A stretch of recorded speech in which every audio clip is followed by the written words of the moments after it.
Hey guys, tonight we're diving into one of the most chaotic, misunderstood, and world-changing events in history, the Crusades. It's a story of holy war, broken lances, and ancient riddles that accidentally forged the world we live in today.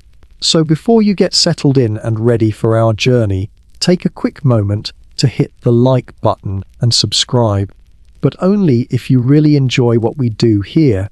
And I'd love it if you let me know in the comments where you're listening from and what time it is where you are. It's always amazing to see how far these stories travel. Alright, now's the time. Dim the lights, maybe put a fan on for that gentle, humming sound, and let's drift back in time together. Imagine, if you will, that the year is 1095, and you, for lack of a better word, are useless. You are a knight, a member of a very specific class of European man whose entire life, from the moment you could lift a wooden sword, has been built around a single, brutal skill: organized violence. You were trained to fight, to charge, to command, to conquer. It's the only thing you know, the very core of your identity. But there's a problem, a big one. In this long, simmering peace, that skill has begun to curdle inside you like old milk. There are no foreign wars to fight, no great campaigns to join. You exist in a state of profound, terminal boredom, a warrior with no war to wage. It's a quiet, creeping sort of misery that settles deep in your bones, a feeling of utter pointlessness that the cold morning mist can't seem to wash away. Your world feels like a stage for a play that's been indefinitely postponed. The castle, your home, stands silent and imposing, but its walls have no sieges to withstand.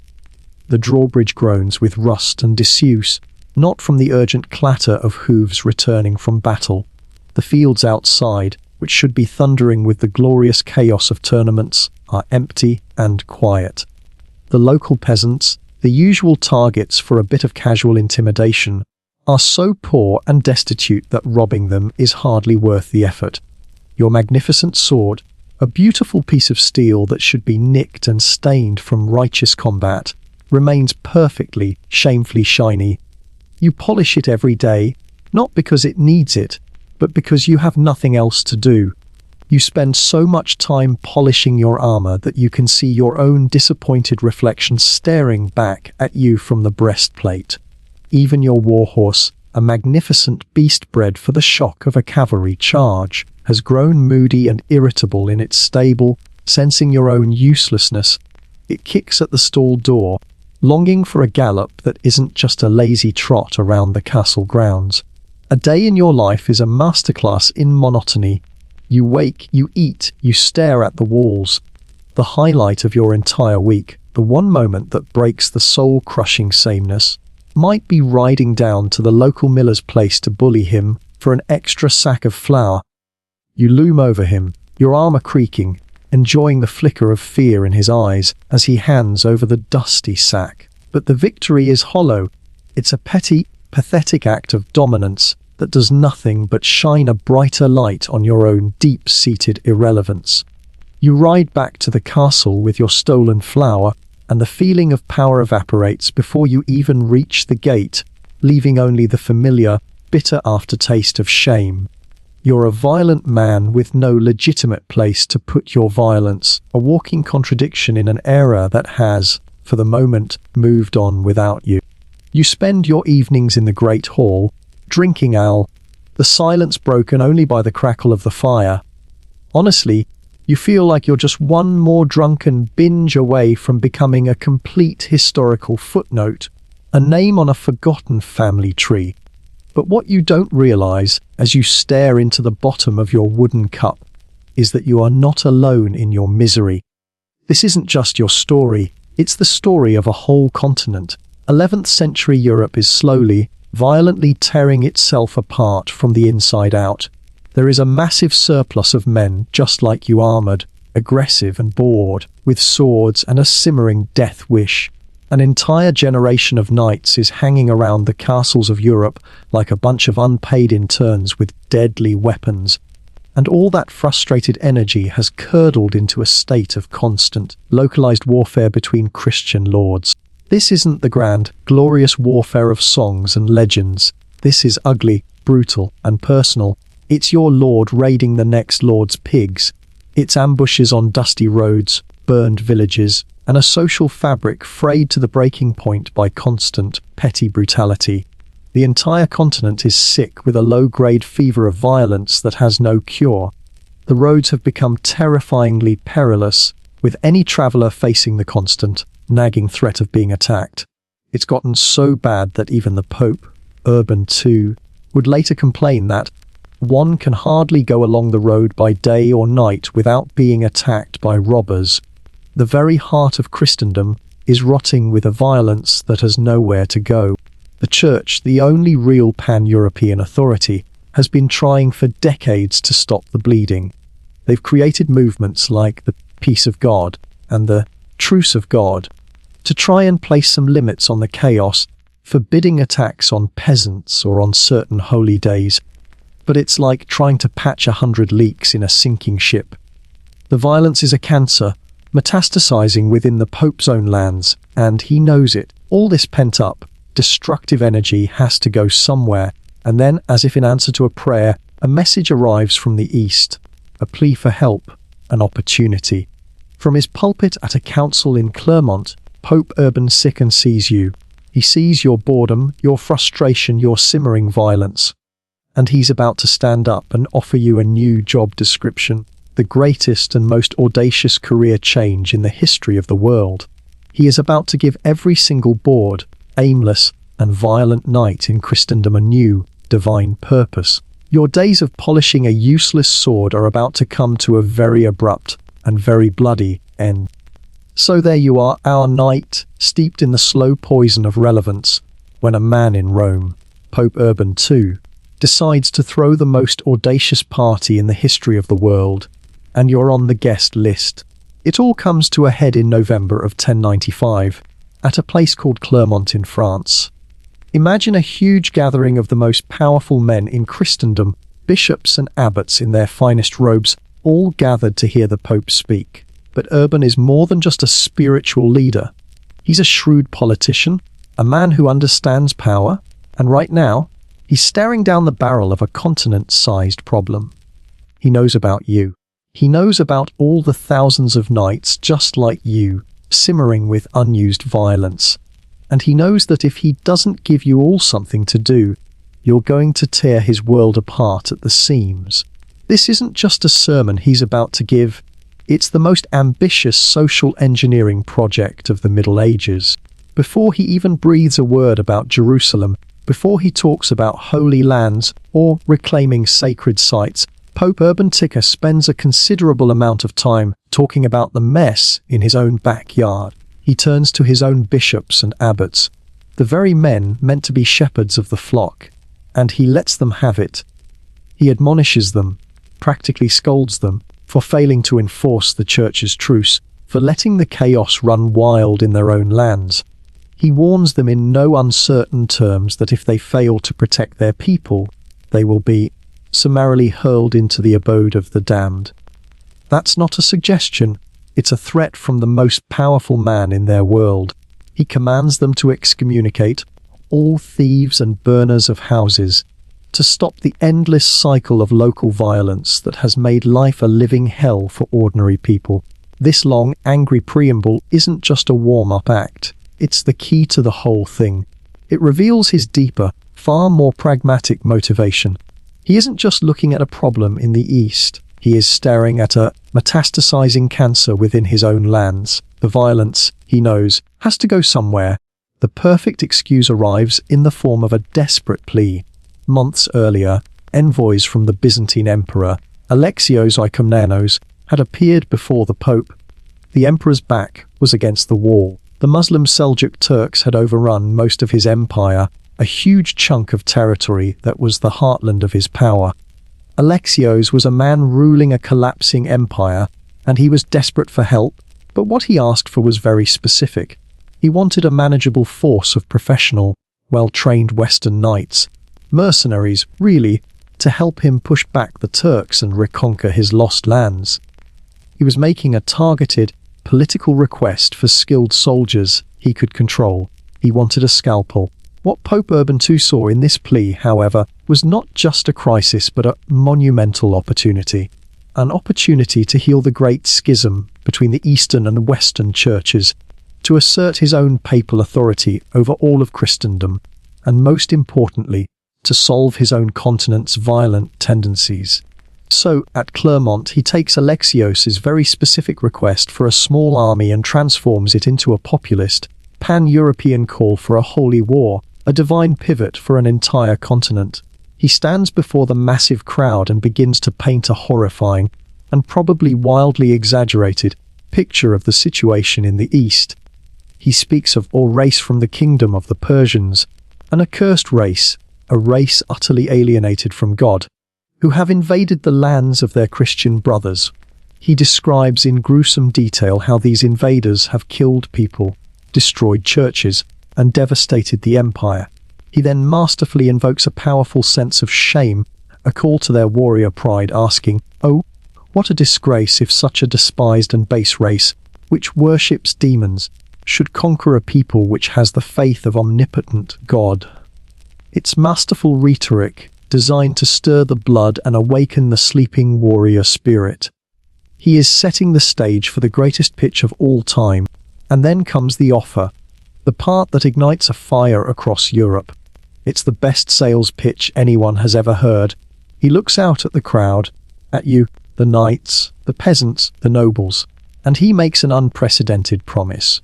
He says, "All who die by the way, whether by land or by sea, or in battle against the pagans, shall have immediate remission of sins. This I grant them through the power of God with which I am invested." Let that sink in for a moment. Immediate remission of sins. It's a spiritual get-out-of-jail-free card of staggering scope. For you, the knight, whose entire life has been a long litany of violent sins, the men you've killed in petty squabbles, the villages you've terrorized, this is a direct, one-way ticket to salvation. All that spiritual debt you've racked up can be wiped clean.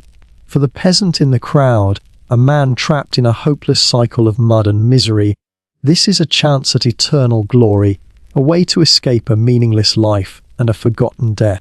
But Urban, being the master salesman that he is, knows that spiritual rewards are only half the equation. He sweetens the deal with the promise of earthly rewards too.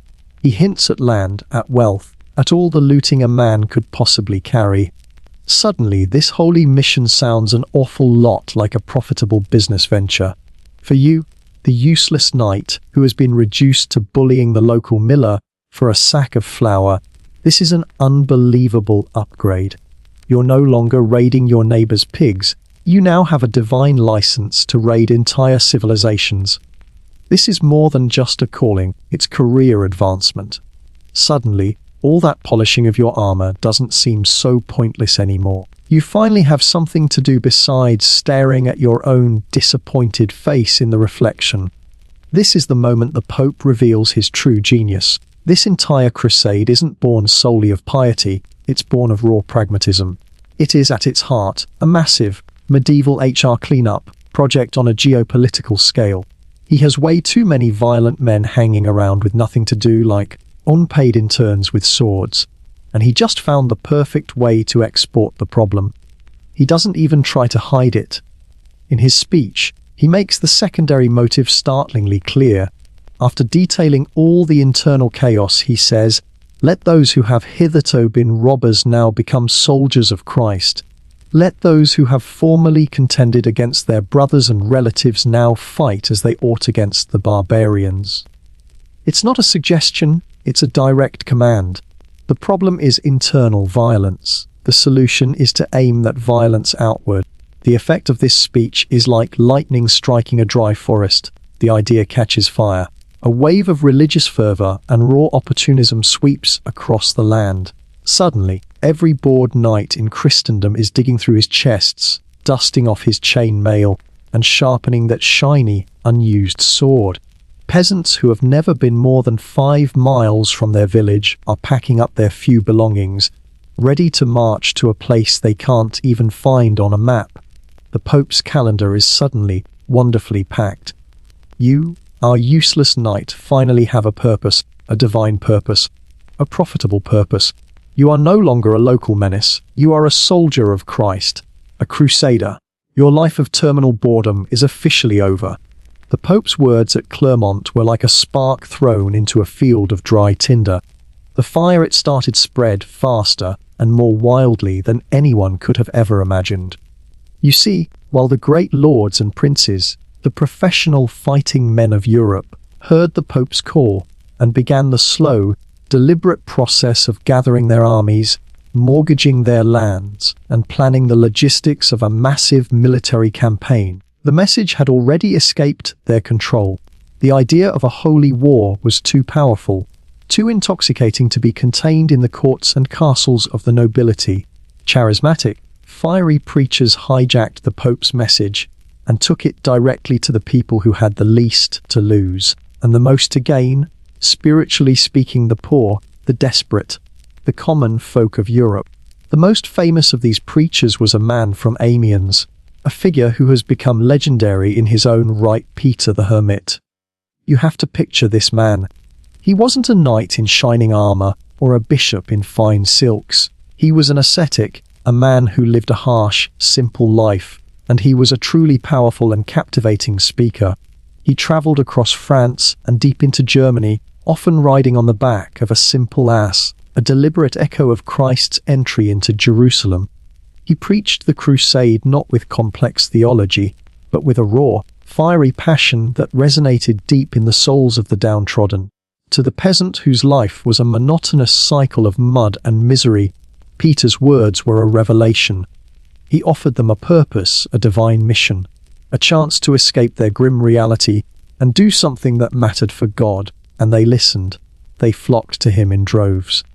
The result was something the Pope had never intended and the Byzantine Emperor had never asked for. Peter the Hermit gathered a massive, completely disorganized following. This was not an army. It was a spiritually fervent but militarily inept mob. They would come to be known as the Crusade of the Paupers, or more simply, the People's Crusade.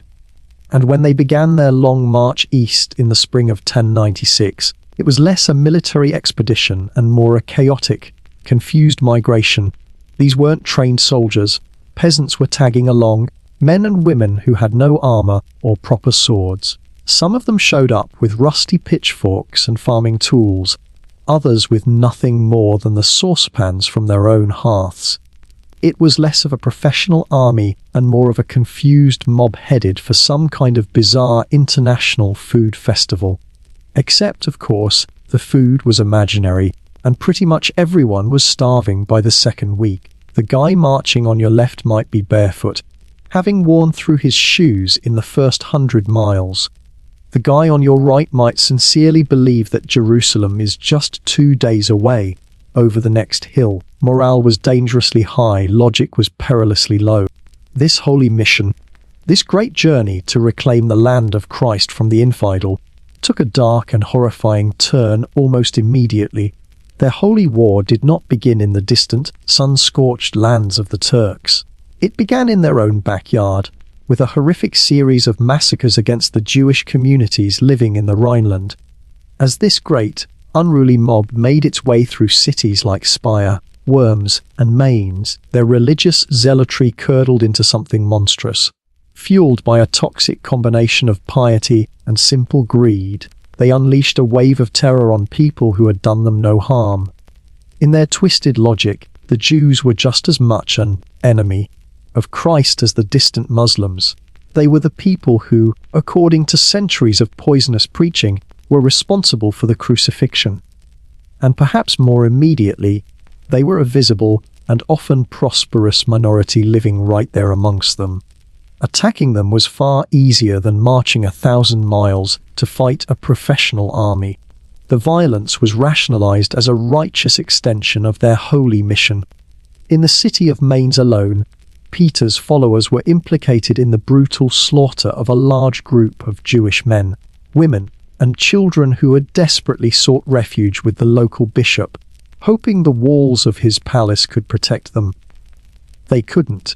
It's estimated that thousands of Jewish civilians were murdered in these pogroms, a dark and often overlooked chapter of the First Crusade that set a horrifying precedent for centuries of anti-Semitism in Europe. The Pope's vague call to fight infidels had created a terrible permission structure for brutality, allowing this impassioned and desperate mob to aim their violence at any convenient target they chose. This wasn't a holy war, it was a bloodbath.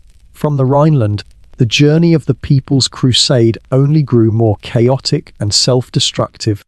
Lacking any real supply lines or military discipline, they simply pillaged their way across Hungary, stealing food and supplies from the very Christian communities they were passing through. Tensions were bound to boil over, and they did, in the most absurd and tragic way. In a town called Zeman, a dispute over a single pair of shoes somehow escalated into a full-blown riot where the crusading mob ended up killing 4,000 local Hungarians. This wasn't an army of God, it was an uncontrollable natural disaster, a horde of locusts devouring everything in its path. When they finally reached the border of the Byzantine Empire, they were a starving, unruly, and battle-hardened mob, but their battles had been against unarmed civilians and angry villagers, not soldiers. Emperor Alexios, the man who had asked for a few hundred professional knights, was utterly appalled by what washed up on his doorstep. This was his worst nightmare come to life. In a state of high anxiety, his only goal was to get this terrifying, unpredictable force out of his lands as quickly as possible. He hurriedly ferried the entire mob across the Bosporus Strait from Europe into Asia Minor, effectively dumping them on the enemy's doorstep. He urged them, pleaded with them, to just wait for the main princely armies, the real soldiers, to arrive and help them. They did not wait. Convinced of their own divine protection, certain that God would deliver them a victory, a large contingent of the pilgrims advanced deep into Seljuk territory. It was a fatal, arrogant mistake. In October of 1096, near a place called Sivatot, they walked straight into a perfectly laid trap. A disciplined and highly experienced Seljuk Turkish army was waiting for them, and they knew exactly how to deal with an unprofessional mob. The Seljuks ambushed the disorganized Crusaders, and the battle that followed was nothing short of a massacre. The pilgrims stood no chance. They lacked armor, they lacked training, and in the crucial moment, they lacked leadership. Peter the Hermit himself, the man whose fiery words had started this whole tragic mess, had conveniently returned to Constantinople to plead for more supplies, leaving his flock to fend for themselves. They were utterly annihilated. The Seljuk archers rained arrows down upon them, and the Turkish cavalry cut them to pieces. The field was littered with the bodies of men who had dreamed of liberating Jerusalem, but died in a dusty valley in Anatolia. Tens of thousands were slaughtered or captured and sold into slavery. The Rhineland massacres and the disaster at Sivatot were not some strange aberration. They were the logical, if horrifying, outcome of the crusading ideology unleashed at Clermont. This messy, tragic, and unbelievably brutal first wave of the Crusades was over. It had burned itself out in a blaze of misplaced faith and mindless violence before the real armies had even left home.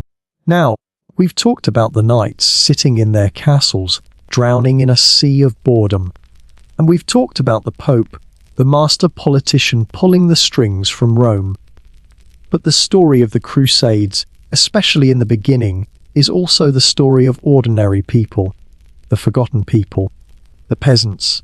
So let's leave the cold stone walls of the castle for a moment and walk down the muddy path to the village. Let's try to imagine what this all felt like if you weren't a knight, but just a regular person, a peasant whose entire world was a tiny patch of dirt. For you, life isn't a story, it's a loop. A grim, exhausting, and unending loop. You wake up before the sun, your breath fogging in the cold air of your tiny, one-room hut with its leaky thatched roof. You pull on your rough-wool tunic, and you go outside to face the mud. You shovel mud, you plow mud, you plant seeds in mud. Your entire existence is tied to the soil, a constant battle to coax enough food from the ground to survive another season. Your world is small, so small it's suffocating. Your vocabulary is limited to the things you can see and touch, Lord. Mud sheep. Oh, you've probably never traveled more than a few miles from the spot where you were born. The idea of another kingdom, another country, is as abstract and fantastical as the stories of dragons and giants the old folks sometimes tell. Entertainment. That's a laughable concept. Entertainment consists of staring at the sheep for a while, or maybe, if you're lucky, watching your neighbor get dragged before the local lord and fined for stealing firewood. It is safe to say you are not thriving. Dinner is the same sad, monotonous rotation, night after night. You eat a thick, tasteless porridge that feels like wet hay in your mouth. You gnaw on bread so hard it could be used for masonry. And then there's the ever-present boiled cabbage, a dish so bland and joyless it makes you question the very purpose of chewing. Your life is a repeating cycle of hard labor and quiet desperation. Wake up, shovel mud, eat gruel, shovel more mud, collapse into sleep, and then do it all over again, day after day, until you die. Then, one day, the news arrives. It's not delivered in a fancy scroll with a wax seal. It trickles into your village like a rumor, carried by a traveling preacher with fire in his eyes, or a pilgrim returning from a local shrine. It's a story about the Pope, about a great holy war, a journey to the ends of the earth to reclaim the land of God, and suddenly, for the first time in your life, you have options. The Pope has made an incredible promise. He says that if you march east, if you take up the cross and join this great pilgrimage, God will forgive all of your sins. And that is an incredibly appealing offer. You've lived a hard life, and you've had to make hard choices to survive. You've definitely stolen turnips from your neighbor's patch. You've cursed your landlord under your breath more times than you can count. You've racked up quite the spiritual debt over the years, and the idea of wiping that slate clean is powerful. But it's more than just that. It's the idea of simply leaving. The thought of escaping your tiny, miserable village, where everyone smells faintly of cabbage soup and quiet regret, sounds impossibly exotic. You stand there, in the mud, and you think about it. You look at your small, dark hut. You look at your equally malnourished family, their faces etched with the same weariness that you feel in your own bones. You look at the endless fields, the endless mud, and the endless loop of your life stretching out before you. And then you think about this wild, insane, terrifying idea. A journey across the world. A holy mission. An adventure. It's a gamble, the biggest gamble of your life. But what do you really have to lose? A life of back-breaking labor and a forgotten grave in the local churchyard. So you make the decision. You pack up your one good tunic, maybe a wooden spoon your father carved for you. You kiss your family goodbye, a silent promise to return a hero, even though you both know you'll probably never see each other again, and you join the mob. Congratulations, your life has just been upgraded from mud farmer to international mud marcher. The journey, of course, is absolutely terrible. Any romantic notions you had are crushed within the first week. You quickly learn that trying to walk across a continent in thin leather shoes was a catastrophic mistake. Your feet are a mess of blisters and sores. Food, which was already scarce back home, runs out almost immediately. The hunger is a constant, gnawing ache in your belly. The great army you've joined is a chaotic, moving mass of humanity, and disease spreads through it like wildfire. People all around you are dying. They're dying of plague, of dysentery, and sometimes, it seems, they're dying of sheer boredom. You are constantly hungry, you are constantly lost, and you are constantly wishing that you had just stayed home digging potatoes. You miss the familiar misery of your old life, the predictable hardship that, at least, you understood. But then, something incredible starts to happen. Amidst all the suffering and the filth, you start seeing things. Truly seeing the world for the very first time. You come across cities with massive stone walls, taller and grander than anything you could have ever imagined in your entire region. You, a person whose entire world was once a collection of wooden huts, are now staring at fortifications that seem to have been built by giants. You walk into bustling marketplaces, and the sights and sounds are an assault on your senses. You see merchants selling vibrant silks and exotic fabrics that dazzle your mud-caked eyes. The air is thick with the scent of spices you can't even name. This is a level of wealth and civilization that you didn't know was possible. This journey is fundamentally rewiring your brain. Back home, people live and die within a 5-mile radius of their birth. But you have marched across Europe and into Asia. You have seen cities that the people back in your village can't even pronounce. You've eaten food that wasn't just boiled turnips or stale bread. When you finally, assuming you survive, arrive in the Holy Land, you will be walking in the very places you've only ever heard about in mumbled church sermons delivered by a half-asleep priest. Jerusalem, Bethlehem. These were just words, just ideas. But now they are real places at the end of a long, hard road. You are sweaty, you are starving, and your clothes are literally falling apart. But you've made it further than anyone in your family has ever even dreamed. So here's the strange paradox of your journey. This crusade will almost certainly kill you. The odds are overwhelmingly stacked against you. But in a very real way, it has already rescued you. It has saved you from the most terrifying fate of all, dying of boredom in your own cabbage patch. For the first time in your life, you are part of a story, a grand, epic, and terrible story, but a story nonetheless. Compared to the endless, silent years of farming mud, this feels almost glamorous. Even if you die tomorrow, lost in a desert or struck down by a fever, you will die having seen the world. And for a peasant from a forgotten corner of Europe, that is a kind of salvation all its own. You have trudged for months. Months of your life have been spent walking through an endless landscape of mud, dark forests, and villages that are often hostile and just as poor as the one you left behind. You're exhausted, your feet are a wreck, and the initial, fiery enthusiasm of the Pope's call has cooled into a dull, aching homesickness. You're starting to wonder if this whole crusade thing is just an elaborate, cruel prank being played on you and thousands of others. You were promised a holy war, a divine purpose, but so far it's just been about blisters, hunger, and a profound sense of being completely and utterly lost. And then, one day you come over a rise, the trees part, and suddenly, there it is, Constantinople. The name has been a whisper, a myth, a destination so far away it felt imaginary. But now it's real, shimmering on the horizon, and your medieval brain can barely process what you're looking at. For your entire life, your world has been one of humble wooden huts with leaky thatched roofs, of muddy tracks and small, squat stone churches. What lies before you now is not just a town or even a city as you understand it.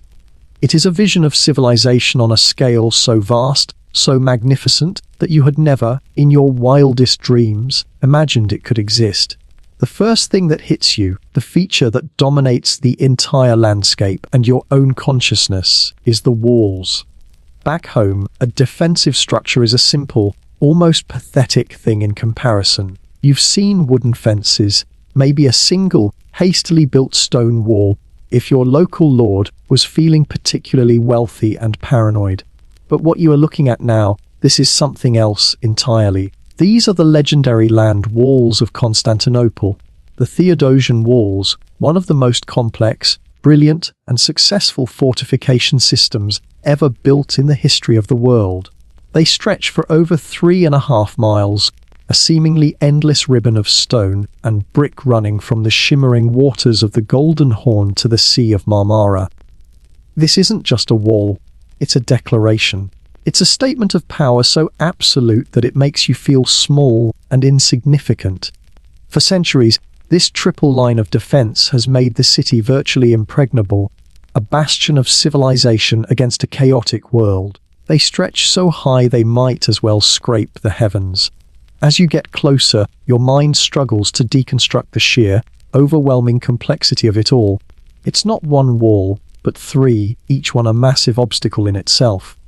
An attacking army would first have to face a wide, deep moat, roughly 20 meters across and 7 meters deep, which could be flooded with water to stop siege towers in their tracks. Imagine standing before that, a huge channel of water protecting a city that already seemed like a fortress. If you somehow managed to cross the moat, you wouldn't be at the main wall. Not even close. You would find yourself scrambling up to a low breastwork, a small outer wall perfectly designed to give the defenders on the walls behind it a clear, unobstructed line of fire down upon you. It's the first layer of a meticulously engineered death trap, and it's only the beginning. Every inch of this defensive system feels like it was designed by a genius, and it's guarded by people who look like they actually know what they're doing.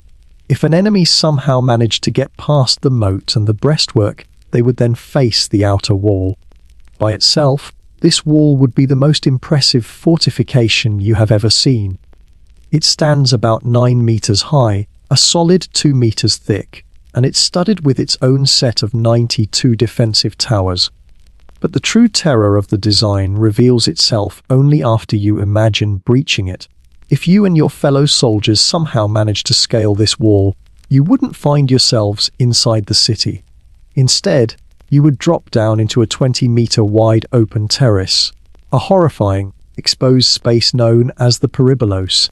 It's a killing field, plain and simple, trapped between the outer wall you just climbed and the even bigger inner wall looming ahead. You would be completely exposed to a merciless hail of projectiles from above. Arrows, stones, pots of boiling oil. You would be a fish in a barrel, with nowhere to run and nowhere to hide. And then there is the final barrier, the inner wall. This main wall is a true behemoth, a monster of stone and mortar that seems to defy the very laws of physics. It soars to a height of 12 meters, that's about 40 feet, and is nearly 5 meters thick at its base. It is a sheer, man-made cliff, and rising from this colossal wall are 96 massive towers, each one a fortress in its own right, climbing to a height of about 19 meters. These towers, built from huge limestone blocks and layered with distinctive bands of red brick, are cleverly offset from the towers of the outer wall, ensuring that there are absolutely no blind spots, no safe place for an attacker to hide. And perched atop these towers, you can see the sinister shapes of heavy artillery, massive ballistae and catapults, ready to hurl death across the killing field below. To you, a knight whose own lord's castle is little more than a wooden blockhouse on a hill, these walls might as well have been built by giants.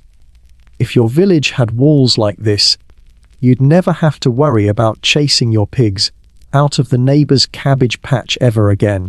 This defensive masterpiece is not just a physical barrier, it's a profound psychological one. The sheer scale, the incredible complexity, the obvious engineering prowess on display, it all communicates a silent but deafening message of immense power, unimaginable wealth, and a level of organization that is simply unheard of in the fragmented, feudal West you come from. Back home, power is a local affair, a matter of a few dozen knights loyal to one lord. But these walls are a testament to the centralized authority and the vast, seemingly limitless resources of the Byzantine Empire. They are the physical manifestation of a different, and clearly superior, form of civilization. And so, as you stand there, craning your neck to see the tops of the towers, a complex and uncomfortable mix of feelings begins to stir within you. For the first time on this long journey, you, who see yourself as a proud warrior of Christendom, a soldier of God, feel humbled. It's an unsettling, perhaps even humiliating, experience. It breeds a potent and dangerous combination of awe and deep-seated resentment. You are suddenly painfully aware of your own background. You feel like a poor, backward cousin standing at the golden gates of a far superior civilization. This city isn't just a place. It's a slap in the face to everything you thought civilization meant. It makes your entire world, with its mud huts and petty squabbles, look like an accident that someone forgot to clean up.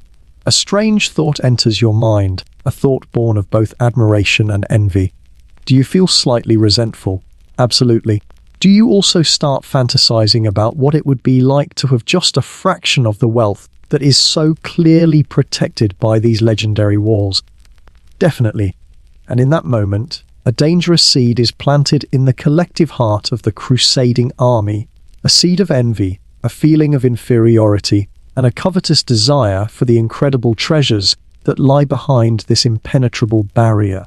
A century from now, that seed will have grown into a poison tree, and it will bear the bitter fruit of betrayal and destruction in the catastrophic sack of this very city. But for now, you just stand there, a weary traveller at the end of a long road, staring up at the walls of the greatest city in the world, and you are simply, completely, and utterly in awe. If you thought the walls of Constantinople were a shock to the system, stepping through the gates is a complete and total rewiring of your reality.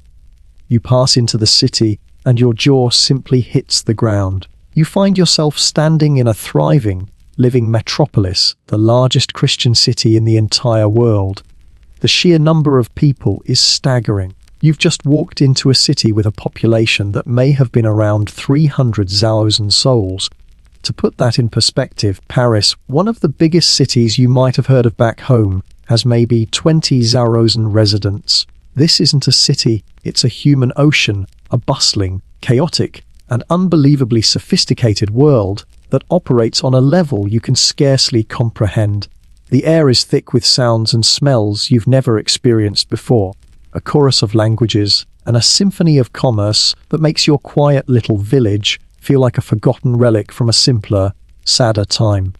This is the crossroads of the world, where east meets west, where trade routes pour in untold treasures, and where a simple peasant or a provincial knight like you can finally truly understand how pitiful your mud hut really is. The streets themselves are a marvel. You see markets overflowing with goods you've only ever heard of in stories, great bolts of shimmering silks and fragrant spices piled high in colourful mounds. But it's the simple things that are almost more shocking. You see public fountains, elegantly carved from stone, spouting jets of clean, clear water. This isn't the murky, questionable swamp juice you're used to drinking from the village well. This is fresh water, delivered to the heart of the city by ancient, towering aqueducts like the Aqueduct of Valens, masterpieces of Roman engineering that are still functioning perfectly after centuries.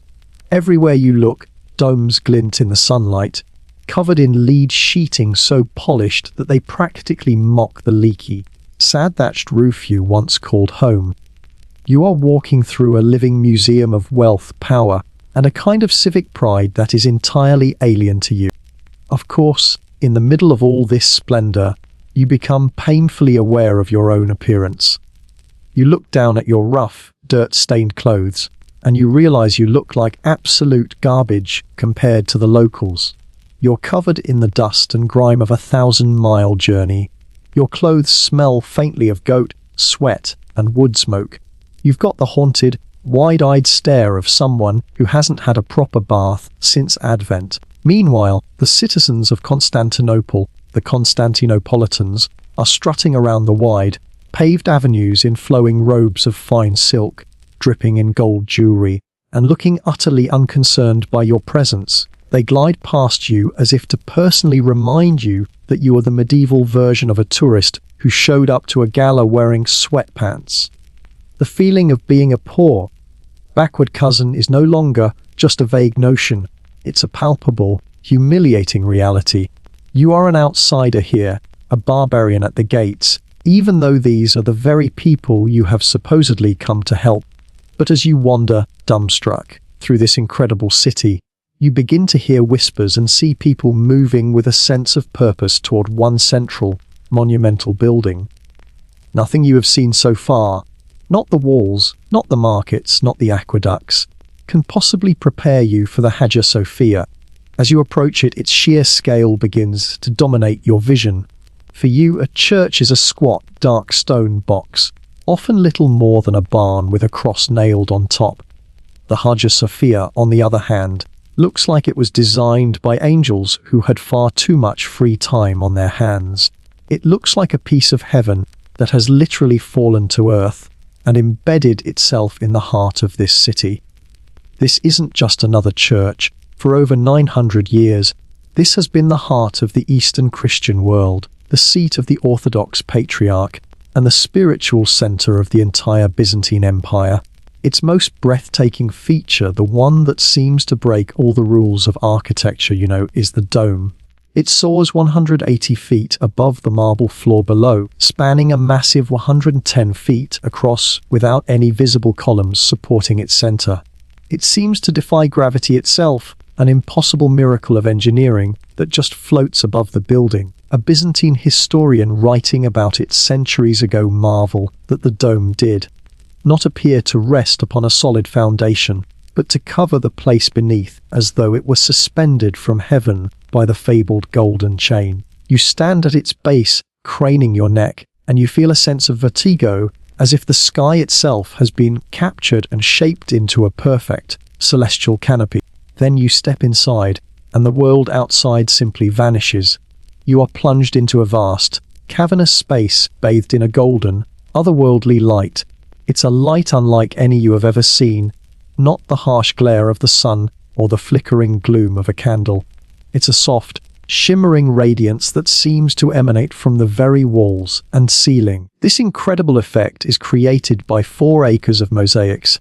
That's not a typo, 4 acres, made from millions upon millions of tiny glass cubes called tessera. Each tiny cube is studded with a piece of real gold leaf, and then set into the plaster at a slightly different angle from its neighbors. The result is that the entire surface catches and refracts the flickering light from thousands of candles and oil lamps, creating a glittering, shimmering, living canopy of gold overhead.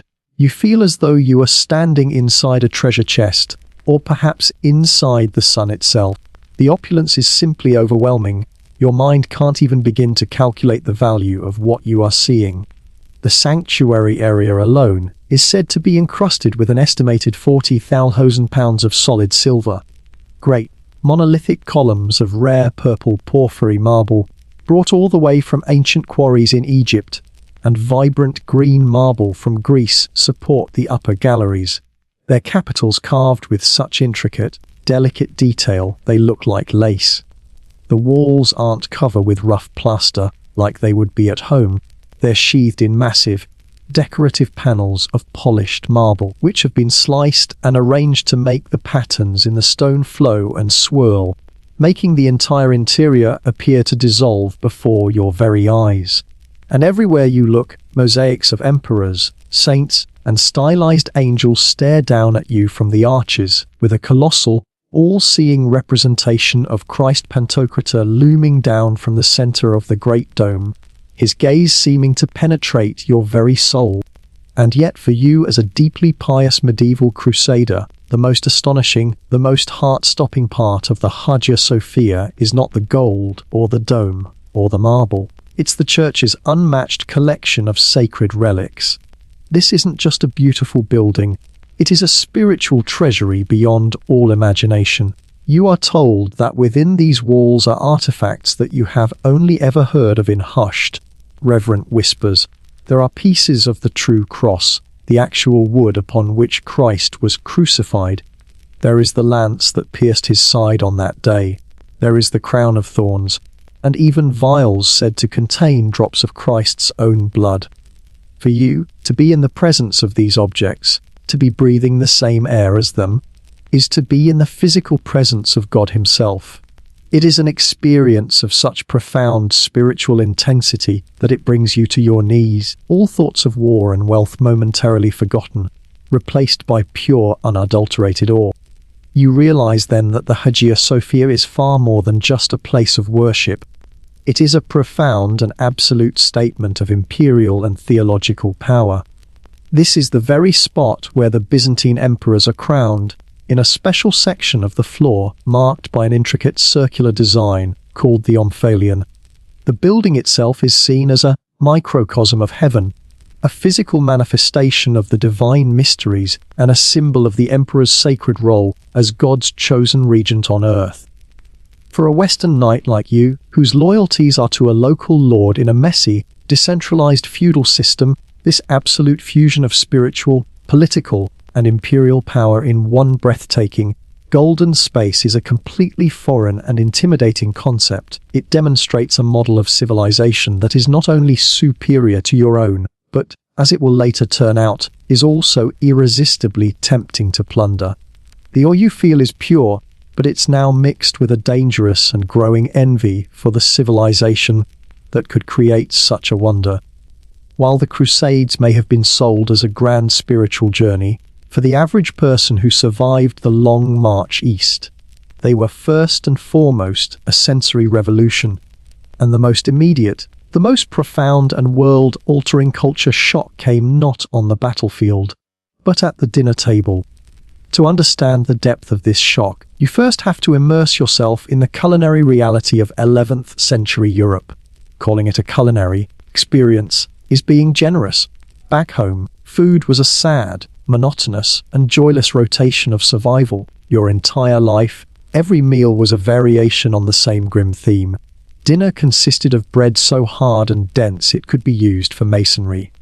You would eat a thick, lumpy porridge that tasted faintly of wet hay and despair. And then there was the ever-present, the inescapable, boiled cabbage, a dish so bland, so utterly devoid of character, it made you question the very purpose of chewing. If you were really, exceptionally lucky, you might get a piece of salted pork that tasted like it had been cured sometime during the last ice age. Flavor was a luxury reserved for the wealthiest of nobles, and even then, it was a limited concept. For you, food was fuel, nothing more. It was something to be choked down to give you enough energy to face another day of hard labor.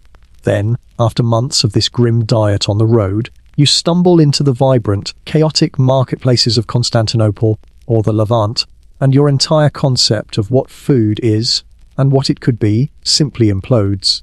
It's a full frontal assault on your senses.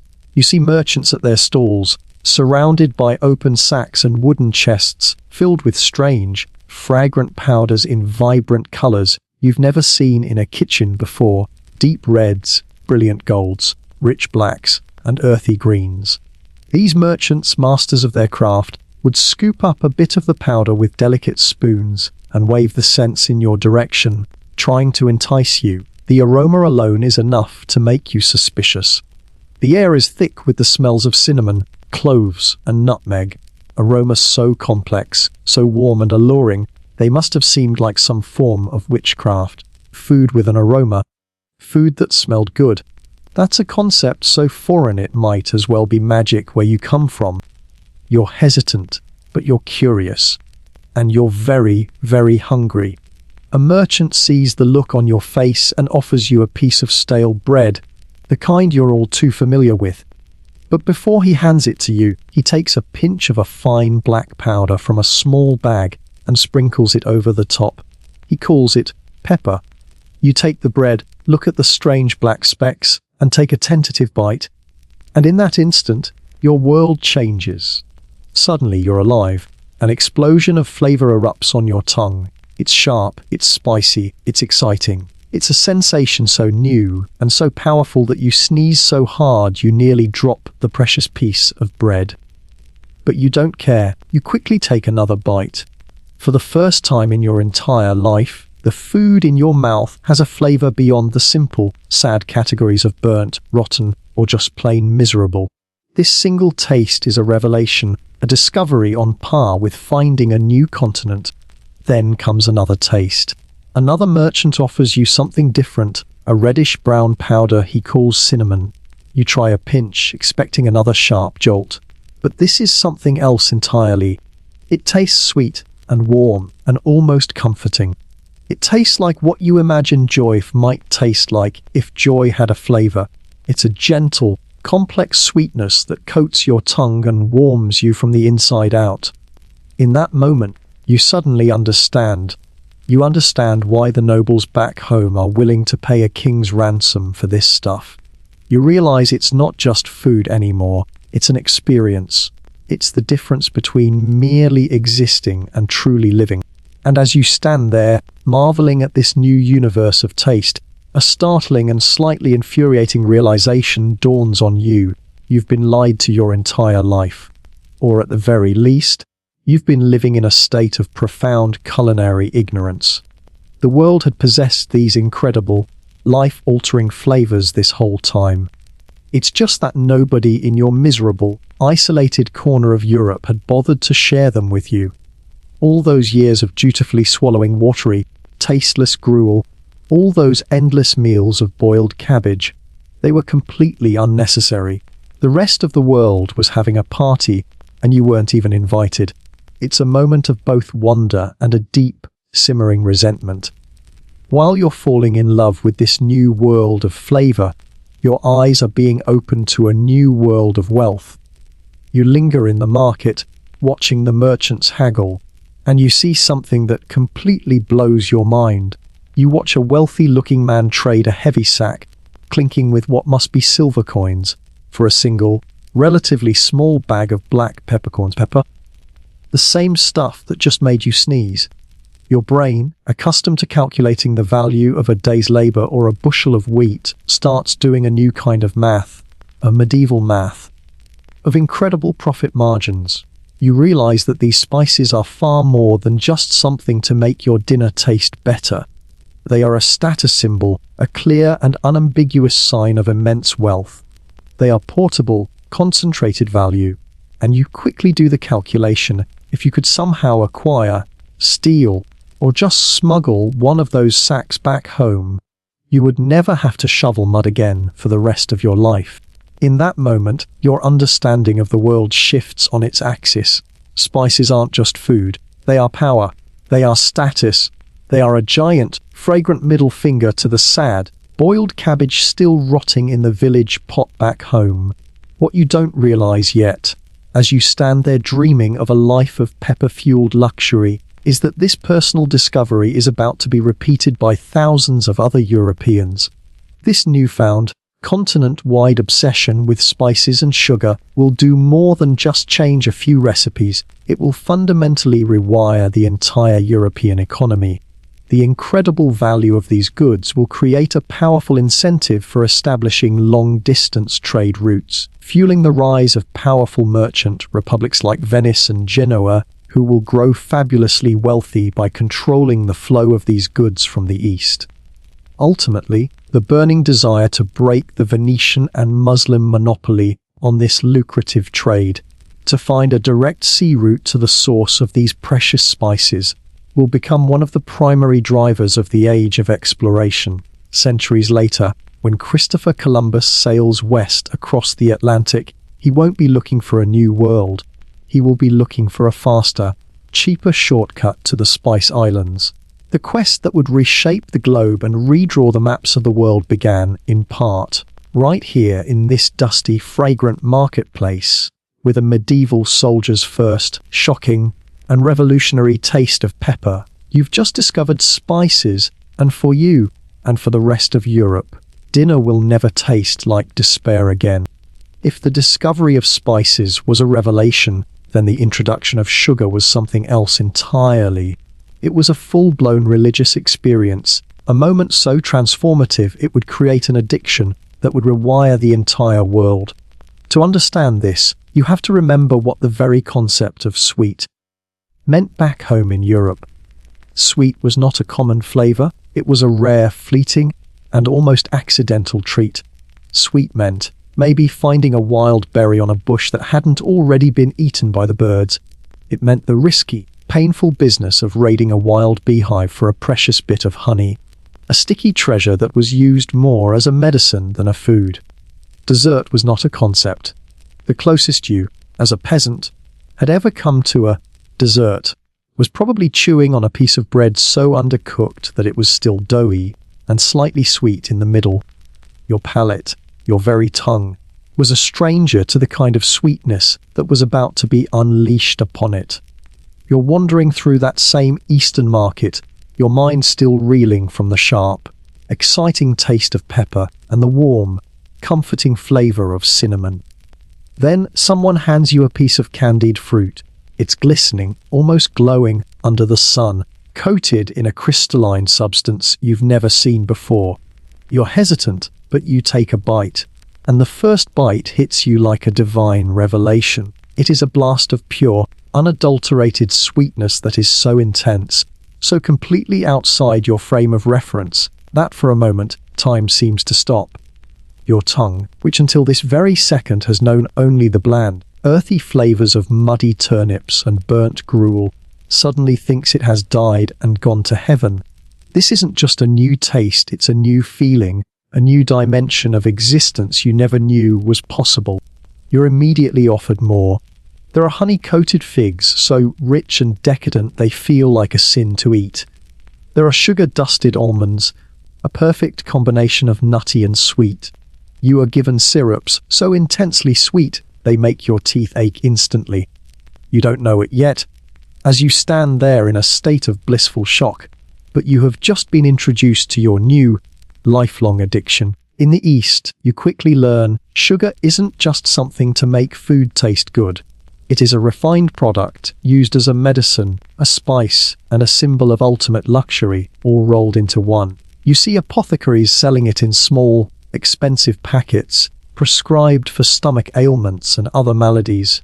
You hear that nobles are sprinkling it on their roasted meats, a practice that seems bizarrely decadent, and you see pastry makers, true artists, sculpting it into elaborate, edible castles and fantastical creatures for the banquets of the rich. This sophisticated, multifaceted use of sugar is a sign of a culture that is leagues ahead of your own in culinary arts and luxury. You, meanwhile, are not contemplating its use as a medicinal powder or a sculptural medium. You are simply shoveling candied nuts into your mouth like a starved raccoon that has just discovered a picnic basket. You can't get enough. But as you're enjoying this pure, unadulterated bliss, you start to notice the economics of the situation. The problem is, sugar isn't cheap. It's a luxury good of the highest order. You learn that it's grown in faraway plantations, harvested by armies of workers in the hot sun, and then shipped in carefully guarded convoys across deserts and seas to reach this market. With every delicious, sticky bite, you are essentially eating someone's yearly salary. Even your lord back home, with his castle and his lands, couldn't afford to eat like this on a regular basis. This sweetness, you realize, is the taste of incredible, unimaginable wealth. Of course, your body, which has never encountered anything like this before, begins to react in strange and powerful ways. The side effects are immediate and intense. First comes the incredible spike of energy. Your heart starts to race, your hands begin to shake, and you feel a euphoric buzz that makes you feel like you could fight an entire army by yourself. And then, just as quickly, comes the crash. The energy vanishes, leaving you feeling drained and weak. You slump against the side of a market stall, candied figs practically dripping from your mouth, and you have a moment of clarity. You realize you have just overdosed on medieval cocaine. It's a powerful, addictive substance that has taken complete control of your brain and your body, and all you can think is you want more, so much more. This intense, personal experience is a preview of what is about to happen to an entire continent. When you and the other Crusaders who survive eventually stagger home, you will be raving about this miracle substance called sugar, like you've just returned from the Garden of Eden. Nobles will hear your stories, and they will want to taste it for themselves. They will start paying insane prices to import it, and entire economies will begin to bend and reshape themselves to meet this new, insatiable demand. You, whether you know it or not, have become a walking advertisement for the sweetest, most powerful drug of the Middle Ages. You went east as a soldier of God. You will return as an unwitting missionary for the Church of Sugar. What you don't realize yet, as you stand in that marketplace, licking the last bit of sticky syrup off your fingers, is that Europe's newfound obsession with sugar will do more than just make nobles happy. It will fundamentally reshape history.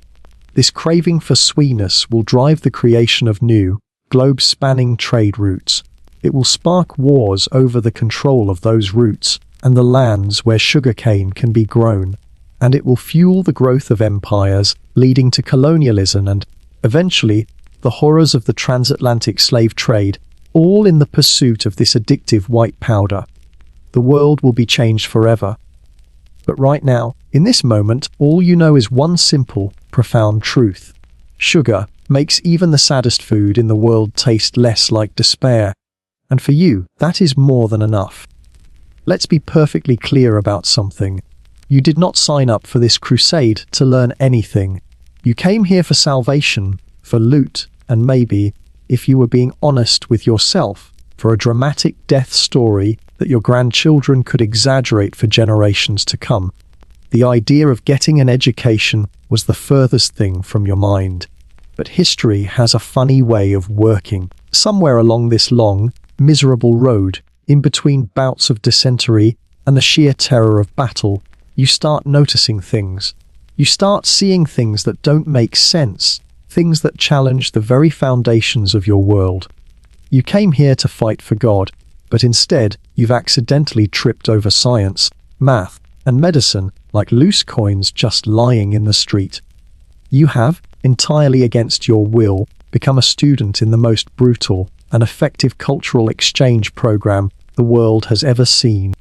To understand the shock, you have to remember what medicine was like back home.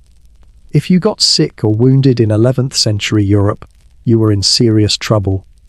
Your fate was in the hands of the local barber surgeon, a man who was probably better at cutting hair than he was at saving lives. His primary medical tools were a dirty knife, a bowl for bloodletting, and a whole lot of prayer. His medical theories were a terrifying mix of superstition and guesswork. If you had a bad headache, his go-to solution might be to drill a hole in your skull to release the evil spirits that were obviously causing the problem. If you had a fever, he'd bleed you, weakening you when you needed your strength the most. The concept of hygiene was completely non-existent. Your barber surgeon probably wiped his knife on his pants after an amputation and called it sterile. A simple infection, something that might be a minor issue today, was often a death sentence. That was the world you came from. Then you get to the East. You get wounded in a skirmish, or you come down with a burning fever, and you're dragged to a physician, and you quickly realize you're in a different universe. You encounter real doctors. The first thing that shocks you is that they actually wash their hands before they touch you. This simple act is a profound revelation. These physicians understand the importance of hygiene. They know how to set broken bones properly, carefully aligning them to heal straight, rather than just giving up and amputating the limb. They don't just pray over your wounds, they clean them, stitch them, and dress them with clean bandages. They hand out a whole range of herbal remedies from a vast pharmacopoeia of plants and minerals, treatments that actually seem to work. It's a stunning, life-altering experience. You're seeing a form of medicine that is based on observation, knowledge, and a genuine desire to heal, not just on superstition and blind faith. What you don't realize at the time is that this advanced medical practice wasn't just a collection of folk remedies. It was the result of a golden age of science and learning in the Islamic world. While Europe was struggling through what is often called the Dark Ages, the great cities of the East had become the world's leading centers for science, medicine, and mathematics. They had preserved the ancient knowledge of the Greeks, translating the works of figures like Galen and Aristotle, and then they had dramatically expanded upon it with centuries of their own research and innovation. The intellectual foundation for the skilled physicians who were saving your life was a massive body of scholarship, epitomized by one of the most important books in the entire history of medicine, the Canon of Medicine, or Al-Kuntan Eful Ibn Arabic. This monumental 5-volume encyclopedia was completed way back in 1025 by a Persian genius, a polymath named Ibn Sina, who would become known in the West as Avicenna. This book was a masterpiece. It was a complete and systematic synthesis of all existing medical knowledge, covering everything from anatomy and pharmacology to the diagnosis and detailed treatment of countless diseases. Now, you as a crusader would never have read this book. Of course, you probably couldn't read your own language, let alone the complex Latin or Arabic it was written in. But the knowledge contained within its pages had trickled down through generations of physicians, creating the sophisticated medical culture that you are now experiencing firsthand. And eventually, some smarter crusader, or a curious monk, or a traveling merchant would manage to get a copy of this incredible book and bring it back west. When the canon of medicine was finally translated into Latin by Gerard of Cremona in the 12th century, it had a revolutionary impact on European thought. It became the standard medical textbook in all the new European universities for the next 500 years, forming the absolute bedrock of medical education all the way up until the scientific revolution. The accidental souvenirs of this holy war weren't just spices and silks, they were the very ideas that would help pull European medicine out of the darkness. A similar, and equally profound, revolution occurred in the world of mathematics. Back home, European commerce and science were being held back, hamstrung by the clumsy and hopelessly inefficient system of Roman numerals. Just think about it. Try to multiply xx3 by xlv2. It's an absolute nightmare. You can't do it on paper. You'd need an abacus or a complicated system of drawing lines in the dirt. It's slow, it's prone to error, and it makes anything beyond simple addition and subtraction incredibly difficult. Roman numerals, you would come to realize, look like the drunk doodles they are. They were holding back the development of everything from trade and finance to engineering and astronomy. Then you get to the east, and you see merchants in the marketplace tallying up complex sums with a speed and accuracy that seems like a magic trick. You see that they are using a vastly superior systems, the Hindu-Arabic numerals, the very same numbers we use today. And at the heart of this elegant and powerful system are two revolutionary concepts that your world completely lacks: the idea of place value, and, most mind-bending of all, the number zero. At first, you're deeply suspicious. You've never seen the number zero before. How can nothing be a number? It sounds like witchcraft, a dangerous and nonsensical idea. But then someone explains it. The idea of zero, which comes from the Arabic word sifa, meaning empty, was a profound intellectual leap. It acted as a placeholder, making complex calculations not only possible, but easy. Suddenly, with this new system, math doesn't take 3 hours and 6 months just to tally up a flock of sheep. It's efficient, it's clever, and it makes your old way of counting look like a child's game. This new math, this incredible software for thinking, eventually makes its way back to Europe. Carried by merchants and curious scholars, it was formally introduced to a wider European audience by a brilliant Italian mathematician named Leonardo of Pisa, better known to history as Fibonacci. In his groundbreaking 122 book, Liber Abaci, or The Book of Calculation, he demonstrated the immense superiority of the Hindu-Arabic system for every practical application, from simple bookkeeping to calculating interest on loans. He effectively provided the mathematical software for the rise of European commerce and finance. This new numbering system was a critical, essential tool that would unleash the economic potential of Europe and help pave the way for the Renaissance. So no, you didn't go on a crusade to get an education, but you got one anyway. You were part of an accidental, large-scale technology transfer program that provided a backward Europe with the medical and mathematical toolkit it desperately needed to build its own future. The souvenirs you brought back from the East weren't just things you could taste or count with. Some of the most revolutionary ideas were ones that would fundamentally change the very look and feel of your world, even the architecture of Europe. The very way you built your most sacred spaces was about to get a massive and much-needed upgrade. You see, when you left home, you had a very specific idea of what a church was supposed to look like. Think about it. The average church back in your corner of Christendom was a squat, heavy rectangle of stone. It was a fortress for God, built more to keep the devil out than to let the light in. The walls had to be incredibly thick and massive, not for decoration, but because the roof was so heavy it was constantly trying to push the walls outwards and collapse the whole building. Because of this, the windows were tiny. They were little more than narrow slits cut into the stone, like the arrow slits in a castle wall, letting in only the barest slivers of daylight. The inside of your church was a dark, gloomy, and often damp space.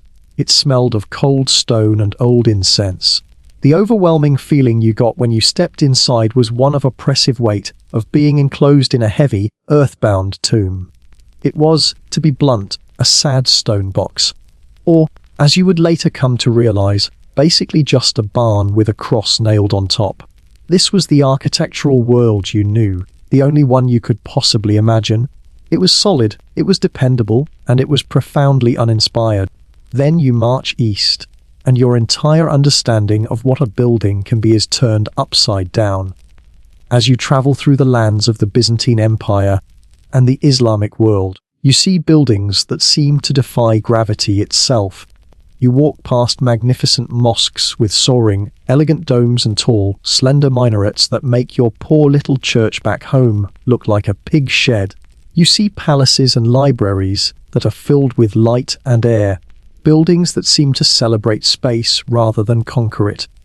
You see aqueducts and fountains that have been running for centuries, a testament to an engineering tradition that makes your village, well, with its resident population of frogs, seem like the work of children. You are witnessing a completely different philosophy of building, one that is more sophisticated, more elegant, and far more ambitious than anything you have ever seen. And you, a man who came here to fight, find yourself standing in the middle of a street, just staring, a tourist of architecture. You didn't know it at the time, but you were getting a crash course in advanced engineering, an accidental apprenticeship that would have massive consequences. You went on this crusade to stab people, but you were about to come back with design inspiration. To understand the revolution that's about to happen, you need to understand the one big problem that European builders were stuck on: the round arch. For centuries, they had been using the traditional Roman semicircular arch to hold up their roofs. And while it was strong, it had one major flaw.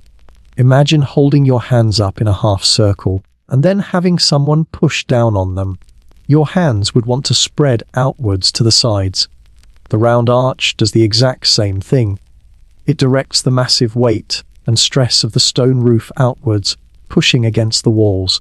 To keep the building from literally blowing apart at the seams, the walls had to be made incredibly thick and heavy, with massive buttresses to prop them up.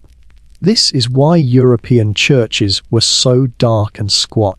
You couldn't just cut big windows into the walls, because a window is a hole, and a hole is a point of weakness. Every small window you added increased the risk of the whole structure collapsing. They were trapped by the limitations of their own geometry. But in the East, you see a simple, elegant solution to this problem everywhere you look. It's an innovation that had been used extensively in Islamic architecture for centuries in magnificent buildings like the Great Mosque of Sikar-Ardoba and the Al-Aqsa Mosque. It's the pointed arch. It seems like a small change, just pinching the top of the arch into a point, but it changes everything. Instead of pushing the weight of the roof outwards, a pointed arch channels that force much more efficiently downwards, concentrating the thrust onto a narrow vertical line that can be supported by a pillar or a column. Think of it like two people leaning against each other to form a triangle. Their weight goes straight down into the ground. This simple, brilliant innovation was the secret key that would unlock a whole new world of height and light for European builders. And it wasn't the only trick you learned. You also saw builders in the East using a technique called ribbed vaulting. Instead of building a solid, heavy stone ceiling, they would first build a framework of stone arches, or ribs, that crisscrossed the ceiling, creating a kind of stone skeleton. This skeleton was strong enough to carry the main weight of the roof, which meant the spaces in between the ribs could be filled in with much thinner, lighter panels of stone. The combination of these two ideas, the pointed arch and the ribbed vault, was absolutely revolutionary. It allowed architects, for the first time, to design and build structures that were much taller and much lighter, with thinner walls than had ever been possible before. When you and your fellow Crusaders eventually go home, you take these ideas with you, not as blueprints or engineering manuals, but as stories. You go to the tavern and you start bragging about the incredible things you saw, about magnificent buildings that reached for the heavens and didn't collapse every winter. And the local masons and builders, they listen. They're intrigued. And somewhere in Europe, some brilliant, ambitious builder decides to try it. And suddenly, a brand new style of architecture is born, a style that will come to be known as Gothic. All across Europe, builders start carving pointed arches everywhere, like a bunch of medieval graphic designers who have just discovered a cool new font. The result of this new technology is a complete transformation of the European landscape. Churches are no longer sad, earthbound barns. They become soaring cathedrals, magnificent structures like Notre Dame and Chartres that seem to defy gravity and reach for the divine. The heavy, thick walls of the past are replaced by a graceful stone skeleton. To support the now much taller and thinner walls from the outside, builders invent the flying buttress, those elegant, arched supports that look a bit ridiculous at first until you realize they are the only thing keeping the whole glorious structure from collapsing. And because the walls are no longer needed to hold all the weight, they can be opened up, filled with vast, breathtaking windows. These huge new window openings are filled with one of the defining features of the Gothic cathedral's stained glass. And stained glass becomes the medieval equivalent of Netflix. For a population that was almost entirely illiterate, these massive, colourful picture windows were a revelation. Peasants who could never read the Bible for themselves could now walk into their new cathedral and watch the stories of the Bible played out in brilliant, jewel-toned light. They could see the stories of the saints, the angels, and Christ himself, not as words on a page, but as a living, glowing tapestry of colour and light. Ultimately, these new buildings were designed to inspire one thing or to walk into a Gothic cathedral was meant to be a terrifying and deeply spiritual experience. You were immediately dwarfed by the massive stone pillars that soared upwards like a forest of stone trees. You were blinded by the brilliant, colourful light that streamed in through the colossal windows, and your gaze was irresistibly drawn upwards, up past the pillars, up the intricate patterns of the vaulted ceilings that seemed to vanish into the shadows 100 feet above you. It was an architecture designed to make you feel small and to make God feel impossibly, overwhelmingly large. It was a space designed to convince you that God is watching and he's not impressed with your recent sins. Mission accomplished. And this entire architectural revolution, a movement that would define the very image of the Middle Ages and create some of the most beautiful buildings in human history, owes a significant and often unacknowledged debt to the brilliant engineering pioneered by Muslim architects centuries earlier. It was all brought back to Europe by men like you, who went east to wage a holy war, but came back with the inspiration to build a new and more glorious world. Of all the treasures you stumble upon in the East, the spices that rewrite your sense of taste, the sugar that creates a new kind of craving, the knowledge that challenges your entire worldview, perhaps the most revolutionary, the most profoundly world-altering discovery of all, is the most humble. It's not a jewel, or a fabric, or a flavour. It's something you can hold in your hand, something so light and unassuming you might not even recognise its importance at first. It's paper. To understand why this simple, thin material was the ultimate souvenir, you have to spend a moment in the world you came from, a world without paper. For your entire life, you have spent your time, if you were one of the very few who could write, scribbling on parchment. Parchment is not a pleasant thing. It's a purely functional and frankly, kind of gross material.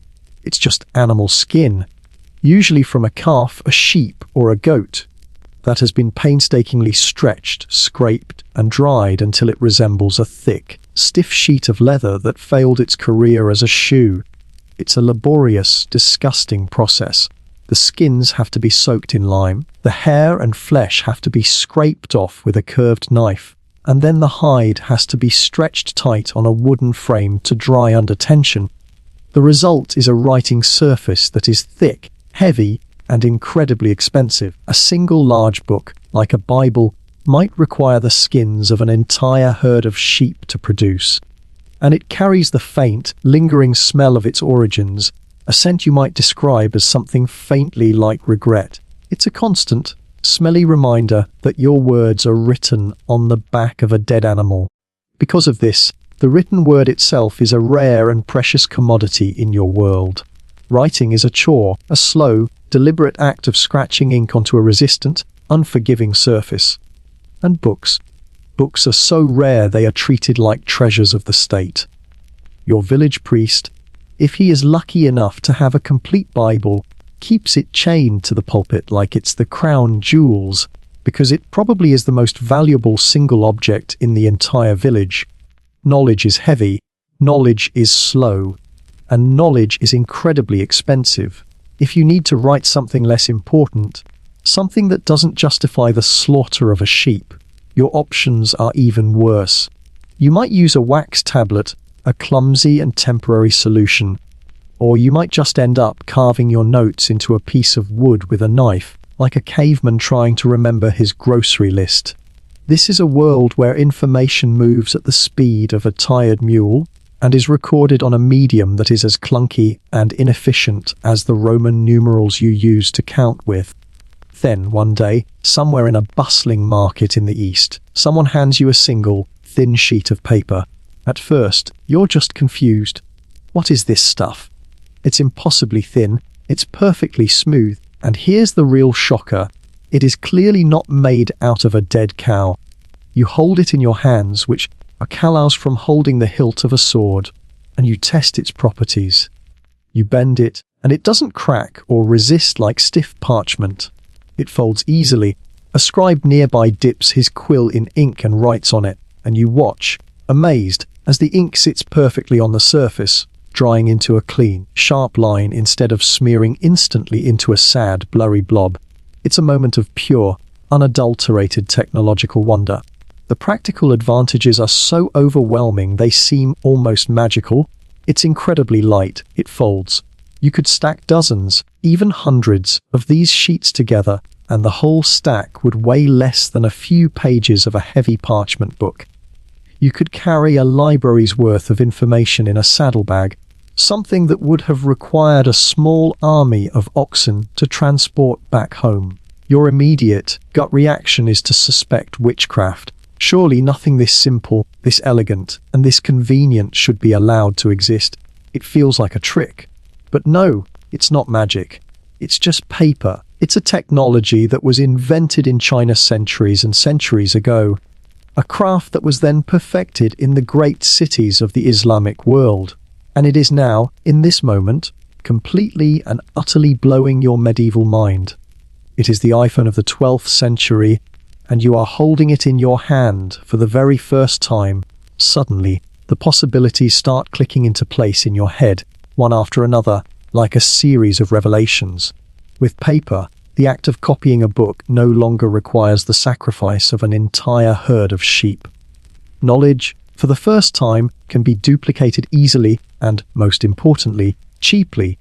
The chokehold that the sheer cost of parchment had on the spread of ideas is about to be broken. Letters and official messages can now travel across entire continents without being bulky, brittle scrolls that could be damaged by a single drop of rain. The speed of communication itself is about to increase exponentially. The world is about to get a whole lot smaller and a whole lot smarter. Of course, there's a less glamorous, but equally transformative, consequence. Bureaucracy, God help us all, can now truly expand and flourish. With a cheap and abundant supply of paper, nobles and kings can produce contracts, decrees, and tax records faster and in greater quantities than ever before. The complex machinery of the state, which had been limited by the sheer difficulty of record keeping, is about to be supercharged. In other words, your feudal paperwork, which had once been a rare and occasional nuisance, is on the verge of becoming a daily nightmare. Thanks, paper. Naturally, your first instinct as a battle-hardened crusader is not to sit down and write a poem about the cultural value of this new discovery. Your first instinct is to think about profit. You look at this incredible material, and you immediately start to imagine how much you could sell it for back home, where people are still scribbling on smelly calfskin. A whole new black market is about to be born, a trade where this strange, light and wondrous material becomes as desirable and as valuable as pepper or sugar. You can just picture the look on your neighbors' faces when you show them something to write on that isn't calf skin masquerading as literature. But what you don't realize, what you can't possibly comprehend in that moment, is that this humble sheet of paper is going to reshape Europe forever. Because paper is cheap and available, universities, which are just beginning to form, will thrive. Literacy, a skill that had been the exclusive property of a tiny elite of monks and nobles, will begin to spread to new classes of people. An entire continent is about to learn how to read, all because the medium for transmitting knowledge has suddenly become accessible to them. And that's just the beginning. Eventually, all this cheap, available paper lying around will inspire some clever guy named Gutenberg to figure out a way to put words on it even faster and more efficiently than a scribe with a quill. He'll invent the printing press, and that invention will unleash the information revolution, which will in turn fuel the Renaissance, the Reformation, and the scientific age. All of it, in a way, rests on the foundation of this simple discovery. And it all happened because crusaders like you stumbled east, saw something cooler and more useful than parchment, and decided to copy it. So yes, you came here for salvation and for loot. Instead, you discovered stationery. Congratulations. You have just accidentally and single-handedly upgraded Europe from a world of coide scribbles to a world of civilized paperwork. The cultural collision of the Crusades didn't just leave its mark on Europe's dinner tables, hospitals, and cathedrals. It left a permanent and fascinating mark on the very words that Europeans spoke. To appreciate the scale of this linguistic revolution, you have to remember the world of words you, the Crusader, came from. Back home, your vocabulary was incredibly limited. Your world was tiny, and your words were even tinier. Your entire life revolved around the small, repetitive world of the manor, and so your language was built from a small set of simple, functional words: lord, mud, sheep, or. Most of the sentences you heard or spoke were some variation of yes, my lord, no, my lord, or the ever-popular please don't hang me, my lord. The most exotic and exciting phrase you probably knew was all, please.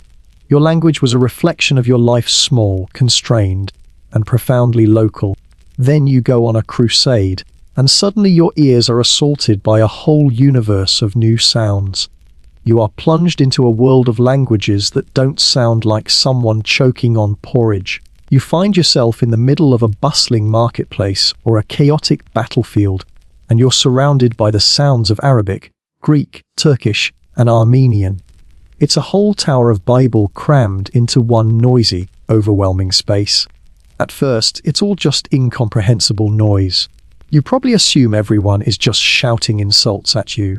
But slowly, as the days turn into weeks, and the weeks into months, your ear starts to adjust. Out of the chaotic din, you begin to pick out individual words. And you don't learn these words in a formal class. You learn them because you have to, or because you want something. You learn them through the simple, daily interactions of trade, occupation, and survival. You learn your first new words out of pure, raw desire. You pick up the word sugar, which comes from the Arabic sukkar, because your new and powerful addiction demands a vocabulary to match. You need to know the name for the thing you crave. You learn the word cotton from the Arabic qutn, because you see people wearing soft, comfortable clothing, and you would really like to stop dressing in the rough, itchy wool sacks that feel like they were designed by Satan himself. You learn these words because they represent things that can make your hard life a little softer, a little sweeter. You are, without realizing it, taking your first steps as an accidental linguist. Then you start picking up words that represent ideas, not just things. You might stumble across the word algebra, from the Arabic aljaba, meaning the reunion of broken parts. You have absolutely no idea what it means, not really, but you can tell from the way people say it that it's something important and complicated. You know that it just sounds smarter than anything you have ever said in your entire life. And you file that word away. You realize that these new words carry a certain power, a certain prestige. Imagine, for a moment, the scene when you finally make it back home. You walk into your village tavern, a place where the most thrilling conversation is about the quality of the recent harvest. You sit down, order an ale, and then casually drop the word algebra or sugar into the conversation. The room falls silent. You get instant respect. Your old neighbors, the ones who used to know you as the guy who wasn't very good at ploughing, now stare at you like you've become a wizard. And you, of course, let them. What you and your fellow Crusaders are doing, piece by piece, word by word, is creating a fascinating map of cultural transfer. You see, the process of language borrowing is a powerful historical indicator. A culture doesn't typically borrow a word for something it already has. The very fact that European languages needed to import hundreds of words from Arabic is compelling, undeniable evidence of the direction of cultural flow. It tells a story of what the West lacked and what the far more advanced and globally connected East had to offer. These borrowed words, these loanwords, are not random. They cluster in very specific areas, and those areas reveal exactly where Islamic civilization was more sophisticated. Let's look at the evidence. An entire lexicon of new materials and luxury goods flooded into European languages because you were encountering them for the first time. The word cotton, as we've seen. The word satin, which actually came into Arabic from the name of a great trading port in China, zaytun. Words for new tastes and colors like sugar, lemon, and saffron. Even the word sofa comes from the Arabic word safa. Each of these words is a tiny linguistic souvenir, an artifact of a world with a much richer and more diverse material culture than your own. The pattern is even clearer when you look at the vocabulary of science and ideas. This is where the cultural and intellectual gap was at its widest. European languages imported a whole host of words that are now fundamental to modern science and mathematics. We've talked about algebra and zeros from the Arabic Sefrat, but the list goes on and on. Words like alchemy, the forerunner of modern chemistry, and algorithm, a concept essential to mathematics and computer science.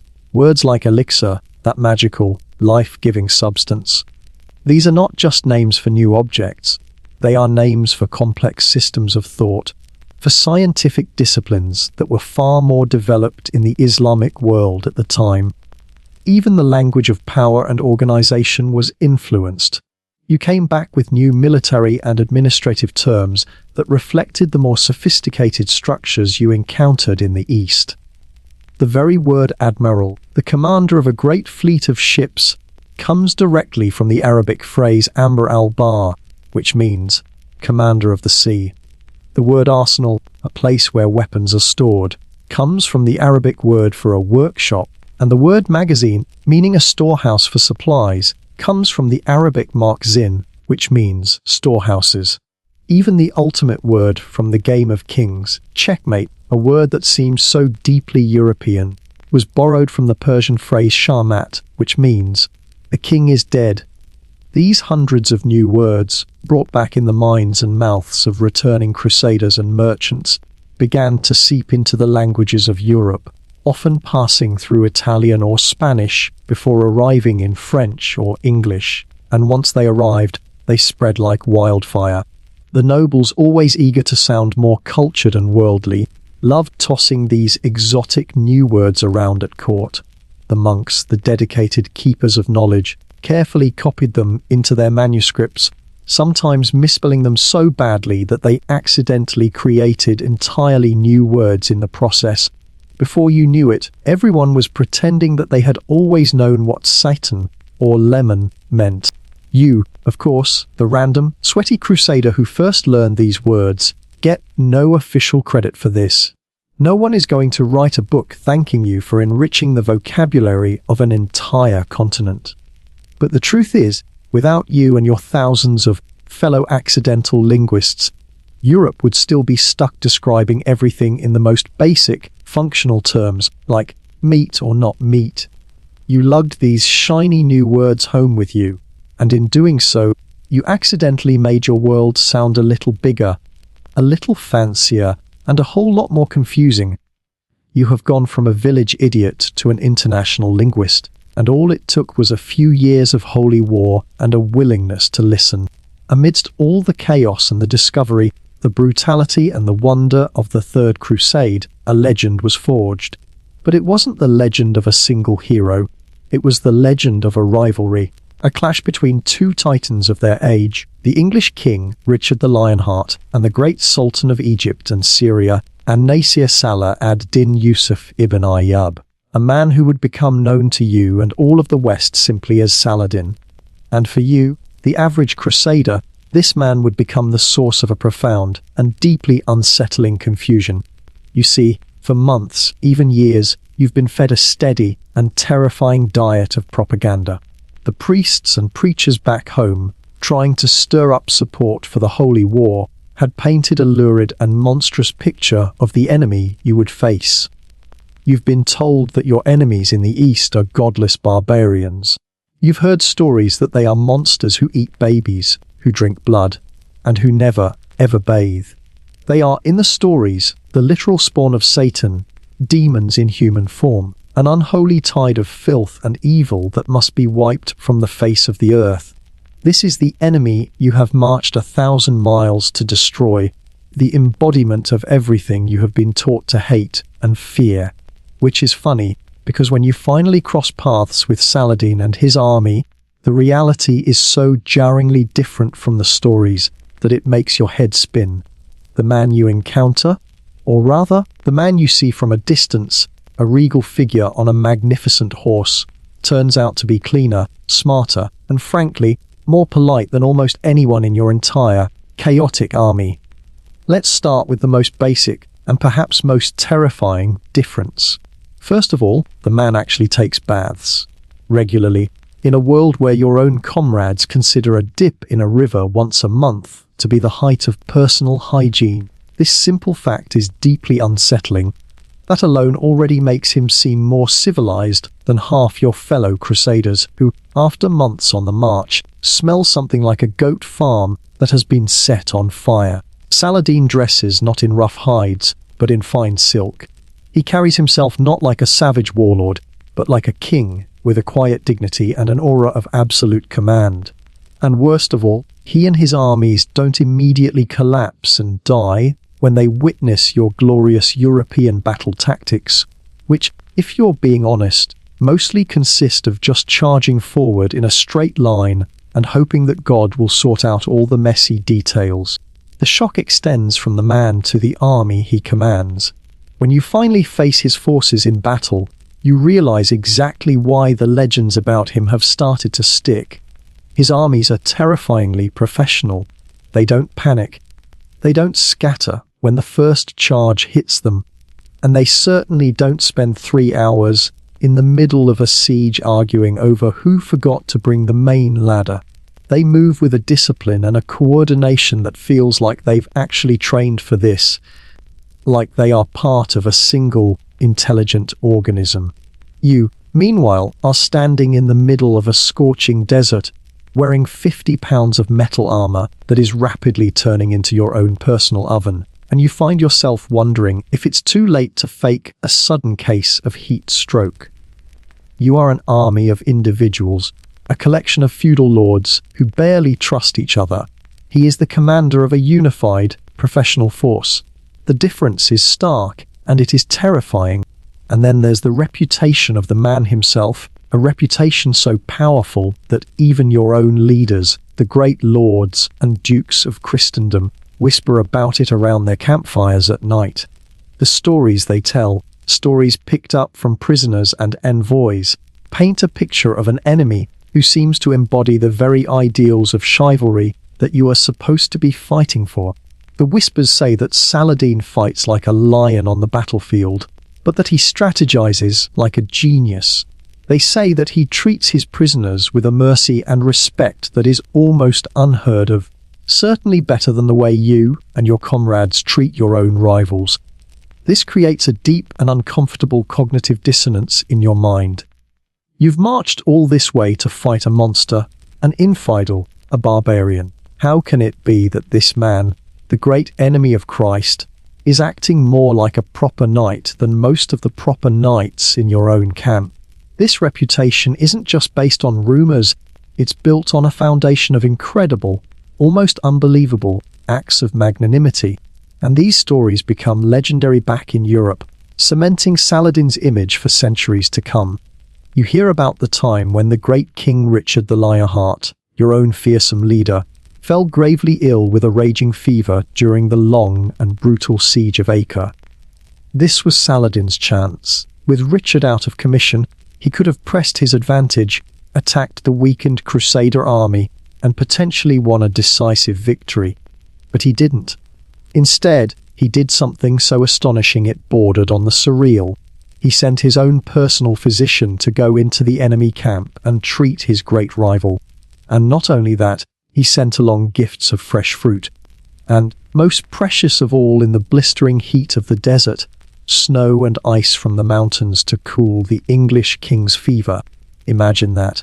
Your greatest enemy is delivering you a medieval get-well basket, while you're still arguing with your own tent mate over who gets the least mouldy loaf of bread. And that's not the only story. You hear another tale, even more incredible, from the Battle of Jaffa. In a moment of characteristic, reckless bravery, King Richard led a charge so deep into the enemy lines that he was unhorsed, left to fight on foot, a fatal position for a heavily armored king. Saladin, watching from a distance, saw the most powerful warrior in Christendom fighting at a terrible disadvantage. And what did he do? He reportedly sent 2 fresh, magnificent war horses into the thick of the battle as a gift for Richard, so that his opponent would not have to suffer the dishonor of fighting on foot. These gestures were so incredible, so completely outside the normal rules of medieval warfare, that the European chroniclers who were there wrote about them with a sense of stunned disbelief. This was the stuff of chivalric romance, of the legends of King Arthur, but it was happening right here, in the middle of a bloody holy war. And here's the real kicker, the part that messes with your head the most. Even when he beats you in battle, and he usually does, Saladin somehow comes across as the good guy. The Christian chroniclers who write about him consistently describe him as being merciful, noble, and even chivalrous. And that is just awkward. It's awkward because you have been promised eternal glory and a place in heaven for stabbing this man's soldiers. And yet, as you watch him and hear the stories about him, you can't help but feel a grudging respect, a quiet admiration that you are definitely not supposed to be feeling. You look at your own commander, who is often a half-drunk, arrogant nobleman, and then you look at Saladin, and you can't help thinking that you would probably rather follow him. His behavior acts as a kind of moral mirror, and the reflection it shows you is not a flattering one. His chivalry only serves to highlight the shocking brutality of your own side. You remember, with a sense of unease, what your own great hero, Richard the Lionheart, did after the fall of Acre. He had some 700 Muslim prisoners, men who had surrendered, marched out and systematically executed in cold blood. And now you hear stories of Saladin sending that same man get-well baskets. The contrast is stark and deeply uncomfortable. This rivalry, this strange and complex relationship between these 2 great leaders becomes the defining story of the Third Crusade. But as you stand there, confused and sweating in your armor, you'll come to remember this strange enemy. You'll remember the man who, through his actions and his character, managed to make you feel like the rude, smelly, and barbaric invader in someone else's backyard. Now, those stories about Saladin are incredible, aren't they? The get-well basket for a sick enemy, the gift of fresh horses in the middle of a battle. It's the kind of stuff that makes this whole brutal, bloody affair feel almost like a noble game, a contest between two honourable opponents. It's the version of the story that the bards and the chroniclers loved to tell, and it's the version that has echoed down through the centuries, painting a picture of a deep friendship and a profound mutual admiration between these two great kings.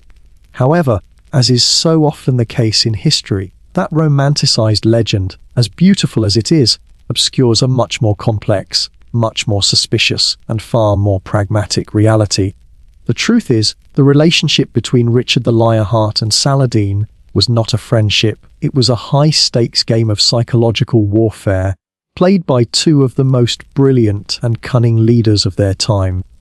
The first, and perhaps most shocking, reality check that completely shatters the myth of a deep personal bond is this: Richard the Lionheart and Saladin never actually met face to face.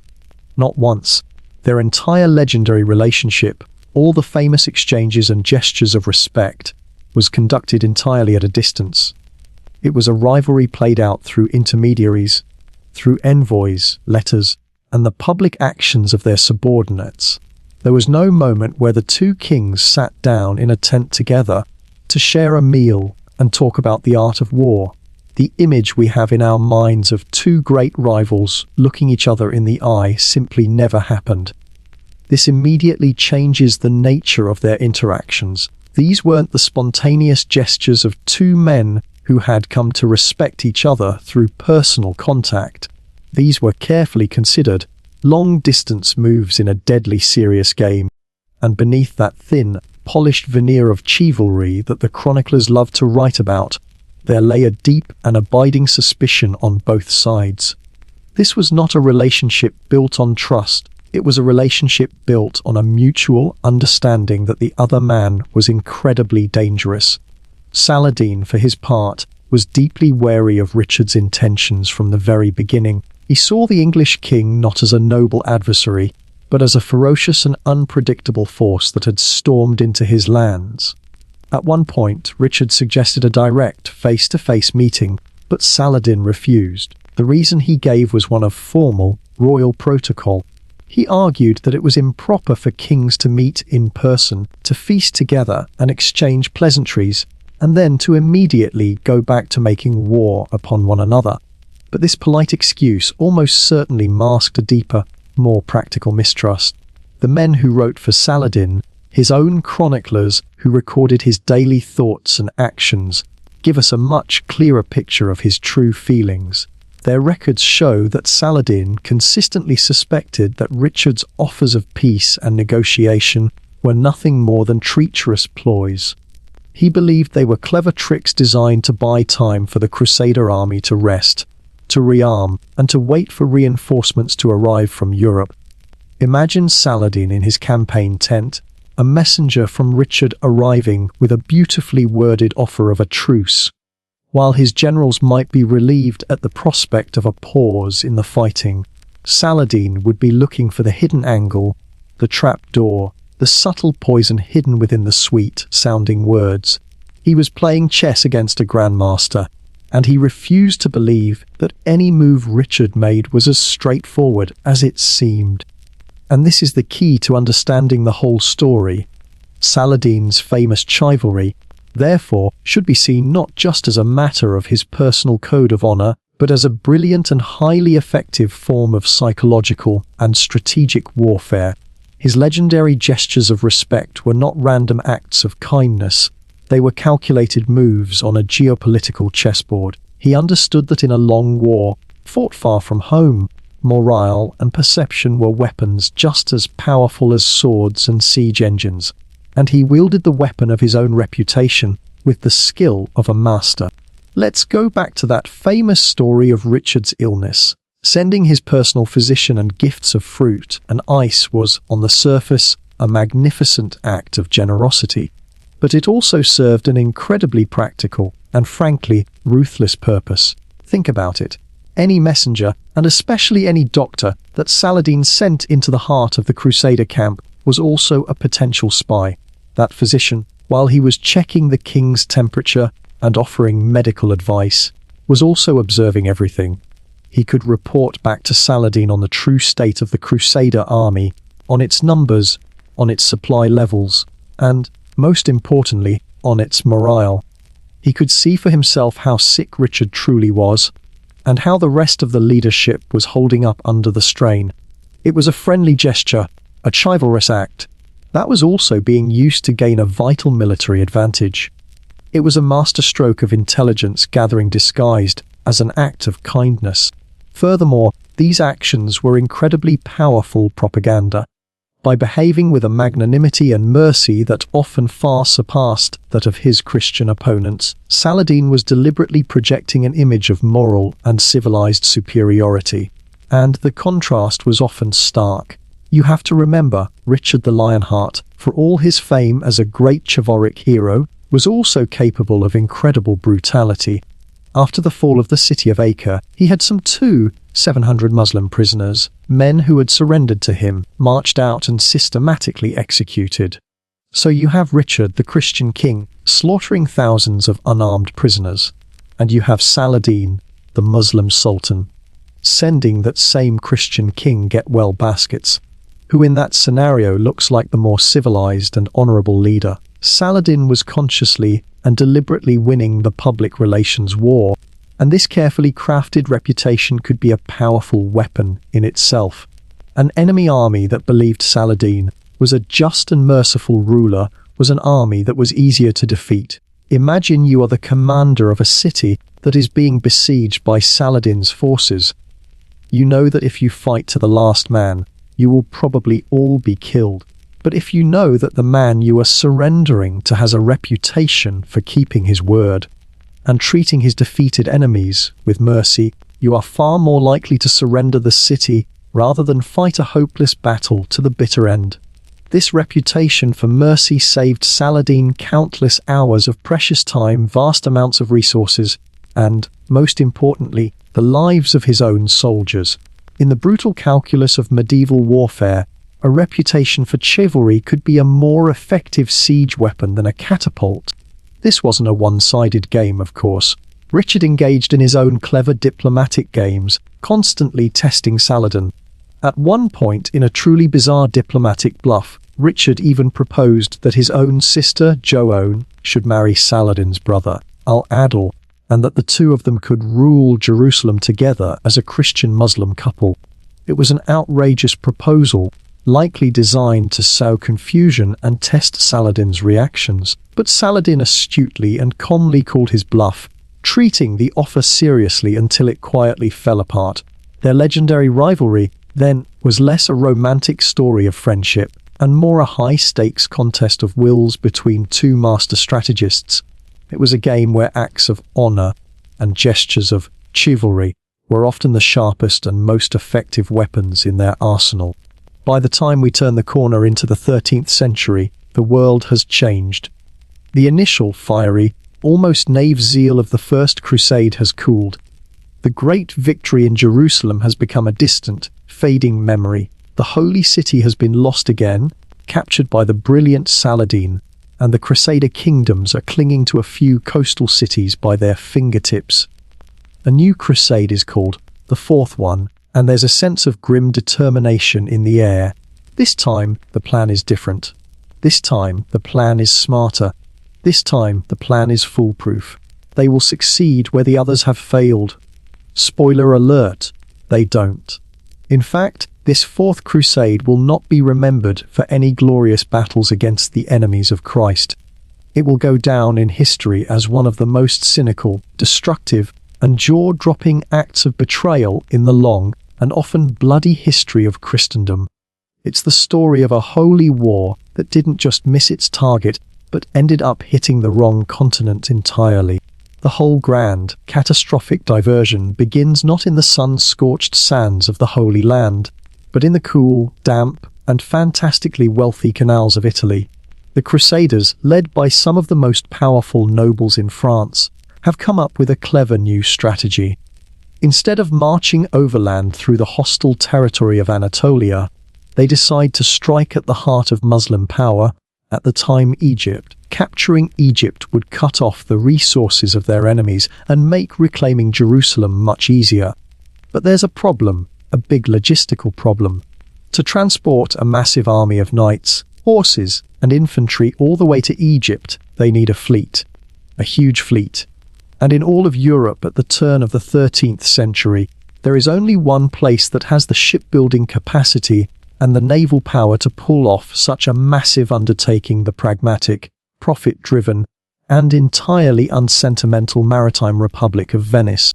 And so, the stage is set for a fateful encounter.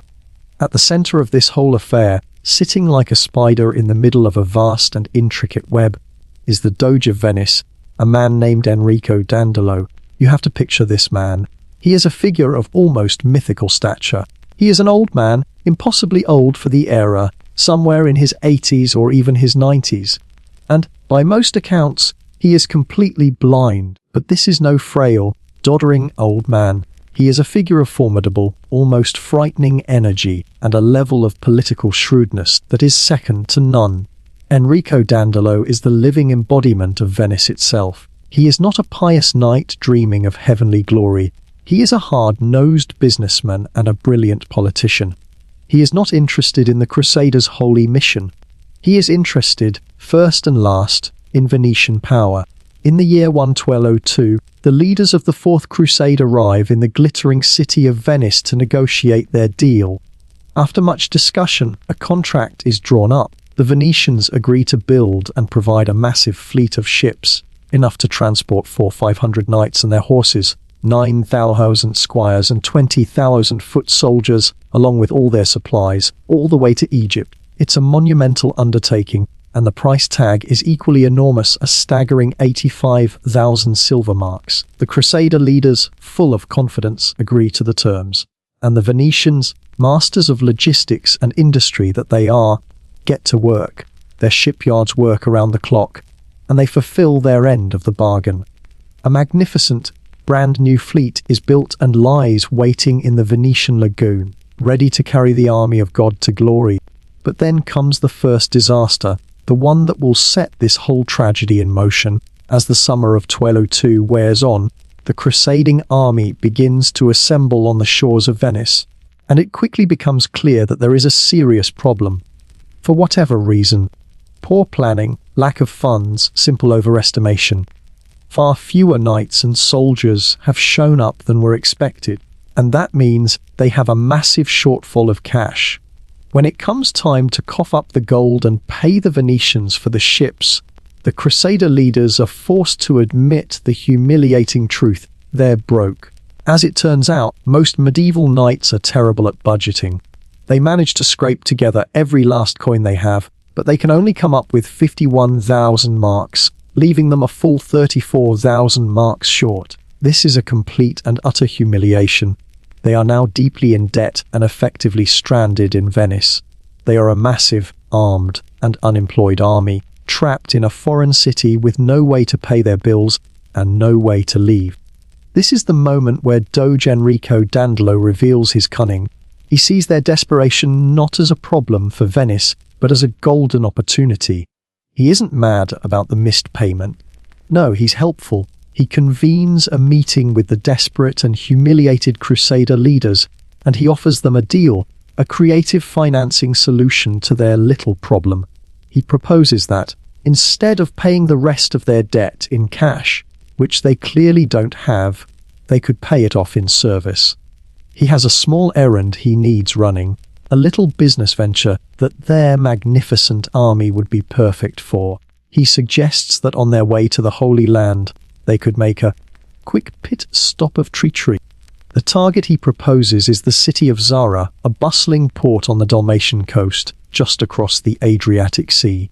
And here is the truly shocking part of the deal, the part that should have sent the Crusaders packing their bags in disgust. Zara is not a Muslim city. Zara is a Christian city.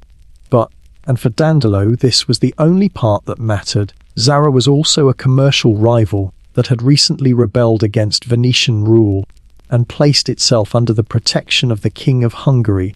Dandolo was proposing to use a holy army, an army that had taken a sacred vow to fight the enemies of Christ as his own personal collection agency, as a corporate enforcement squad to bring a rebellious business partner back into line.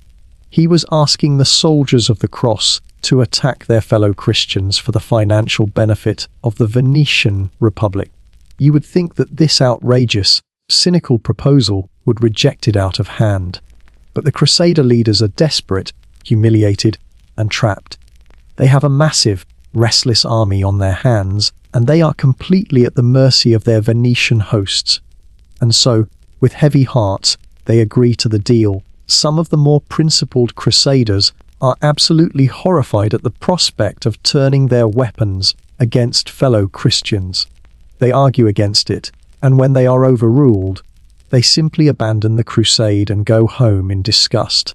But the main body of the army remains, bound by their debt and their desperation.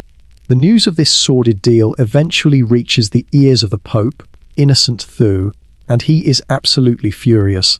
This is a complete perversion of the holy mission he had authorized. He immediately sends a letter to the Crusader camp, strictly forbidding them from attacking the Christian city of Zara under threat of excommunication.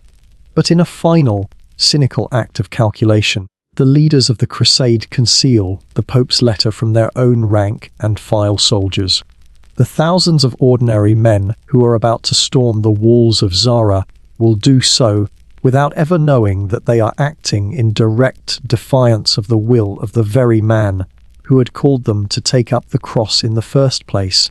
And so, in November of 1202, the great fleet of the Fourth Crusade sets sail from Venice, not for Egypt, but for Zara.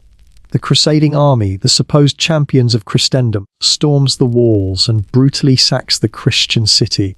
For the average soldier, this must have been a moment of profound confusion. You have just attacked fellow Christians before you have even seen a single one of the infidels you were supposed to be fighting. The holy city of Jerusalem is already looking like a very distant and perhaps unattainable dream. For this single act of treachery, the Pope follows through on his threat, and the entire crusade is officially excommunicated. The holy war has gone disastrously, irrevocably off course. This cynical transaction, a military campaign driven entirely by debt, marks the moment that the crusading ideal officially died. The thin, holy veneer of piety has been completely stripped away, revealing the raw, ugly motivations of greed and political power that had been lurking beneath the surface all along. This was the first great betrayal of the Fourth Crusade, and the worst was yet to come. Just when you think this story can't get any more bizarre, just when the Holy War has already devolved into an excommunicated debt collection service, things really go sideways. The crusading army is now spending the winter in the Christian city of Zara, a city they have just brutally sacked for their Venetian paymasters. They are in a state of profound moral and logistical limbo. They have been excommunicated by the Pope. They have betrayed the spirit of their mission, and they are still no closer to the Holy Land. Their grand crusade has stalled before it even truly began, stuck in a mire of debt and dishonor. It is at this low point, as they are hunkered down for the winter, that a new and tantalizing opportunity presents itself, an offer that will divert their path once and for all and lead them to commit one of the most infamous acts in Christian history. An exiled Byzantine prince, a young man named Alexios Angelos, shows up at their camp. He has a tragic and compelling story to tell. His father, the rightful Byzantine emperor, had been overthrown by his own brother, the young prince's uncle, who had then deposed him and had him blinded, a common and brutal practice in the Byzantine court to render a rival ineligible for the throne. This young Alexios has escaped, and he is now wandering through the courts of Europe, desperately seeking military aid to help him reclaim his father's throne. And in this stranded, indebted, and morally compromised crusading army, he sees his chance. He approaches the leaders of the crusade and the Doge of Venice, and he makes them an offer that they simply cannot refuse. The deal that Prince Alexios lays on the table seems, at first glance, like a miracle, a divine intervention designed to solve every single one of their problems. He tells them, "If you will divert your great army from the Holy Land, sail with me to Constantinople, and use your military might to restore me to my rightful throne, I will give you everything you could possibly dream of." First, he promises to pay off their entire remaining debt to the Venetians, freeing them from their financial bondage. Second, he promises to then personally finance their subsequent crusade to the Holy Land, providing them with all the cash, supplies, and troops they will need to ensure victory. And then, as the final, irresistible cherry on top, he makes a promise of immense spiritual and political significance. He will end the great schism that has divided the Eastern and Western churches for centuries and formally submit the entire Eastern Orthodox Church to the authority of the Pope in Rome.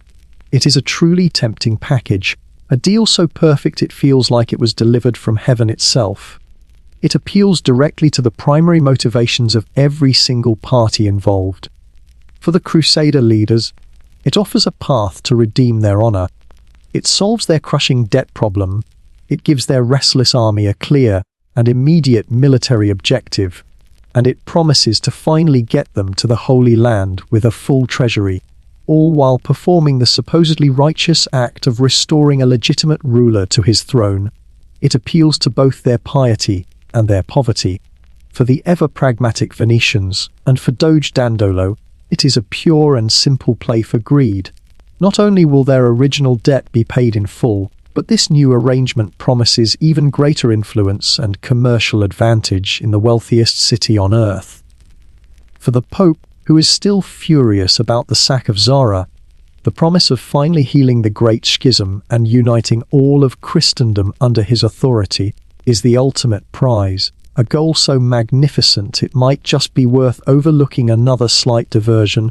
It is the perfect deal. What could possibly go wrong? And so, the decision is made. Because they've already committed one major blunder, why not just double down? The great crusading fleet, the most powerful naval force Christendom had ever assembled, sets its course not for Egypt, but for the golden shores of Constantinople. In the summer of 1203, the fleet arrives before the magnificent, legendary walls of the great city. And at first, the audacious plan actually seems to work. After a brief but effective siege, the usurper emperor, the uncle who had blinded his own brother, loses his nerve, panics, and flees the city in the dead of night. The gates are opened, and the young Alexios is welcomed into the city and crowned as Emperor Alexios IV, with his blinded father restored as co-emperor. For a fleeting moment, it looks like their morally questionable detour has paid off spectacularly. But then comes the harsh light of reality.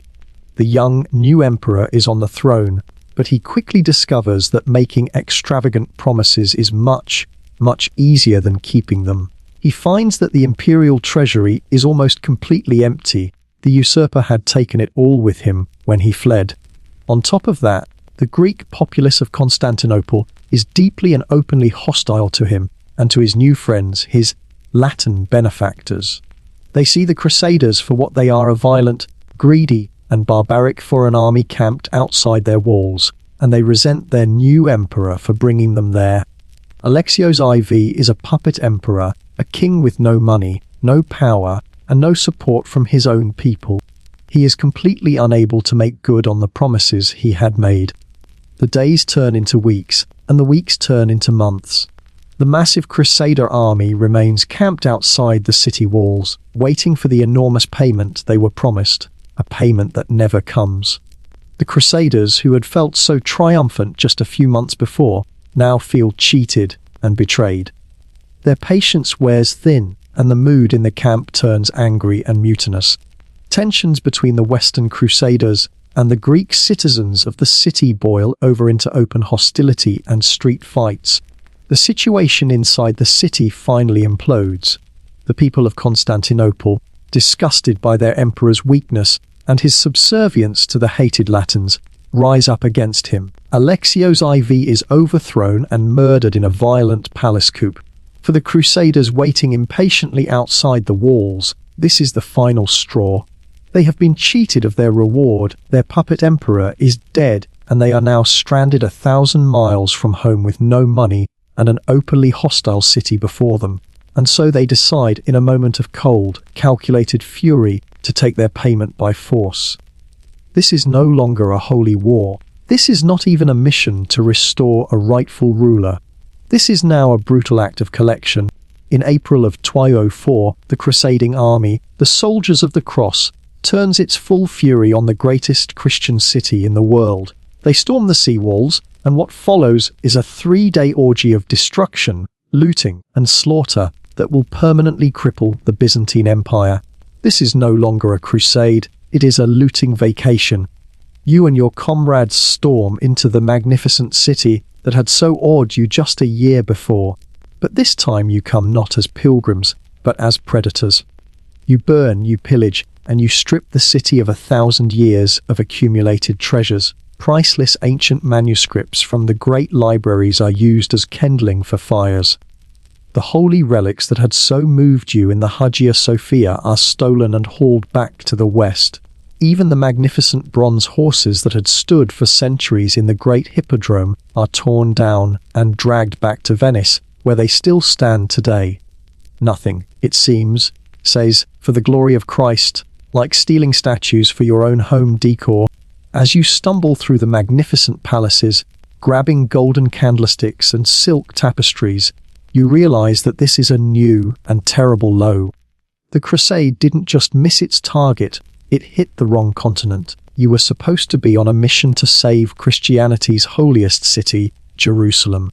Instead, you have just participated in the destruction of Christianity's greatest bastion, the Eastern Roman Empire, your supposed ally.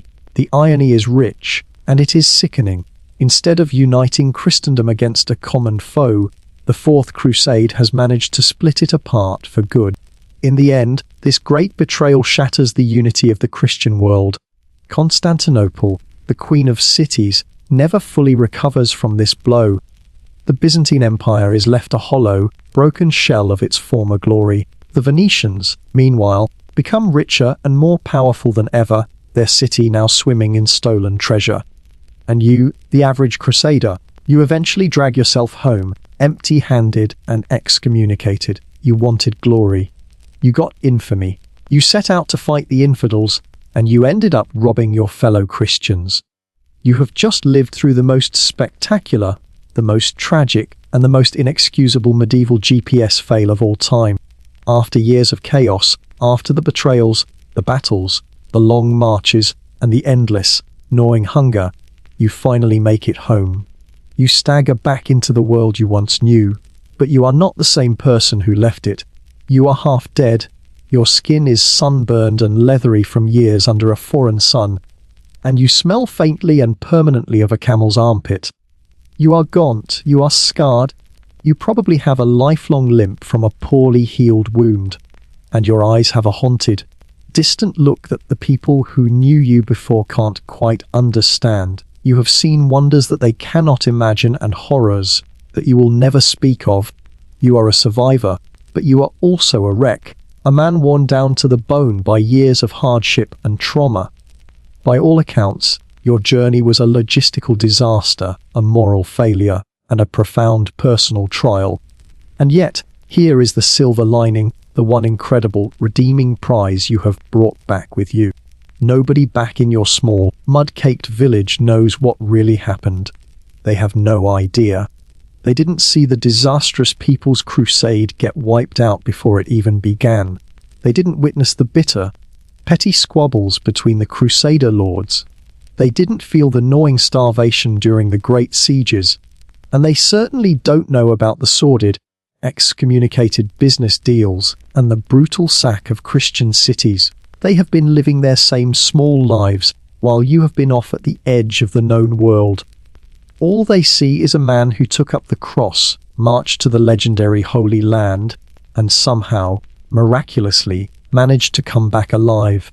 This massive gap in their knowledge, this information vacuum, is your single greatest asset, because it means you are about to become the most interesting, the most respected, and the most captivating storyteller within a 50-mile radius. The first time it happens is probably in the local tavern. You sit by the fire, a mug of ale in your scarred hands, and the whole village gathers around you, their faces wrapped with attention, waiting for you to speak. And so, you drop your first tale. It's a work of art, not because of what you say, but because of what you leave out. You don't mention the weeks of agonizing dysentery that nearly killed you. You don't talk about the endless, soul-crushing marching, day after day, under a blistering sun. You definitely don't bring up the embarrassing fact that you once got hopelessly lost for 3 days with your entire unit because your captain, a supposedly noble lord, couldn't read a map. You carefully, skillfully curate the story of your experience, snipping out all the bits that are boring, humiliating, or just too grim to recount. You become the editor of your own memory. Instead of the ugly truth, you give them a masterpiece of embellishment. You tell them about the time you fought valiantly during the Great Siege of Antioch. Now, what valiantly actually means in this case is that you probably stood behind a thick stone wall for several weeks, holding a rusty spear, desperately hoping that someone else would do all the actual stabbing. But your neighbors, their eyes wide with wonder, they don't know that. To them, as you describe the chaos and the clash of steel, you are practically Richard the Lionheart's right-hand man. You become a hero in the retelling, your fear edited into courage, your blind luck edited into divine providence. And that's the real beauty of it, the secret power you now possess. The truth doesn't really matter, because the Crusades were such a vast, chaotic, and poorly documented mess that almost any story you tell sounds believable. This opens up a whole world of glorious, heroic fiction for you to create. Did you single-handedly slay 10 enemy knights with one arm tied behind your back? Sure, why not? Did you scale the towering walls of Jerusalem using only your bare feet and the sheer power of your divine willpower? Absolutely. Did you personally get into a wrestling match with the great Saladin himself? Of course you did, and you nearly won too, but he obviously cheated at the last minute. The canvas of your adventure is so large and so unknown to your audience that you can paint any masterpiece of heroism you like. The best part of this whole arrangement is that nobody can ever prove you wrong. There is no medieval fact-checker with a scroll and a disapproving look, ready to cross-reference your story with eyewitness accounts. There are no parchment archives they can consult to call you out on your magnificent lies. In this small, isolated world, your word is gospel. You were there, and they were not, and so every time you tell the story, you embellish it a little more, adding a new detail here, a more dramatic flourish there, and with every retelling, your reputation grows. Soon, people in the village stop thinking of you as that guy who used to be terrible at stealing cabbages. You are now, and forever will be, the hero who saw the Holy Land. And these stories you tell, they don't just entertain the locals on a cold winter's night. They begin to take on a life of their own. They inspire people. The local priest, hearing your tales of faith and valor against the infidels, turns them into powerful sermons about the importance of courage and devotion to God. Traveling bards and minstrels, always on the lookout for a new and exciting story, hear your epic tales and weave them into songs that they will then carry to other villages and towns. Wealthy nobles, eager to connect their own family name to the glory of the Holy War, might even commission a great tapestry depicting a heroic battle scene that you described, a battle that, of course, never quite happened that way. This is how history gets written, not by historians in a library, but by storytellers around a fire. Over time, through this collective, grassroots effort of thousands of returning crusaders, all telling their own edited and embellished stories, the very nature of the Crusades begins to transform in the popular imagination. The messy, brutal, and often failed logistical disaster is slowly and steadily written into a noble, romantic epic. The chaos is smoothed over, the defeats are forgotten, and the moments of true heroism are magnified 1,000 times. And it all happens simply because you and your buddies couldn't resist bragging a little bit. Of course you remember the truth. Late at night, when the tavern is empty and you're alone with your thoughts, you remember it all with perfect, painful clarity. You remember the fleas. You remember the constant, gnawing hunger. You remember the endless, mind-numbing boredom of waiting during sieges. You remember the vicious, desperate fights that would break out among your own comrades over a single, mouldy loaf of bread. You remember the fear, the cold, hard terror you felt in the moments before a battle. But you will never, ever admit that part to anyone. Why would you? Why waste a perfectly good legend with ugly, inconvenient details about diarrhea? So yes, the Crusades gave you scars, a deep-seated trauma that will probably never leave you, and a lifelong limp that aches when it rains. But they also gave you something else, something incredibly powerful. They gave you legendary stories to tell around the fire, and in the Middle Ages, a good story is worth more than gold. It earns you respect. It earns you status. It earns you a place of honor in your community. Congratulations. You have gone from an anonymous mud farmer, a man destined for a forgotten grave, to a myth-making world traveler, a local legend whose stories will be told long after you are gone. All it cost you was your youth, your health, and quite possibly your sanity. While our crusaders are off having their minds and palates expanded in the great cities of the East, a fascinating and parallel story is unfolding back home in Europe. It's a story about that same fundamental problem. We started with what to do with a massive surplus of bored, aggressive, and highly trained fighting men. The Crusades, as we've seen, were Pope Urban's grand, geopolitical solution to export that problem. But at the very same time, the knightly class itself was developing its own internal solution, a way to manage and ritualize its own violent tendencies. While some knights were marching to Jerusalem, others were marching onto a different kind of battlefield, a field of honor that would come to be known as the tournament. And this is where the story of that most iconic of medieval spectacles, the jest, begins. Now, when you hear the word tournament, you probably have a very specific image in your mind, an image shaped by countless movies and fairy tale books.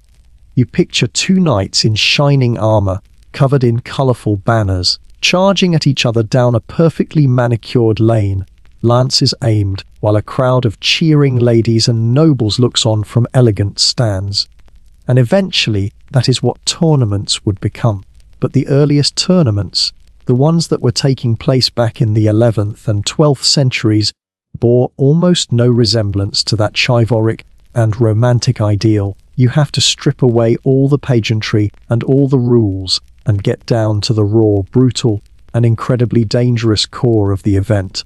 The earliest tournaments were chaotic, messy, and violent affairs known as mêlées, a French word that literally just means melee or brawl.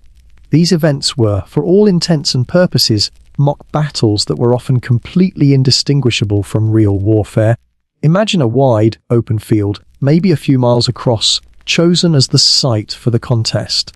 There are no fancy stands, no tilt barriers, no carefully laid out lists.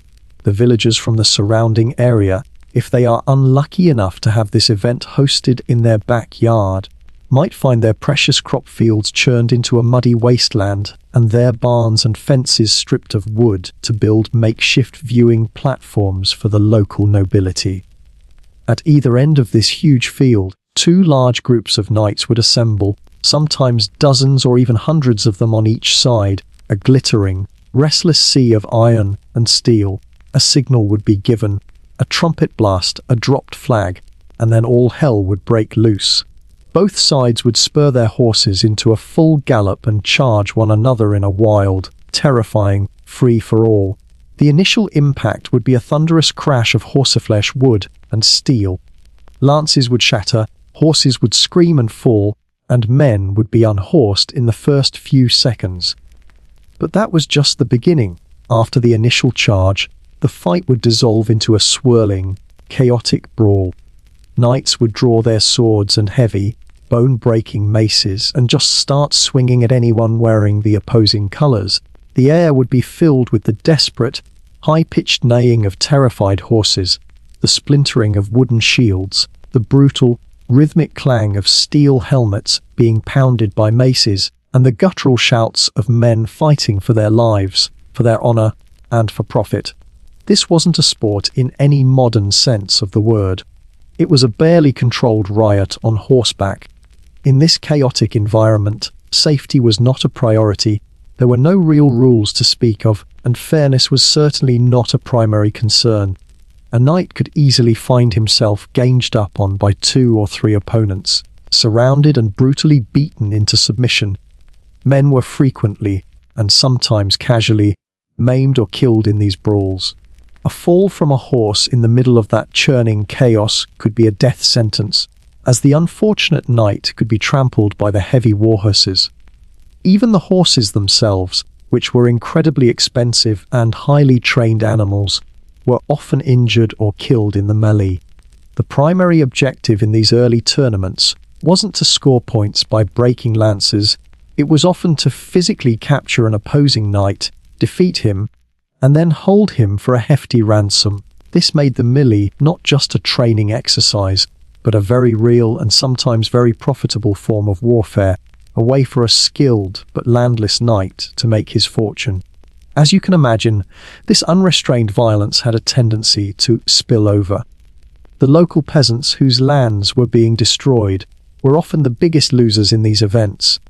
But even in this swirling, bloody chaos, a pattern began to form. Something new and interesting started to emerge from the heart of the brawl. Both the men fighting in the melee and the spectators watching from the sidelines found themselves irresistibly drawn to one particular, recurring moment: the singular, focused drama of 2 individual knights who had become separated from the main brawl, turning their horses, leveling their lances, and charging at each other one-on-one. There was a clarity, a purity, and a powerful theatrical thrill to this individual contest that was missing from the messy, confusing group battle. This moment, the clash of just 2 men, became the highlight of the event, and slowly, over time, that one spectacular moment began to pull away from the larger melee. The organizers and the participants themselves started to realize that this was what the crowd really wanted to see. This one-on-one spectacle gradually detached itself from the group brawl to become its own separate, dedicated event. This was the birth of the jest as we now think of it. It was a slow, organic evolution, a move away from the chaos of the mock battle and towards a more structured, more ritualized, one-on-one contest. By the late 11th and early 12th centuries, while the melee was still the main event, jousting was beginning to take shape as a contest with its own purpose, a way for a knight to demonstrate his individual skill, his courage, and his expert horsemanship in a way that was impossible in the confusion of the group fight. What we are witnessing in these early tournaments is the very beginning of a long and important process, the taming and ritualization of the inherent violence of the European knightly class. The chaotic, bloody melee was a perfect reflection of the uncontrolled, endemic warfare that was tearing the continent apart from the inside, the very problem the Pope was trying to solve with the Crusades. The slow, gradual emergence of the just as a more controlled, more theatrical, and more rule-bound spectacle is a sign that this violent society is beginning, however tentatively, to look for ways to manage its own most destructive impulses. It's an attempt to turn a brutal and chaotic reality into a celebrated and ritualized art form. The wild, untamed beast of knightly violence is slowly and painstakingly being put on a leash. As we saw, the earliest tournaments were little more than brutal, chaotic brawls on horseback, a messy and often lethal reflection of the violent age they were born in. But from the heart of that chaos, the singular, dramatic spectacle of the one-on-one charge began to emerge as the crowd's favorite moment. For this raw display of individual courage to transform from a random occurrence into a true sport, something had to change. The wild, untamed energy of the just needed to be channeled, controlled, and refined. As jousting matured from that wild melee into a more celebrated contest, rules became absolutely essential. Without them, the tilt yard, as the field of combat came to be known, was simply a chaotic gamble of life and death. With them, it could become a disciplined sport, a physical performance that mirrored the growing ideals of order and chivalry. This evolution was driven by a series of brilliant and practical innovations that would slowly transform a bloody battlefield simulation into a highly regulated and incredibly specialized sport. Perhaps the most important development, the single innovation that did more than any other to change the nature of the game, was the introduction of the tilt barrier. In those early, terrifying jests, the two knights would simply charge at each other across a wide, open field. This led to frequent and incredibly dangerous head-on collisions, not just between the lances, but between the powerful, heavy warhorses themselves. Imagine two one-ton animals, each carrying a man encased in over 100 pounds of steel, colliding at a combined speed of over 40 miles per hour. The result was pure carnage. Horses, which were fantastically expensive, and the most important piece of equipment a knight owned, would have their legs shattered, and the riders would be thrown in a tangle of broken bones and twisted metal. It was a messy, inefficient, and incredibly costly way to prove your valor. Sometime in the 14th century, a simple but revolutionary solution was introduced. A simple rope was stretched down the center of the field to keep the riders on their own side. And by the 15th century, this flimsy rope had evolved into the solid wooden fence that we now instantly recognize, a barrier about 4 to 5 feet high that ran the length of the lists. This barrier, the tilt, was a complete game changer. It served the crucial purpose of keeping the horses safely separated, preventing those devastating head-on collisions. This simple piece of wood forced the knights to ride straight and true, each in his own lane, and with the fear of a horse collision removed, the knights could now focus all of their concentration and all of their skill on the real art of the jest, aiming their lance with perfect precision at the moving target of their opponent. With the field of play now safer and more regulated, the next logical step was to adapt the equipment itself. The weapons and armor used in a joust began to evolve into highly specialized pieces of sporting equipment, very different from what a knight would use in an actual war. The most obvious change was to the lance.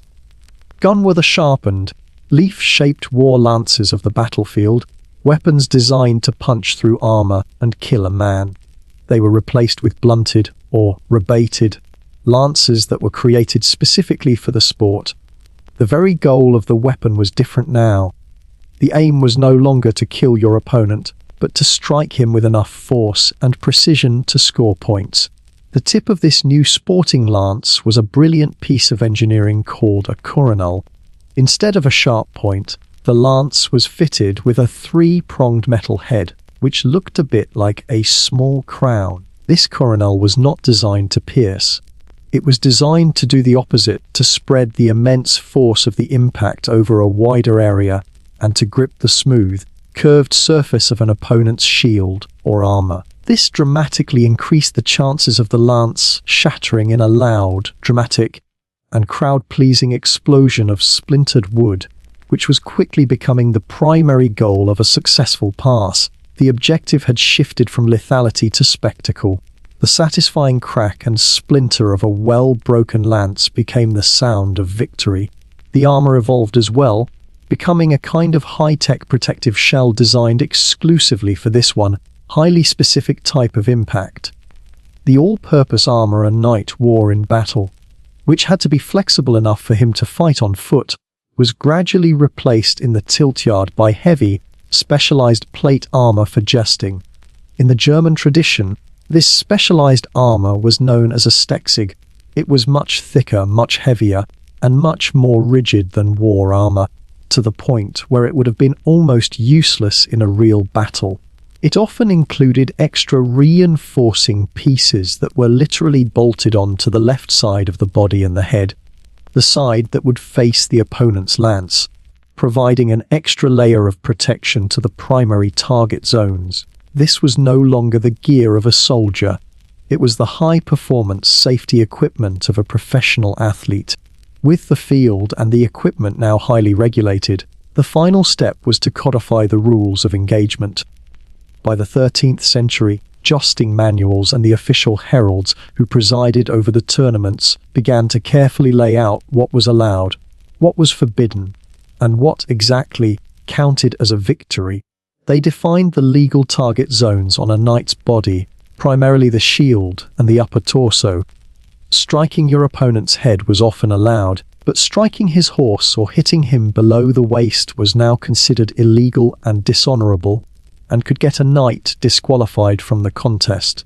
Points were awarded for clean, powerful strikes and, most importantly, for breaking lances on the designated target areas. This entire evolution, from a chaotic brawl to a rule-bound sport, reflects a much broader and more important civilizing trend that was taking place within the European aristocracy. The conscious, deliberate implementation of all these rules, standardizing the equipment, regulating the field of play with the tilt barrier, and defining legal target zones, was part of a larger effort to reduce the very real lethality of their favorite pastime. The goal was now to emphasize and celebrate skill, precision, grace, and expert horsemanship over sheer, murderous brute force. A knight who could ride with perfect form and shatter 3 lances cleanly on his opponent's shield could now become just as celebrated as one who managed to knock his foe out of the saddle. This transformation of the sport occurred in perfect parallel with the flourishing of the code of chivalry, that complex set of ideals about how a proper knight should behave. The tilt yard was no longer just a training ground for war, it became a grand theatre for the public performance of knightly honour. It was a stage where a knight could demonstrate to the entire world, to his king, to his peers, and to the ladies in the stands, that he possessed not only courage, but also the equally important virtues of restraint, fairness, and grace. The development of the sport is a physical manifestation of a profound cultural shift in the very definition of what it meant to be an elite man. So, what began as a messy, indistinguishable brawl had now, through a series of clever innovations and a powerful cultural shift, been transformed into something closer to a violent, high-speed bullet. It had become a highly specialized art form, a pageant, and a moral display all rolled into one. It was an attempt by a deeply violent society to tame itself from within, to take its most defining and destructive characteristic, its mastery of organized violence, and turn it into a spectacular and ritualized art form that everyone could celebrate. The untamed beast of knightly violence hadn't been killed, but it had, at long last, been taught how to dance. As the jest became more refined, more rule-bound, and crucially, a little less lethal, its popularity absolutely exploded across Europe. The tournament, the event that hosted the joust, began to evolve from those rough and tumble military exercises we talked about into something much, much bigger. They became grand, multi-day festivals of pageantry, events so massive and all-encompassing that they were the medieval equivalent of the Super Bowl and a royal wedding combined. This was no longer just a sport for knights, it was a massive spectacle that drew in thousands upon thousands of spectators from every single social class, from the highest king to the humblest peasant. You have to imagine what it was like when one of these great tournaments was announced. A temporary city of colourful tents and pavilions would spring up in an open field. Kings and queens would attend, bringing their entire glittering retinues with them, to be seated in specially constructed wooden stands with the best views of the action. Nobles from hundreds of miles around would bring their households, and merchants, smelling an opportunity, would flock to the site to sell food, trinkets, fine cloth, and gallons upon gallons of wine. For the common folk, who might live their entire lives without ever seeing a real battle or the inside of a royal court, the tournament offered a rare and precious chance to witness the knightly class in all of its shining, intimidating glory. They could see the legendary knights they'd only heard about in songs, riding beneath magnificent banners that crackled and snapped in the wind, their armor gleaming in the sun. It was an explosion of color, sound, and spectacle in an otherwise often grey and harsh world, And while the jest itself was usually the main event, the highlight of the festival, these great tournaments included a whole host of other entertainments to keep the massive crowds happy. There were often still the old school melees, those large, chaotic group combats that recalled the Just's rougher, more brutal origins, a thrilling nod to the old ways. And then there were the feasts. After a long day of watching the contests, the nobles would retire to great tents for incredible banquets, filled with tables groaning under the weight of roasted meats, pies, and spiced wines. These feasts were a spectacle in themselves, often featuring elaborate displays of sugar and pastry that had been sculpted by master chefs into the shapes of castles, animals, or mythical beasts. And all the while, jugglers, minstrels, and dancers would entertain the crowds between the bouts of combat. A great tournament was as much a carnival as it was a combat sport. In this new, highly theatrical environment, ceremony became just as important, if not more important, than the fighting itself. A tournament would often begin with a grand procession, where the competing knights would parade into the lists, the fenced-off arena where the justs were fought. Their magnificent war horses would be caparisoned or draped in dazzling, expensive fabrics dyed with costly pigments, their shields polished until they gleamed like mirrors in the sun. Trumpets would blare, announcing the arrival of the champions. Heralds, the masters of ceremony, would call out the names and the noble lineages of each knight, ensuring the crowd knew exactly who was about to risk their honor on the field. The whole event was pure theatre, a carefully orchestrated and incredibly expensive show that was meant to dazzle the audience. Even the pauses in the action, when attendants rushed out to clear away the splinters of broken lances or lead away a tired horse, were opportunities for the nobles in the stands to gossip, to bet on the outcomes, or to simply admire the incredible finery of the armor and the colorful heraldry on display. This evolution from a rough military exercise into a grand public spectacle also meant that the tournament became a powerful political tool, a stage for monarchs to broadcast their wealth, their power, and their prestige to the world. To host a lavish tournament required enormous resources, and the dazzling display of dozens of knights in their gleaming, custom-made armor, their horses draped in fabrics showing their heraldic colors, served as a potent and very public reminder of the ruler's grandeur and authority. These events also functioned as a surprisingly effective form of international diplomacy. Foreign envoys were often invited to witness the spectacle, providing a perfect opportunity for a king to impress his allies and intimidate his rivals, all without the risks and costs of an actual war. For an ambitious young knight, a strong performance in front of the king could be a life-changing event, a direct pathway to royal favor that could lead to titles, land, or a lucrative marriage into a powerful family.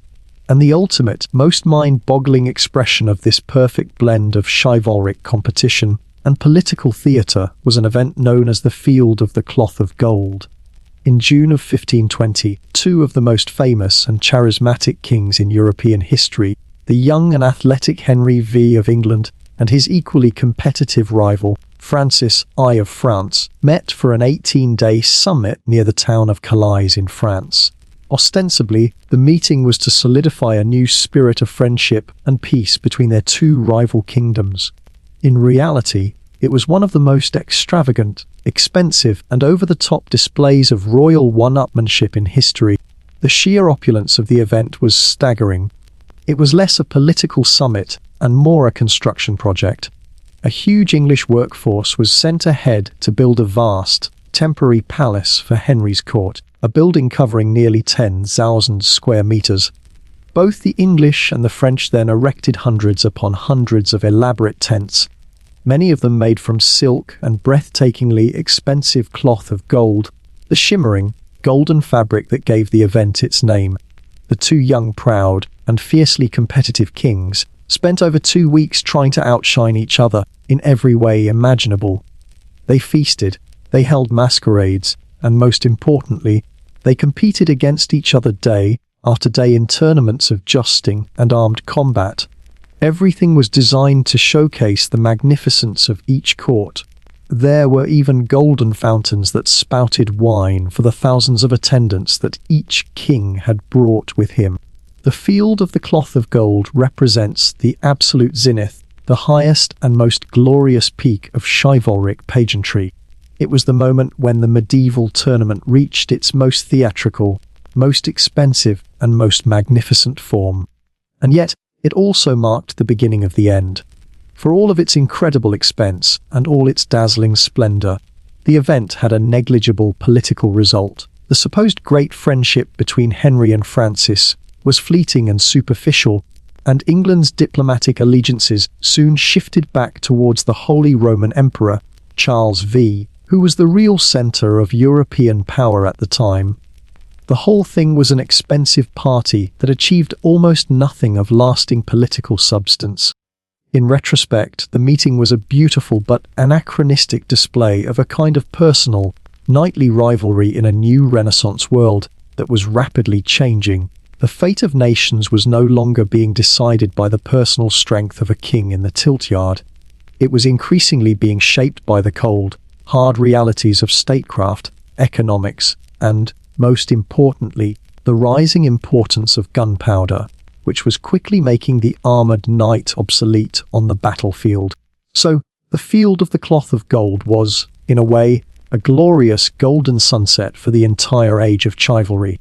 It was a magnificent final spectacle that showed the tournament at its most glorious, but it also demonstrated that the real power was shifting away from the tilt-yard and into the treasury and the diplomat's chamber. The Royal Super Bowl had just played its final, most spectacular game, but the rules of how the world really worked were already being rewritten somewhere else entirely. For all its magnificent pageantry, for all the carefully crafted rules and the blunted lances, the sport of jousting never truly ceased to be a dangerous, violent, and sometimes fatal pastime. Beneath the colourful banners, the chivalric rituals, and the admiring gaze of the crowd, there always lay a brutal and unforgiving reality. When two armoured men, each weighing over 200 pounds, mounted on powerful, 1,000-pound war horses, charged at each other at full gallop, they generated a tremendous and terrifying force of impact. And even with all the specialised armour and the safety innovations, physics remained stubbornly undefeated. Men were hurt, they were maimed, and sometimes they were killed in the lists. Even in a successful, well-executed joust, broken ribs, concussions, dislocated shoulders, and punctured lungs were all common and accepted outcomes of a day's sport. But a more terrifying and insidious danger came not from the direct force of the blow, but from the lances themselves. As we've seen, the sporting lances were designed to shatter on impact, creating a spectacular and satisfying explosion of wood. But when a thick, solid shaft of ash or pine travelling at over 30 miles per hour disintegrates, those shards of wood don't just fall to the ground, they fly like missiles, a deadly cloud of wooden shrapnel moving at incredible speed. And sometimes, a piece of that shrapnel could find its way through the narrow eye slit, the visor, of a knight's helmet. The chronicles of the time record numerous instances of knights being blinded when a splinter pierced their visor, or being horribly scarred when fragments of their own lance lodged deep into the flesh of their face. It was a freak accident, a roll of the dice in a deadly game. And in the summer of 1559, this inherent lethality of the sport was driven home in the most dramatic, public, and world-altering way possible. The scene is Paris on June 30th, 1559. The city is in a festive mood. A grand tournament is being held to celebrate a momentous occasion, a new peace treaty that has finally been signed between France and its longtime, bitter rival, Spain. The air is filled with the sounds of trumpets and cheering crowds. The lists are decorated with the finest banners and tapestries, and among the noble competitors, eager to show off their skill in this time of peace, is the king himself, Henry VI of France. Henry was not just a monarch who enjoyed watching the jest. He was an avid sportsman, a keen and highly skilled jouster in his own right, still athletic and powerful at the age of 40. And on this day, he is having a very good day indeed. He rides pass after pass, expertly breaking his lances on his opponents, winning the acclaim of the crowd and reaffirming his image as a true warrior king. As the long day of festivities begins to wind down, the jousting officially comes to an end. But the king, flushed with his success and full of competitive energy, insists on having one final joust. His wife, the famous Catherine de' Medici, pleads with him not to ride again, perhaps having some dark premonition, a feeling of unease that she couldn't shake. But Henry, confident and perhaps a little arrogant after his successful day, dismisses her concerns. His chosen opponent for this last, fateful run is a young but capable captain of his Scottish Guard, a man named Gabriel de Lorges, the Count of Montgomery. Montgomery, for his part, is reluctant to face his king again, but he is compelled by royal command to ride. And so, for one last time, the two men take their positions at opposite ends of the tilt yard. They lower their visors, a herald announces the charge, and they spur their great horses forward. They thunder down the tilt, two ironclad missiles on a collision course. Montgomery's lance strikes the king squarely on his helmet. The lance shatters exactly as it is supposed to, in a loud explosion of wood. But this time, something goes horribly, terribly wrong. A large, thick splinter from the broken shaft, instead of flying away harmlessly, flies upwards at a freak angle. It finds the narrow eye slit of the king's visor, punches through it, and penetrates his right eye, driving deep into his brain. The king reels in his saddle from the horrifying impact, bleeding profusely from the wound, and is carefully helped from his horse and carried from the field as a shocked silence falls over the festive crowd. What followed was 10 days of pure agony. The best and most famous physicians in all of Europe were summoned to the king's bedside. Among them was the brilliant royal surgeon, Ambroise Paré, and the famed anatomist Andreas Vesalius, who was sent urgently from Brussels by the King of Spain himself. These brilliant men did everything they could. They carefully and painfully removed the main splinter from his eye, and they found and removed other fragments of the lance from his head and throat. But the damage was too deep, the wound too catastrophic. They were powerless to stop the inevitable infection and swelling in his brain. On July 10, 1559, after 10 days of suffering, King Henry of France died. He was just 40 years old. The death of a reigning monarch, killed not in a glorious battle, but in a sporting accident during a peace celebration, sent a massive shockwave across all the courts of Europe. It was a brutal, public, and undeniable reminder that even with all the rules, all the specialized armor, and all the pageantry, jousting was still a deadly gamble. It was a reminder that even kings, with all their wealth and power, were not immune to a random splinter of wood. The incident effectively ended the sport's viability as a serious martial pursuit for the high nobility. The risks, it was suddenly and horrifyingly clear, far outweighed the glory. The consequences were immediate and profound. In France, the home of chivalry, jousting was discontinued almost immediately. In other kingdoms across Europe, the sport rapidly transformed into much safer, more purely theatrical exercises that eliminated the risk of direct, violent contact between the riders. The dangerous joust of war was replaced by things like the carousel, a kind of equestrian bollet where knights would perform intricate, choreographed maneuvers, or tilting at the ring, where a knight would ride at a gallop and try to spear a small ring hanging from a post with the tip of his lance. These events still required incredible horsemanship and skill, but they were no longer a combat sport. Now, the decline of jousting was also tied to the larger technological shift of the era. The rise of firearms was already making the armored knight obsolete on the battlefield, but the gruesome and very public death of King Henry served as a dramatic, symbolic final blow. It was the moment that the pageantry of the sport could no longer hide its inherent brutality. It proved, in the most spectacular way possible, that the great knightly games of the past had become a fatal indulgence in a new world that was rapidly moving on. Now, let's leave the world of medieval knights, of clashing steel and splintering lances, and take a journey much further back in time, long before the age of crusades and cathedrals. Back in the mountainous, sun-drenched heart of ancient Greece, there stood a place that was believed to be the very center of the world, a place of profound mystery and immense power. This was Delphi, home to the most famous and influential oracle in all of antiquity. For over 1,000 years, this sacred spot was a spiritual magnet, drawing kings, generals, philosophers, and common folk alike on long and difficult pilgrimages. They came with their hopes, their fears, and their most urgent questions, seeking to hear the whispered secrets of the future from the lips of the god Apollo himself. Delphi's location was as dramatic as its reputation. The sanctuary was perched high on the southern slopes of the great Mount Parnassus, overlooking a breathtaking valley of the river Pleistus, a landscape filled with shimmering, silver-green olive groves. But its importance was not just geographical, it was cosmic. According to the ancient legends, Zeus himself, the king of the gods, had once sought to find the exact center of the earth. To do this, he released 2 golden eagles from opposite ends of the world, and the spot where they met, their flight paths finally converging, was here, at Delphi. To mark this sacred spot, a holy stone, a conical monument known as the omphalos, which literally means the navel, stood within the temple.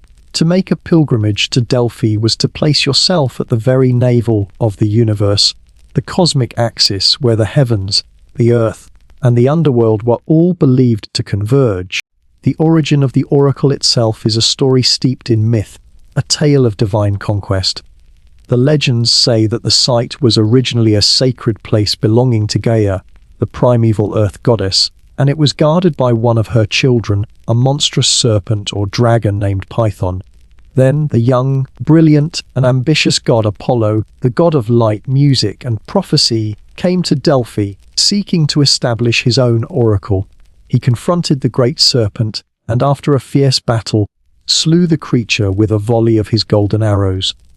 By defeating the ancient, chthonic power of the earth, Apollo claimed the site as his own, and from that point on, Delphi would be his sanctuary. To commemorate his victory, he founded the great Pythian Games, and the priestess who would speak his prophecies, his human mouthpiece, would forever be known as the Pythia, a name that echoed the defeated serpent, Python. The ritual of prophecy was a highly structured and deeply mysterious affair, and at its heart was this remarkable figure, the Pythia. Now, the Pythia was not born into her role, she was chosen, and she wasn't a princess or a noblewoman. In fact, she was usually a local peasant woman drawn from one of the humble families living in the village of Delphi. In the earliest centuries of the oracle, the position was reserved for a young virgin, a girl who symbolized purity and a spiritual closeness to the unmarried god Apollo. But, as the story goes, after one of these beautiful young priestesses was abducted, the people of Delphi changed the rule. From then on, the Pythia was selected from among older women, women who were beyond the reach of such worldly dangers. And yet, to honor the ancient tradition, she would still dress in the simple clothing of a maiden when she performed her sacred duties. Her authority came not from her bloodline or her wealth, but from her character and from her complete and total willingness to surrender her life and her body to the service of the god. The process of becoming the Pythia was as sacred as it was transformative. Once a woman was chosen, her old life was essentially over. She would undergo a series of intense rituals of purification, designed to cleanse her of all mortal taints and make her a worthy vessel for the divine voice.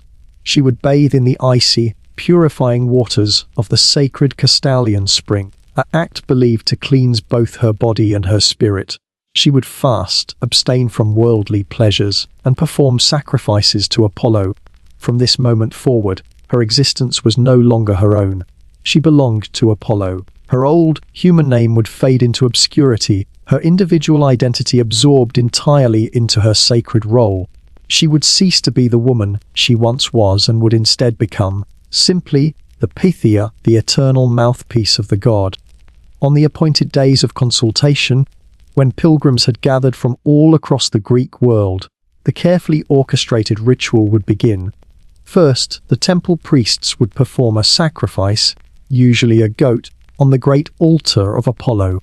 They would sprinkle the animal with cold water, and they would watch it intently.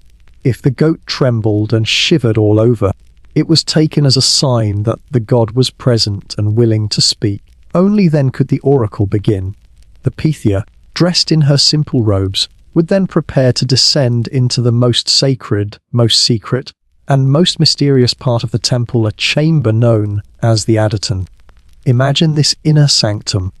It was an innermost, sunken chamber, a room set below the main floor of the temple, a space that connected the world of men with the deep, hidden places of the earth. The air inside would be heavy with the thick, sweet smell of burning incense, the space lit only by the flickering, dancing light of oil lamps and torches that cast long, ghostly shadows across the stone walls. At the center of this chamber stood the sacred tripod, a great bronze seat supported by 3 legs that were shaped like coiled serpents, a constant reminder of Apollo's great victory over the Python. And this tripod was placed directly over a chasm, a fissure in the earth from which, the ancient myths claimed, mysterious vapors rose up from the underworld, carrying the very voice of Apollo upward. Here, in this space charged with mystery and divine power, the final transformation would take place. The Pythia would seat herself upon the tripod. She would chew on sacred laurel leaves, leaves from the tree that was holy to Apollo. She would inhale the vapors, the divine breath, or pneuma, that the ancients believed rose from the ground. And then she would begin to chant and rock rhythmically, her body convulsing as she entered a deep, trance-like state. According to the ancient sources, her voice would change, becoming strange and otherworldly, a voice that was not quite her own. And then the words would begin to spill out of her, sometimes coherent, sometimes wild and ecstatic, a rapid, frantic torrent of language that was believed to be the direct, unfiltered words of the god Apollo himself, a divine madness channeled through her mortal body. But the Pythia did not speak her riddles directly into the ear of the waiting king or general. Hidden in the shadows of the Adyton, a group of male priests, attendants known as the prophets, stood by, listening with intense concentration. Their sacred and difficult job was to catch every single syllable of the Pythia's wild utterances, to record the divine gibberish, and then to interpret it, to shape the raw, chaotic voice of the god into the cryptic, ambiguous, and often poetic responses that would be delivered to the anxious petitioners waiting outside. The raw power of the divine had to be filtered and translated for mortal minds to even begin to comprehend. This was the incredible process that put this one, ordinary peasant woman, at the very center of the ancient world. The responsibility that rested on her shoulders was immense. Pilgrims came from every corner of the Greek world, from the shores of the Black Sea to the coast of Spain. They were kings weighing the decision to go to war, generals plotting their campaigns, colonists seeking a blessing for a new and dangerous settlement, and merchants hoping to secure their fortunes. The fates of entire cities, the outcomes of wars, the rise and fall of empires, all of it could be determined by the riddles that were born in this small, dark, and sacred chamber, spoken through the lips of a woman who had given up her own life to become the living voice of a god. So, what truly happened in that dark, sacred chamber when the Pythia entered her trance? It's the central, animating mystery of the Oracle of Delphi, a question that has fascinated people for thousands of years. For the ancient Greeks who made the long pilgrimage to the temple, there was no doubt, no question at all. They believed they were witnessing a genuine miracle. They believed that the god Apollo himself would descend from the heavens, enter the body of the Pythia, seize her tongue, fill her lungs, and pour out his divine will in a torrent of riddling, otherworldly words. To them, this was not a psychological state, it was a divine possession, plain and simple. The woman on the tripod was no longer a woman, she was merely a vessel, a living instrument through which a god chose to speak to mortals. The ancient writers who described the phenomenon left us a series of conflicting but tantalizing clues. Some of them painted a picture of a violent, almost terrifying ecstasy. They described the Pythia as trembling uncontrollably, foaming at the mouth, her body convulsing as the god took hold, her voice issuing forth in strange, disjointed, and often unintelligible phrases. Others, however, painted a much calmer and more serene picture, one in which the Pythia would enter her trance and then chant or mutter steadily and rhythmically while the priests and attendants listened carefully, recording every single syllable. But on one crucial point, all of the ancient accounts agree her voice was not her own. The petitioners who were finally granted an audience, who stood in the shadows just outside the inner sanctum, believed without a shadow of a doubt that they were hearing the voice of a god, not the voice of a woman. And it was this absolute, unwavering belief that gave her cryptic words their unshakable, world-shaping weight. The ancient accounts also offered a specific physical mechanism for this divine possession, the vapors. The legends and the histories all described how the sacred tripod was placed directly over a fissure, a chasm in the earth, that was said to emit strange fumes that could induce her trance. Plutarch, the famous historian who actually served as a priest at Delphi for many years and witnessed the rituals firsthand, insisted that this was a real, physical phenomenon. He wrote that a sweet-smelling pneuma, a Greek word meaning breath or spirit, rose up from the ground, carrying the very essence of Apollo with it. This divine breath would then be inhaled by the Pythia, allowing the god to enter her body and speak through her. It was a beautiful, mystical, and seemingly plausible explanation for an otherwise inexplicable event. For centuries, however, modern scholars and archaeologists were deeply skeptical of this story. They dismissed the tales of divine vapors as mere myth, a bit of fanciful stagecraft invented by the ancient priests to enhance the mystery and authority of their oracle. Archaeologists in the late 19th and early 20th centuries excavated the site of the Temple of Apollo, and they found no evidence of a great, gaping chasm or any unusual geological features. They concluded that the ancient writers were either exaggerating or simply repeating a popular legend. For most of the 20th century, the academic consensus was that the Pythia's trance was a purely psychological or spiritual state, perhaps a self-induced hypnotic state, and that the story of the vapors was nothing more than a fiction. But then, in recent years, a new team of scientists, geologists, archaeologists, and chemists decided to take another look, and what they found has completely changed our understanding of the oracle. Using modern geological survey techniques, they made a stunning discovery. The ruins of the Temple of Apollo, it turns out, sit directly on top of the intersection of two major, previously unknown geological fault lines. Suddenly, the ancient stories didn't seem so fanciful after all. The science behind it is fascinating. The researchers discovered that the limestone bedrock in the area around Delphi contains significant deposits of bitumen, a tar-like hydrocarbon substance. The theory is that the immense friction and heat generated by seismic activity along these fault lines, Delphi is in a highly active earthquake zone, could have heated these bitumen deposits, causing them to vaporize and release light hydrocarbon gases. These gases would then have seeped upwards through the cracks and fissures in the rock, emerging into the sunken chamber of the temple, right where the Pythia was sitting. The ancient myth of the Earth's breath may, in fact, have had a real, tangible geological root. The final piece of the puzzle, the scientific, smoking gun, came from an analysis of the water from the nearby sacred springs and the travertine rock deposits that form around them. The scientists found traces of several hydrocarbon gases, including methane and ethane, but most intriguingly, they found traces of ethylene.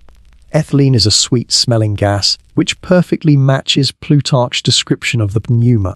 But more importantly, ethylene is a powerful psychoactive gas. In fact, it was actually used as a major anesthetic in the mid-20th century because of its ability to induce a state of unconsciousness. And here is the key. Inhaling small, concentrated doses of ethylene, not enough to knock you out completely, can induce a state of mild euphoria. a feeling of disorientation, and a strange, trance-like detachment from your own body and your surroundings. The person inhaling the gas can remain conscious and able to speak, but they often report feeling as though they are floating, and their voice might change in tone and pitch. These symptoms are remarkably, almost perfectly, similar to those described in the ancient accounts of the Pythia's divine trance. It seems entirely possible that the Pythia, sitting on her tripod, was inhaling a geologically produced psychoactive gas that was giving her a genuine, physiological experience of divine possession.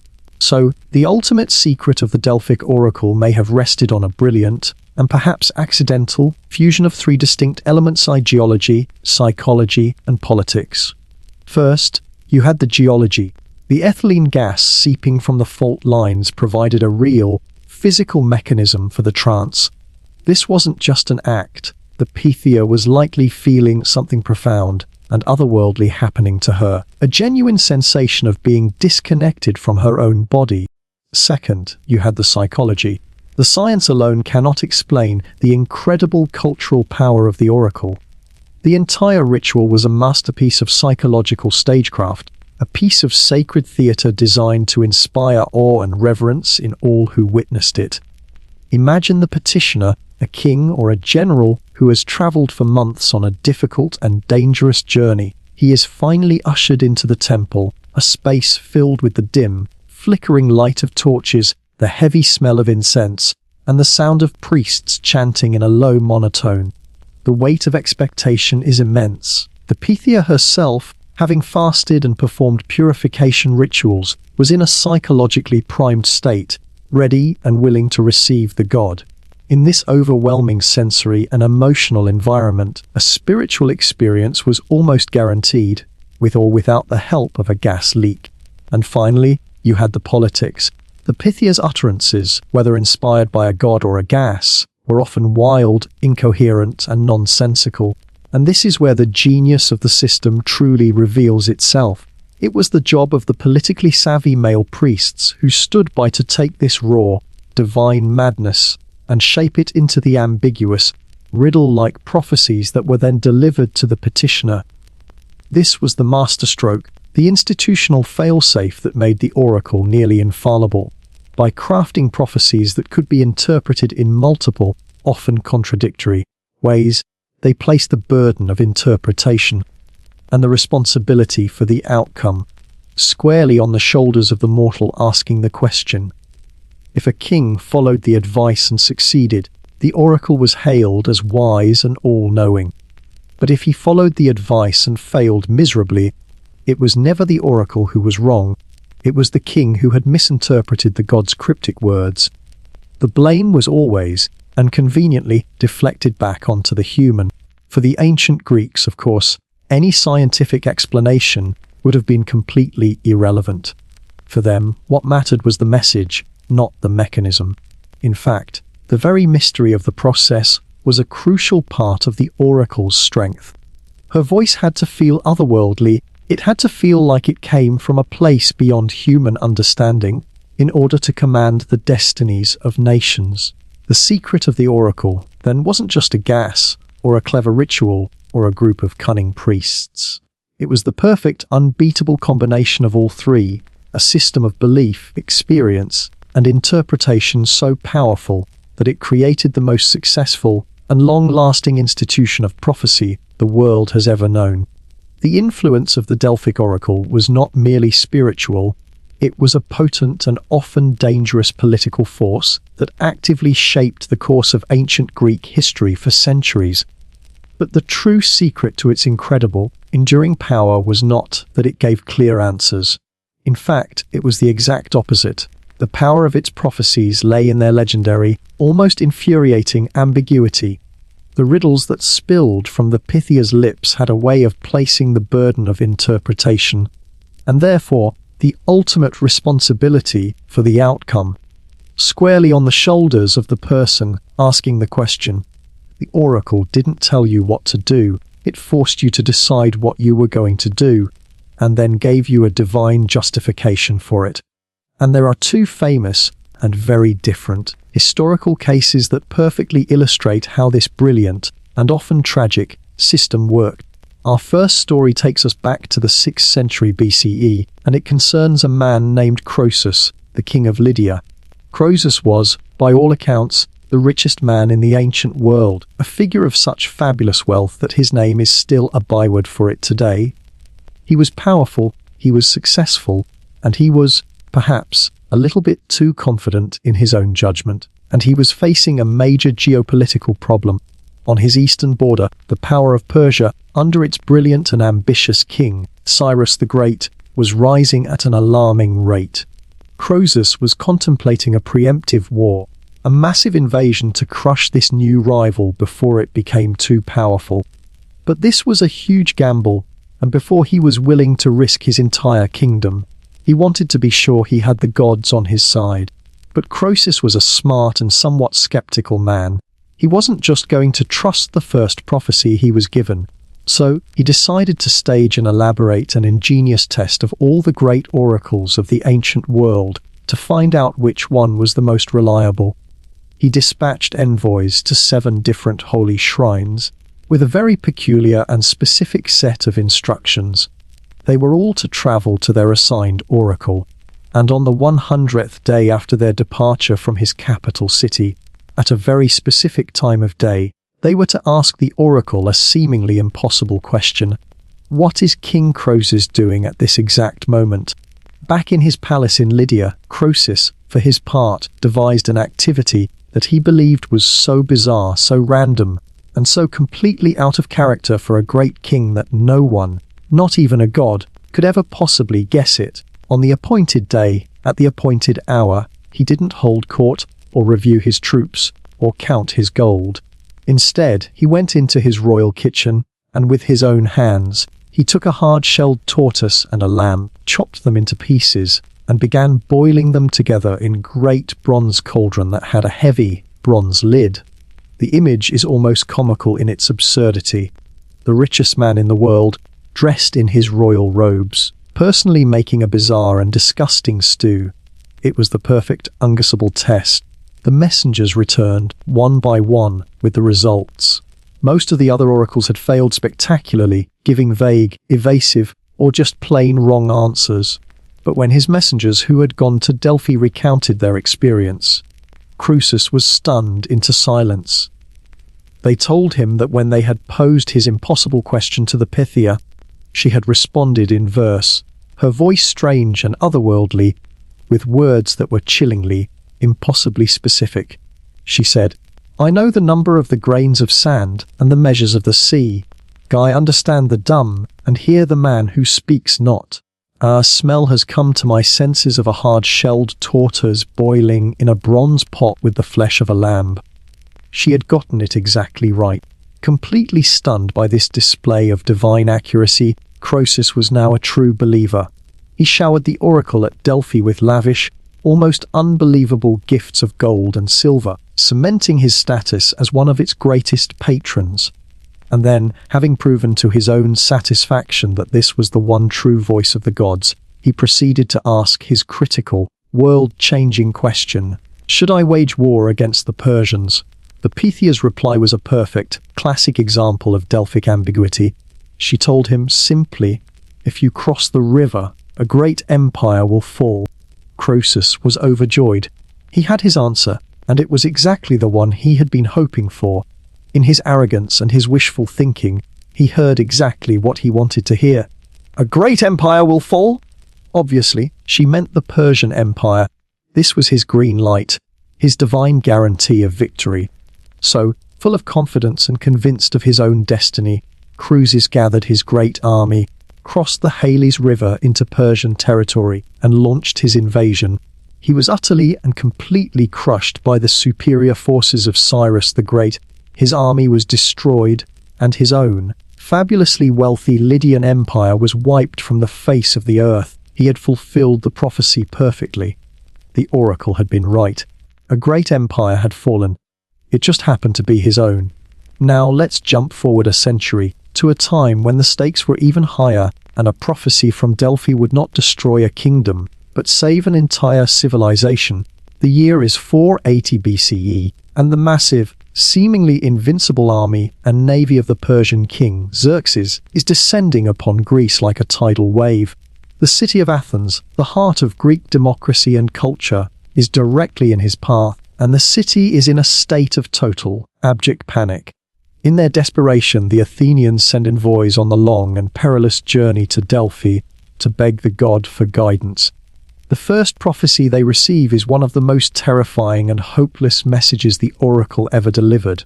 The Pythia's words are a vision of total destruction. Wretches, why sit you here? Fly, fly to the ends of creation. All is ruined and lost.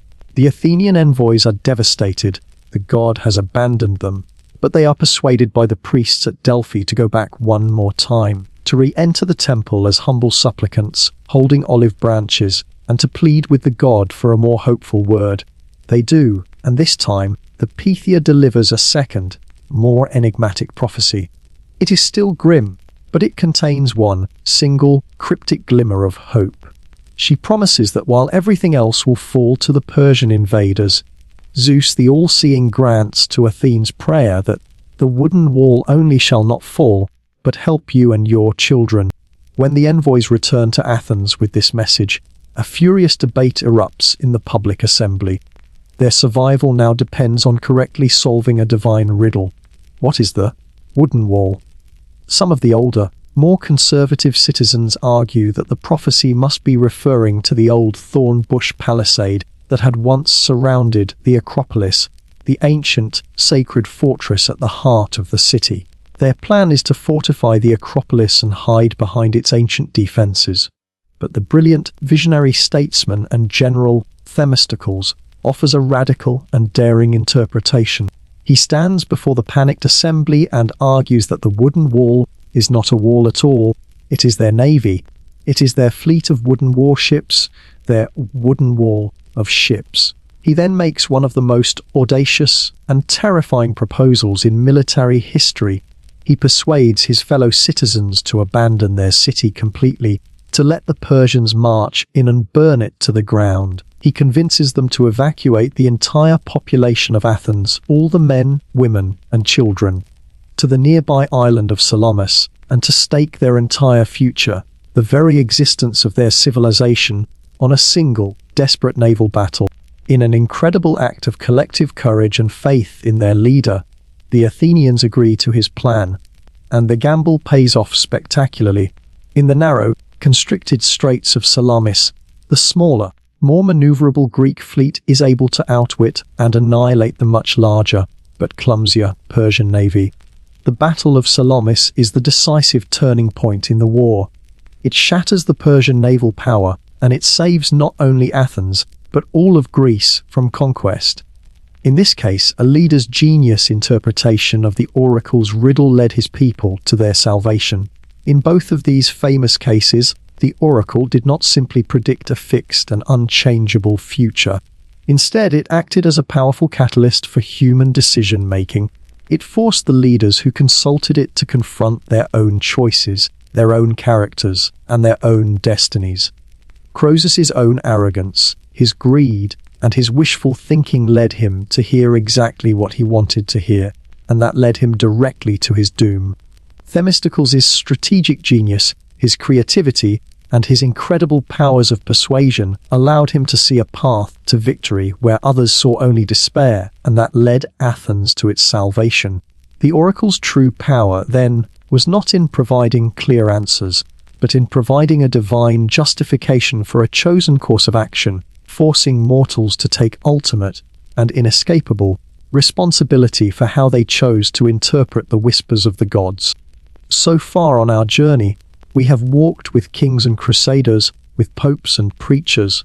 We've stood in awe before the great cathedrals and listened to the cryptic whispers of ancient oracles. But the grand narratives of history, the stories of crusades and kings, and the rise and fall of empires, are often built upon a foundation of silent, unrecorded, and almost unimaginable struggle. So now, we're going to leave the battlefield and the throne room, and we are going to step into the heart of the medieval home, to tell the story that is, perhaps, the most central and universal story of the Middle Ages, but the one that is least often told. This is the story of motherhood, a role that was, for every woman of the era, steeped in a complex mixture of sacred duty, profound faith, and constant, terrifying danger. In the medieval world, motherhood was not seen as a personal choice or a lifestyle option, the way it often is today. It was framed, by both the church and the community, as a woman's central and most essential responsibility. From the moment a woman was married, which often happened at a very young age, there was an immediate and intense expectation of pregnancy. A woman's body was seen, first and foremost, as a vessel for lineage, and her personal worth, her value to her family and to society, was often measured almost exclusively by her fertility. This immense pressure was felt across every level of society. For a noblewoman, a queen or a duchess, this meant producing male heirs to secure dynasties, to forge political alliances, and to ensure the smooth transfer of land and power. For a peasant woman living in a small, mud-walled cottage, it meant raising enough children to provide the extra hands needed to help in the fields, to tend the livestock, and to ensure the very survival of the household in a harsh and unforgiving economy. But regardless of class, the pressure to conceive was immense, and a woman who remained childless often faced a heavy stigma of shame and a sense of personal failure. But this sacred duty, this central purpose of a woman's life, came with risks that were simply staggering. In an age without any modern medical understanding, the act of giving birth was so perilous that it was often and aptly referred to as a woman's battlefield. It was a moment in a woman's life where she was at just as much risk of dying as any soldier was in combat. A mother could go into labor knowing, with a cold certainty, that it might very well be the last act of her life. The birth itself usually took place in the home, a dark and crowded room filled with the female relatives and neighbors of the mother. The only medical professional present was the midwife, an older, experienced woman who relied not on scientific knowledge, but on a collection of herbal remedies, traditional practices, and hard-won experience passed down through generations. In this environment, a woman faced a host of invisible and deadly enemies. Medieval medicine was completely unequipped to handle the common complications of pregnancy and childbirth. With no understanding of germ theory, a simple infection contracted during or after the birth could quickly turn into a raging fatal fever. Uncontrolled bleeding or hemorrhage was another common and terrifying killer. And a prolonged or obstructed labor, something that would be handled by a routine C-section today, was often a slow and agonizing death sentence for both the mother and the child. Against these terrifying complications, the only tools the midwife and the family had were prayers, charms, and a desperate hope for divine mercy.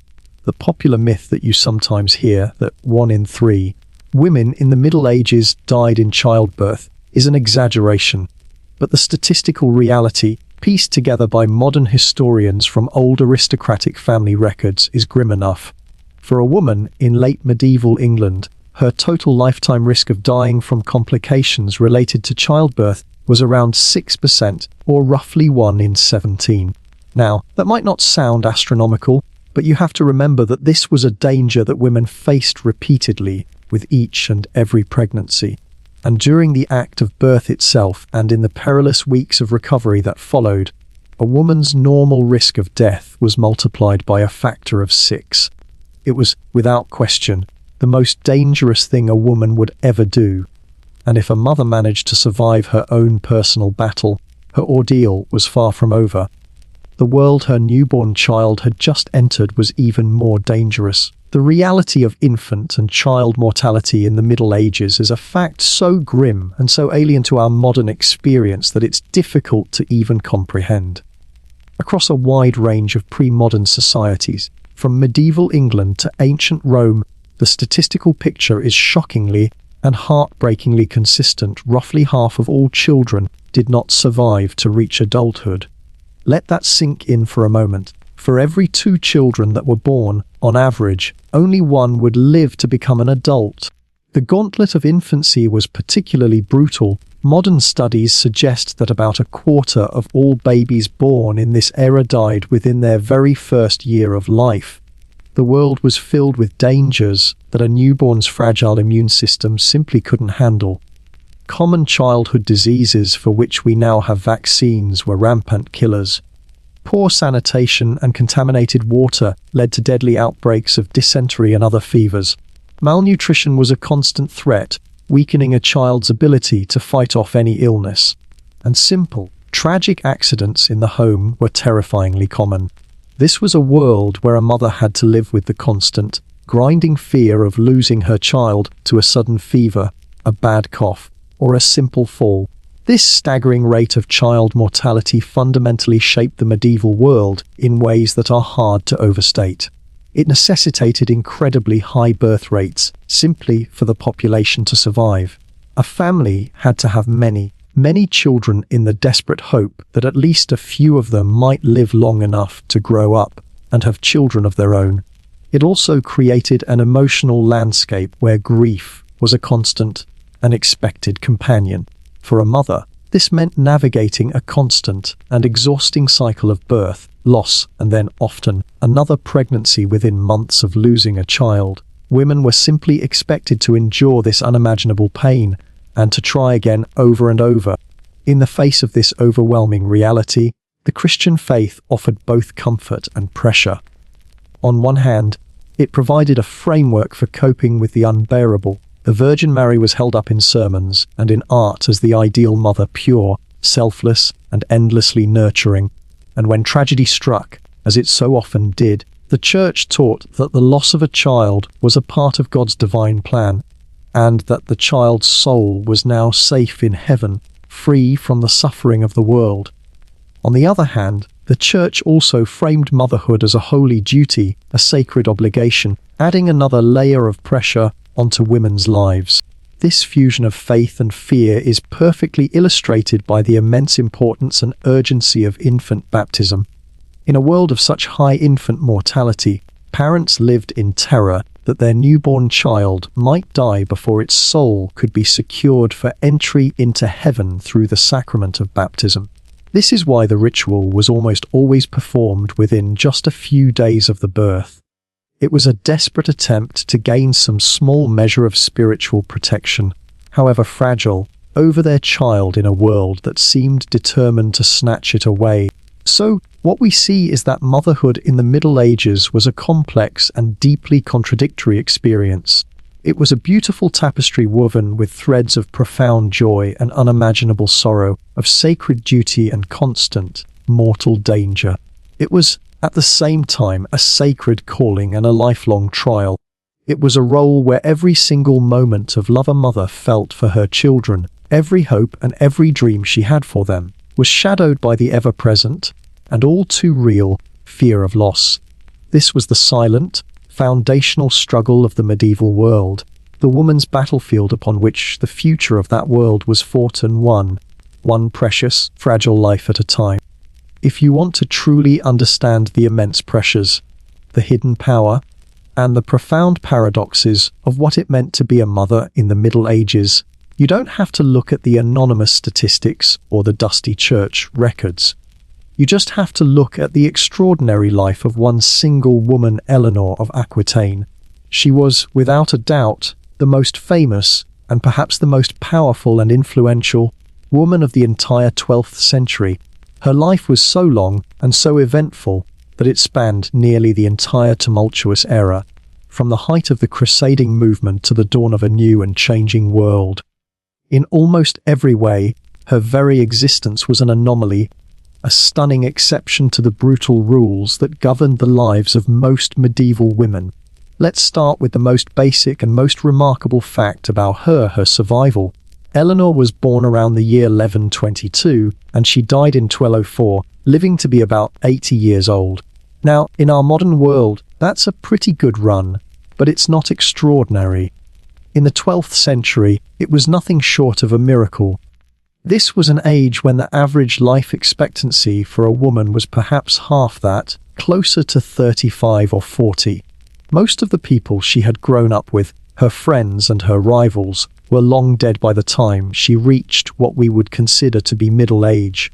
She was a survivor, a living relic from a past generation who continued to dominate the political stage, long after her contemporaries had faded into dust. But what makes her survival all the more remarkable, all the more statistically improbable, is that she endured the immense dangers of the woman's battlefield. Time and time again. Over the course of her 2 marriages, Eleanor endured at least 10 childbirths. Just think about that for a moment. She walked onto that battlefield, where the risks of death from infection, hemorrhage, or other complications were terrifyingly high on 10 separate occasions. This was at a time when many women, even wealthy queens with the best care available, died during their very first or second delivery. Each and every one of those 10 pregnancies was a roll of the dice with her own life, and against all odds, Eleanor survived them all. She was not just a political survivor, she was a biological marvel. And because she survived, she was able to become something truly unique in European history, a mother on a geopolitical scale. Her life was defined by 2 great marriages to 2 of the most powerful kings of the age. First, as a young woman, she was the Queen of France, married to King Louis XIII. After that marriage was annulled, she made an even more spectacular match, marrying the young and ambitious Henry VI and becoming the Queen of England. And through these 2 royal husbands, she embarked on a maternal career that would literally shape the political map of Europe for the next century. Her dynastic production was, for the era, simply staggering. By her first husband, King Louis, she gave birth to 2 daughters, but it was with her second husband, Henry, that her role as a mother truly exploded onto the world stage. With him, she had an incredible 8 more children, 5 sons and 3 daughters. In an age obsessed with lineage and desperate for male heirs to secure thrones and prevent civil wars, the birth of 5 healthy sons was an achievement of almost unimaginable political importance. Her primary duty as a queen was to produce heirs, and in this, she succeeded beyond anyone's wildest expectations. The royal nursery of Eleanor of Aquitaine was the single most important political institution in 12th century England, and from that nursery, her influence spread like a great dynastic web across the entire continent. Her children, and then her grandchildren, were married off into the great royal houses of Europe, creating a network of alliances that all led back to her. Her descendants would, in time, sit on the thrones of England, France, Castile, Aragon, Sicily, and even the Holy Roman Empire. This incredible maternal legacy is what earned her the famous posthumous title that has defined her ever since, the Grandmother of Europe. She wasn't just raising a family, she was populating the thrones of an entire continent. Her personal, biological life had consequences that would ripple through generations of European history. But we must not let the sheer scale of her success blind us to the other, darker side of her story. For all her wealth, her power, and her incredible luck, Eleanor could not escape the one universal experience of medieval motherhood: profound grief. Her life, like the lives of the countless anonymous peasant women of her time, was also marked by the heartbreaking loss of her own children. The grim statistical reality of the age, that roughly half of all children would not survive to adulthood, did not spare the royal nursery. Even for a queen, the battlefield of childhood was a dangerous and often tragic place. Not all of her 10 children survived. The losses began early. Her very first son with Henry VI, a boy named William, who was the heir to the English throne after his older brother, died at the tender age of 3. It's a loss that is often just a footnote in the grand political story, but for Eleanor, it must have been a devastating blow, a reminder of just how fragile even a royal life could be. Later, she would lose another of her sons, Geoffrey, the Duke of Brittany, who was tragically killed in a tournament accident in Paris, trampled by horses in one of those brutal melees that were still common at the time. This was the cruel irony of the knightly world. A mother could successfully guide her son through the perilous battlefield of childhood, only to lose him on the theatrical battlefield of the just. And perhaps the greatest and most profound sorrow of her long life was that she simply kept on living, long after so many of her beloved children were gone. The very longevity that made her so remarkable also became a source of immense pain. She outlived all but 2 of her 10 children. She had to endure the grief of burying 8 of the children she had brought into the world. She outlived her rebellious son, Henry the young king. She outlived her handsome, doomed son Geoffrey. She even outlived her favourite, her golden boy, the great crusading hero, Richard the Lionheart. By the time of her own death, at the age of 80, only 2 of her children were still alive, her youngest and least favourite son, John, who was now the King of England, and her daughter, Eleanor, who had become the Queen of Castile. Her incredible survival was both her greatest strength and her deepest curse. So we are left with this towering, complex, and contradictory figure. A woman who was a queen of 2 different countries, a crusader, a political schemer, a prisoner, and, above all, a mother. Her life serves as the ultimate case study for the power, the pain, and the pressures of medieval motherhood. But her reputation, both then and now, has always been complex and controversial. Was she, as some of her enemies claimed, a bad mother who raised a brood of rebellious vipers? Or was she something else entirely, a formidable political player who used the primary role available to women in her era, the role of a mother, to become one of the most powerful and influential figures of her age? Her story shows us, in vivid, dramatic detail, that for the medieval elite, the nursery and the throne room were not separate spheres. They were inextricably and often tragically linked. Eleanor of Aquitaine's reputation as a mother, both in her own time and throughout history, has always been a complex and controversial subject. She has, more often than not, been branded by chroniclers and historians as a bad mother. She is often blamed for the famously rebellious and turbulent nature of her sons, a brood of ambitious and aggressive young men who came to be known as the Devil's Brood. They were a constant source of trouble for their father, King Henry II, and many were quick to point the finger at Eleanor as the manipulative and malign influence behind their endless plotting. She was painted as a woman who had raised a pack of vipers and who seemed to revel in the chaos they created. The primary piece of evidence used to support this accusation, the great defining act of her supposed maternal failure, was the Great Revolt of 1173.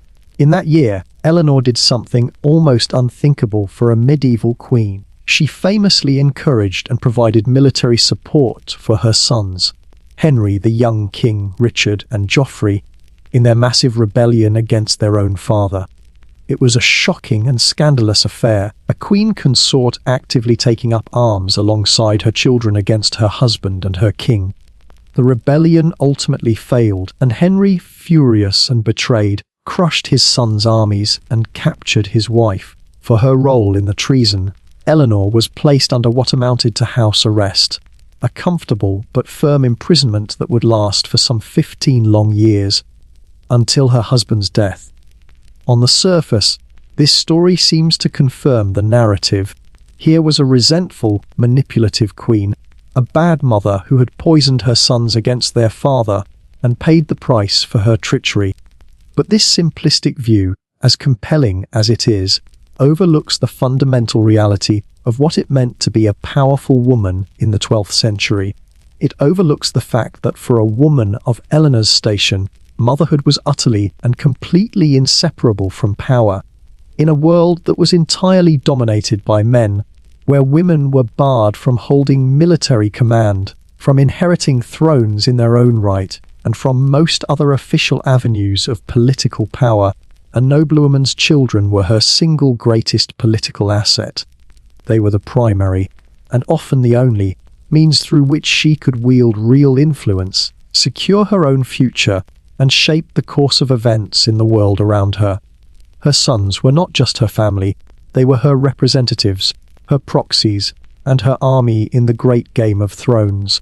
When we look at the Great Revolt of 1173 through this lens, Eleanor's actions begin to look very different.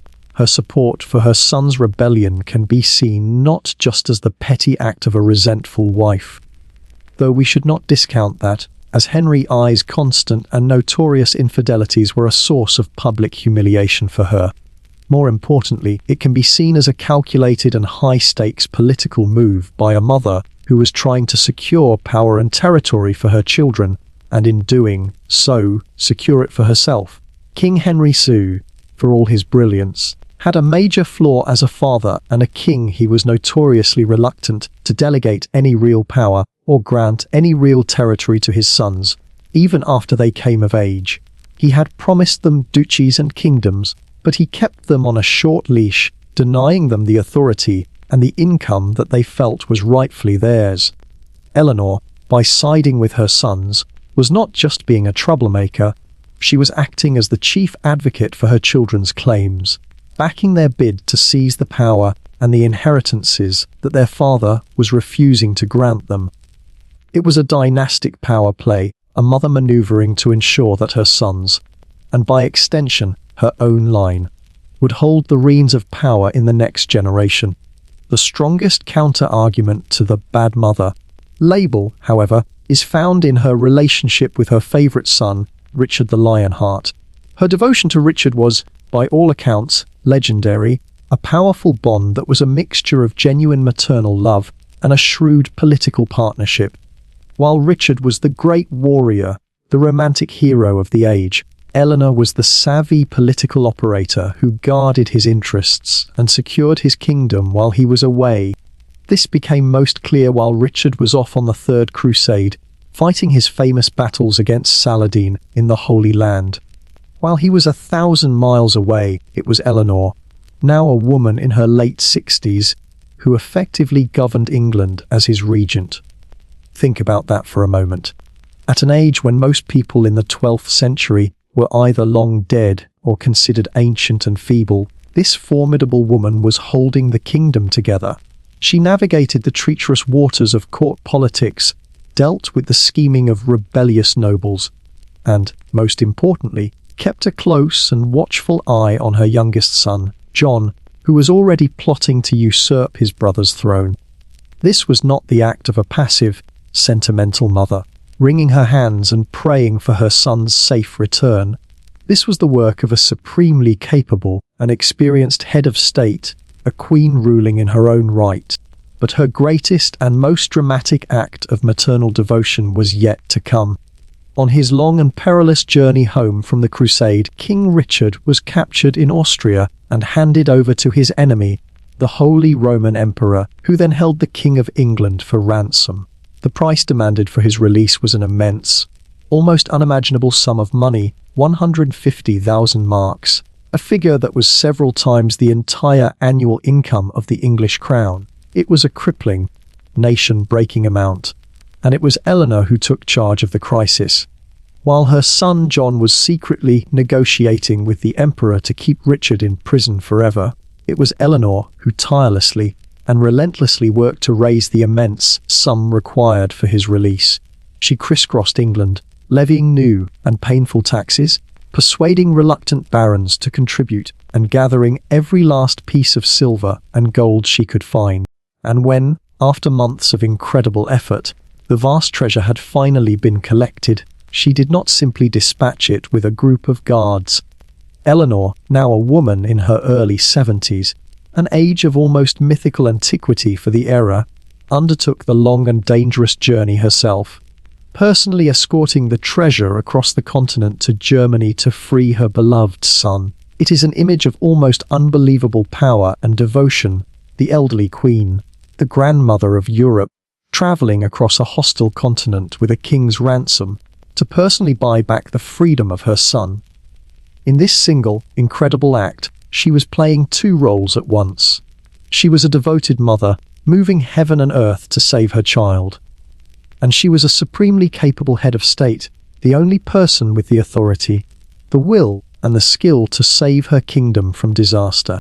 Eleanor of Aquitaine's long and tumultuous life is, therefore, a powerful and undeniable case study, demonstrating that for the medieval elite, the nursery and the throne room were not separate spheres, They were inextricably and often brutally linked. For a woman like Eleanor, raising children was not simply a domestic or personal affair. It was the primary stage upon which her political ambitions and her struggle for power were played out. When you look at the full sweep of her life, you realize that she was not just raising children, she was managing kings, she was securing dynasties, and she was actively shaping the political map of Europe. She brilliantly and, at times, ruthlessly used her role as a mother, the one great and undeniable source of power available to her in a man's world, to become one of the most formidable and influential political players of her age. Her story is the ultimate proof that the hand that rocks the cradle can sometimes be the same hand that rules the world. While the extraordinary life of a queen like Eleanor of Aquitaine gives us a glimpse into the high-stakes world of royal motherhood, her story is only one half of the picture. The pressures, the pains, and the purposes of motherhood in the Middle Ages were not a universal experience.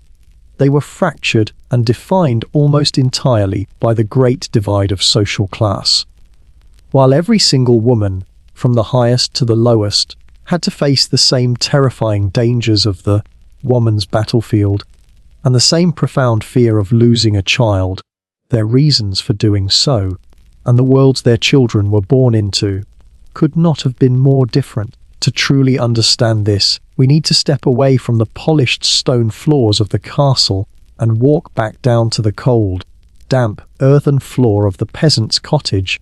For a medieval noblewoman, motherhood was not simply a personal or a biological matter. It was, first and foremost, a political act. Her primary duty, the very reason for her existence in the eyes of the state, was to produce heirs. In doing so, she was expected to secure the dynasty, strengthen political alliances, and preserve the lands and fortunes of her husband's family. Her body, her womb, was in many ways the battlefield on which the future of entire kingdoms and great estates was fought. Her ability, or her failure, to bear children, and specifically to bear healthy sons, could literally shift the balance of power across all of Europe. Her marriage itself was rarely about love or romance. It was a political and economic contract, an alliance between two powerful families, and the ultimate success of that contract was judged not in the courtroom or on the battlefield, but in the nursery. The pressure on a noble mother was, therefore, relentless and public. A queen who successfully produced a string of healthy sons was celebrated as a national hero, a stabilizer of the realm who had saved the kingdom from the potential chaos of a succession crisis.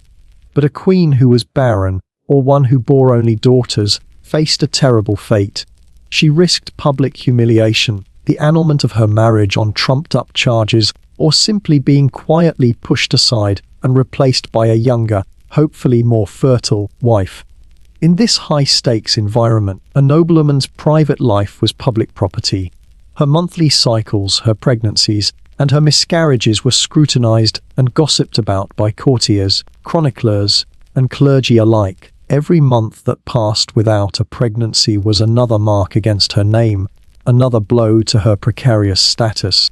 The process of a noble pregnancy itself was highly ritualized and closely guarded. In the later stages of her pregnancy, a noblewoman would often withdraw from public life into a period of confinement. She would be sequestered in a quiet, darkened suite of rooms, attended only by her midwives, her ladies-in-waiting, and sometimes, if the family was wealthy enough, by a university-trained physician. The birth was a momentous occasion, accompanied by constant prayers and offerings to saints, particularly to Saint Margaret, the patron saint of childbirth, whose protection was desperately sought. But once the child was born, especially if it was a healthy male heir, the mother's role often became more distant. The children of noblewomen were, in a very real sense, not theirs to raise freely. An heir to a throne or a great estate was seen as the property of the dynasty, and his upbringing was far too important to be left to a woman. He was often taken into the care of tutors, nurses, and political guardians who would shape his education and his training for a life of power. Daughters, meanwhile, were groomed from birth for their own role as political pawns in the great game of marriage alliances, sometimes being formally betrothed to a foreign prince before they were even old enough to walk. Now, let's leave this world of cold, political calculation and step into the world of the peasant woman. For her, motherhood was less about dynasties and politics and more about sheer, unadulterated survival. Life in the countryside was a grueling, back-breaking affair, and in this world, children were both a blessing and an absolute necessity. They were not political assets, they were the labor force that kept the household from collapsing. From a very young age, they were expected to contribute by tending the animals, working in the fields, hauling water from the well, and spinning wool for cloth. To raise a child to an age where they could work was to add a valuable resource to the family's desperate struggle for survival. The experience of a peasant pregnancy was a world away from the ritualized confinement of the nobility. A peasant mother rarely, if ever, had the luxury of retreating from her duties. The hard work of the farm did not pause, simply because a woman was expecting. The fields still needed to be ploughed, the animals still needed to be milked, the bread still needed to be baked, and the water still needed to be fetched. Many peasant women labored in the fields right up until the final days, or even hours of their pregnancy. And the birth itself would often take place in the same small, smoky cottage where the family lived and slept, or sometimes even in a barn, with little more than a local midwife or a few female neighbors by her side to help. In this environment, with no access to real medical care, any complication was often a death sentence. The relationship a peasant mother had with her children was also profoundly different. Her children were not whisked away from her to be raised by tutors. Instead, they became her greatest and most essential allies in the daily fight to endure poverty and hunger. As soon as they were old enough, young sons would join their fathers in the fields, while daughters would remain by their mother's side, learning the endless domestic skills that would one day define their own adult lives: cooking, cleaning, spinning, weaving, and, most importantly, caring for the younger siblings who inevitably followed. Every child who survived the perilous gauntlet of infancy and childhood strengthened the household's future. In this way, for a peasant woman, motherhood was both a deeply emotional journey and a crucial economic strategy. Her children were her labor force, her only real legacy, and her only hope in a world that was constantly pressing her and her family to the very edge of endurance. And yet, for all these vast and unbridgeable differences in their daily lives, there was a great and tragic equalizer that united the queen in her castle and the peasant woman in her hut. The dangers of childbirth and the agony of a child's death did not recognize social class. Wealth and status offered a woman more comfort, but they offered no real protection from the fundamental perils of her biology. Queens died in childbirth just as frequently as villagers did, leaving entire kingdoms shaken by sudden succession crises. The invisible enemies of infection, hemorrhage, and disease were just as deadly in the royal bedchamber as they were in the straw-filled cottage.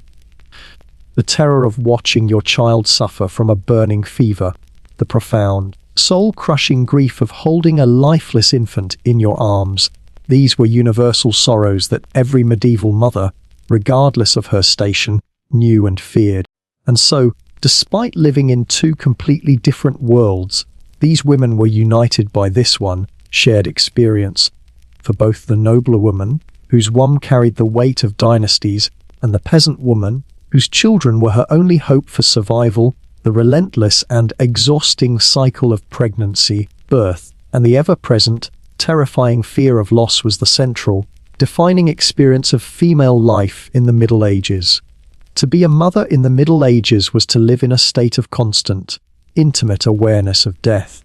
It was a shadow that hung over every cradle, a quiet presence in every home. The staggering rates of infant and child mortality meant that almost every single woman who had children would, at some point in her life, endure the unimaginable pain of losing at least one of them.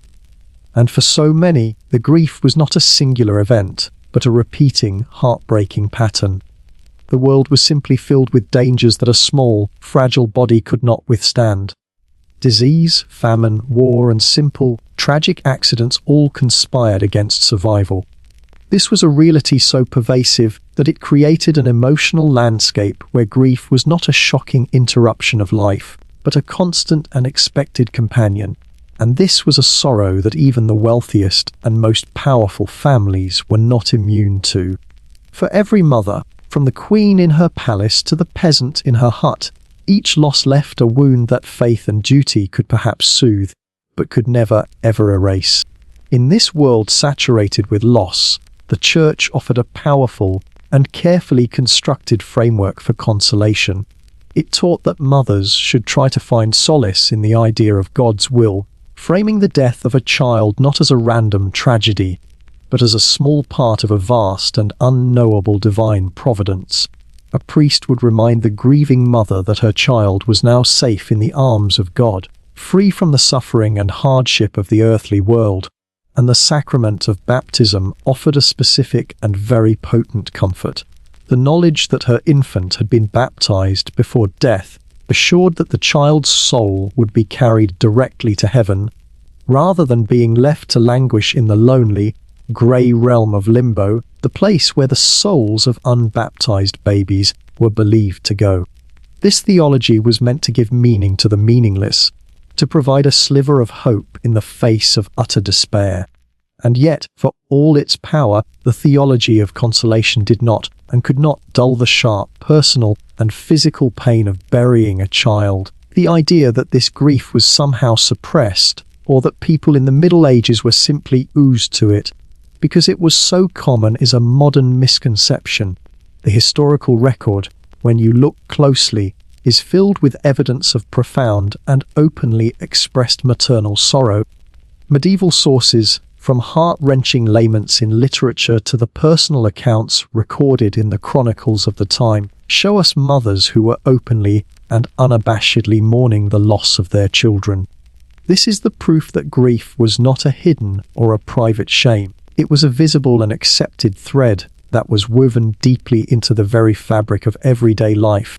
For noblewomen, the stakes of this loss were not only emotional, they were also intensely political. The death of a child in a royal or aristocratic family was a public event with potentially catastrophic consequences. The death of a firstborn son, the heir, could trigger a devastating dynastic crisis, throwing the future of an entire kingdom into doubt and potentially sparking a bloody civil war among rival claimants to the throne. The death of a daughter, who may have been betrothed since infancy to a foreign prince, could unravel years of careful diplomatic alliance building, potentially turning a friendly nation into a hostile one overnight. The great queens of the age, women like Eleanor of Aquitaine and Blanche of Castile, endured the deaths of multiple children throughout their long lives. Each loss they suffered, each tiny coffin they followed, was not just a personal tragedy, it was an event that could reshape the fragile and intricate webs of medieval power. A queen's grief was, therefore, always a performance. Her personal sorrow was real, but it was also a political event, a moment of dynastic vulnerability that was felt far beyond the quiet, shadowed walls of the royal nursery. The peasant mother, on the other hand, faced her grief on a much more intimate and lonely scale, often without the benefit of chroniclers to record her sorrow or a court to share her mourning. Her children were not heirs to thrones, they were simply her children. They might die quietly, in the corner of a smoky one-room cottage, taken by a sudden fever, a bout of dysentery, or a simple, tragic accident. The family would be left to mourn in silence, their loss a private agony that the world would neither notice nor remember. The only public record of this immense, silent ocean of sorrow is the land itself. The burial grounds near the small village churches all across Europe were filled with tiny, often unmarked graves, a heartbreaking physical testament to the countless young lives that were cut short before they had truly begun. And there is another, even more poignant, piece of evidence for this constant cycle of loss. We see in the records the heartbreaking practice of parents naming multiple children with the very same name. A mother might lose her first son, John, in infancy, and then name her next son John as well. And if he too was lost, she might even name a third son John. This was not a sign of a lack of imagination or a coldness of heart. It was a practice born of both remembrance and a desperate, fragile hope that at least one child might survive to carry on the name, a living memorial to the ones who were lost. And despite the sheer frequency of this loss, despite the fact that it was an expected part of life, the grief that a mother felt was no less profound. A mother might, out of a sense of duty to her husband and the economic necessity of her household, quickly conceive again, sometimes within just a few months of burying a child. But that did not mean that she forgot. The fragments of folk culture that have survived, the simple poems, the whispered prayers, the protective charms, and amulets that mothers would hang over a cradle, all of these things reveal an enduring, powerful, and desperate love.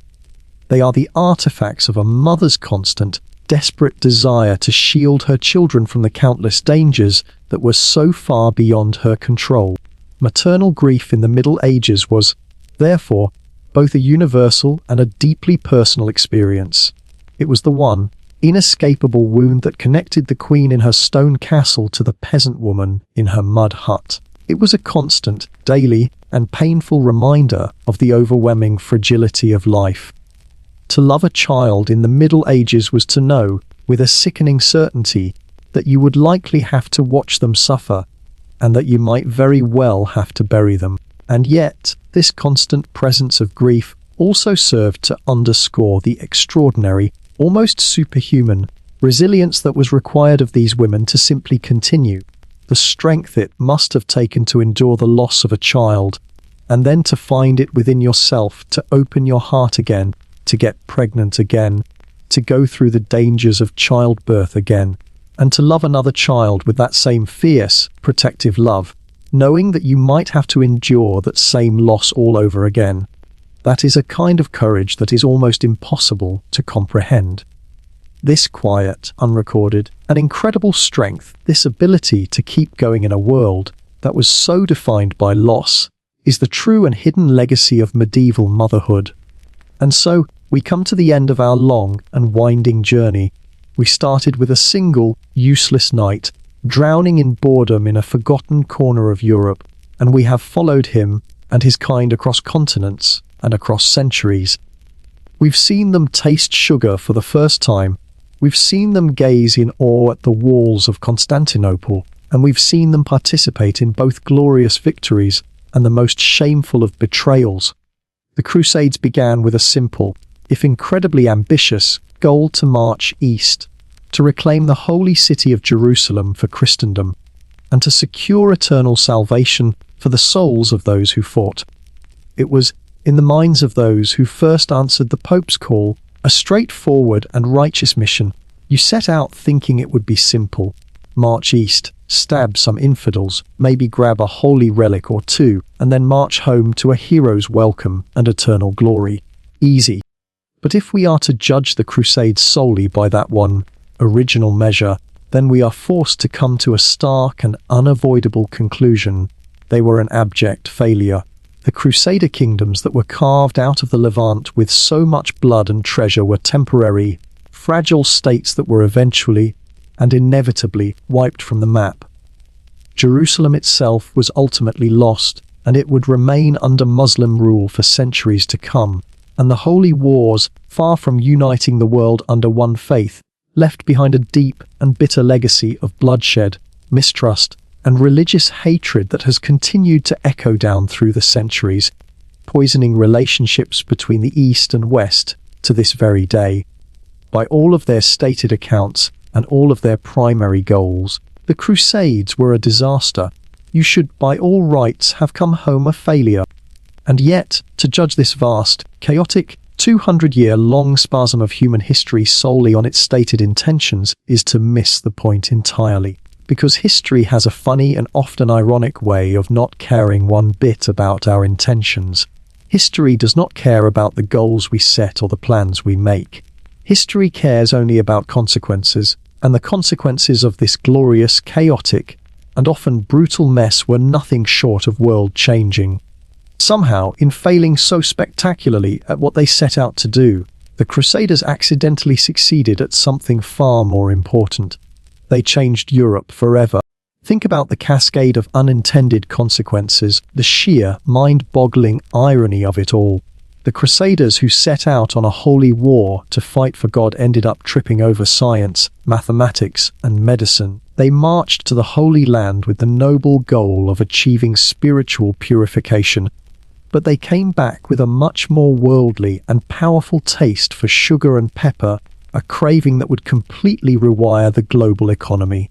They set out with the intention of fortifying and defending Christendom, but in their greed and confusion, they ended up sacking its greatest city, Constantinople, and permanently weakening its vital eastern flank, leaving it vulnerable to its enemies. What the Crusades became, in essence, was a very unwilling, very confused, and very, very violent cultural exchange program. While you and your fellow holy warriors were busy stumbling through deserts, fighting over moldy bread, and stealing figs from local markets, you accidentally opened the floodgates of global exchange. You were the unwitting delivery system for a massive infusion of new ideas, new technologies, and new tastes that your isolated and comparatively backward continent desperately needed. You brought back the souvenirs that would, piece by piece, build a new world. You brought home spices that, for the first time, made European dinner an experience worth having. You brought home paper, a revolutionary technology that made knowledge portable and cheap, and would pave the way for the printing press and the spread of literacy. You brought home a new and elegant system of numbers that made modern commerce and finance possible. You introduced new words into your language, new architectural ideas that would allow you to stop building sad stone barns and start raising magnificent cathedrals that looked like they were designed by overachieving giants. You helped to create new and profitable trade routes that would pull Europe out of its relative isolation and reconnect it with the bustling, sophisticated markets of the wider world. And the greatest irony of all is that absolutely none of this was intentional. No knight ever polished his armor and marched east thinking to himself, yes, today I shall go forth and spark the Renaissance.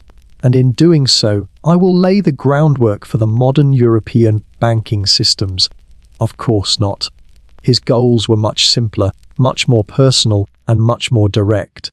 He just wanted to avoid going to hell for his violent life, and maybe, just maybe, loot a golden candlestick along the way. The story of the Crusades is, therefore, a powerful and humbling reminder that history is, more often than not, a story of unintended consequences. It's not a neat and tidy narrative of great men executing brilliant plans. It's a story about a glorious mess. It is a tale of how a series of misguided, violent, and ultimately failed holy wars inadvertently and accidentally jump-started centuries of profound social, economic, and intellectual change. Sure, millions of people died, cities were burned to the ground, and the Crusades ultimately failed at their stated goal, but the aftermath, the sheer scale of the accidental transformation, is absolutely undeniable. In the end, the Crusaders may have lost the Holy Land, but in the very process of trying and failing, they helped Europe to rediscover the world. They set out on their journey with a narrow, blinkered, and religious worldview, but the journey itself forced them into contact with cultures that were, in many ways, far more sophisticated than their own. And that contact, as violent and as hostile as it often was, changed them. It opened their eyes to new possibilities, and they brought those possibilities home with them. They set out from their homes as proud warriors of God, convinced of their own righteousness and superiority. They returned, those who were lucky enough to survive, as unwitting agents of transformation. They didn't guide their continent gently into a new and brighter future. They accidentally dragged their continent, kicking and screaming, into the future. The whole 200-year adventure was messy, it was misguided, it was often horrifically brutal, and it was, by its own standards, a failure. But let's be honest, in its own strange, chaotic, and world-changing way, it was also kind of awesome.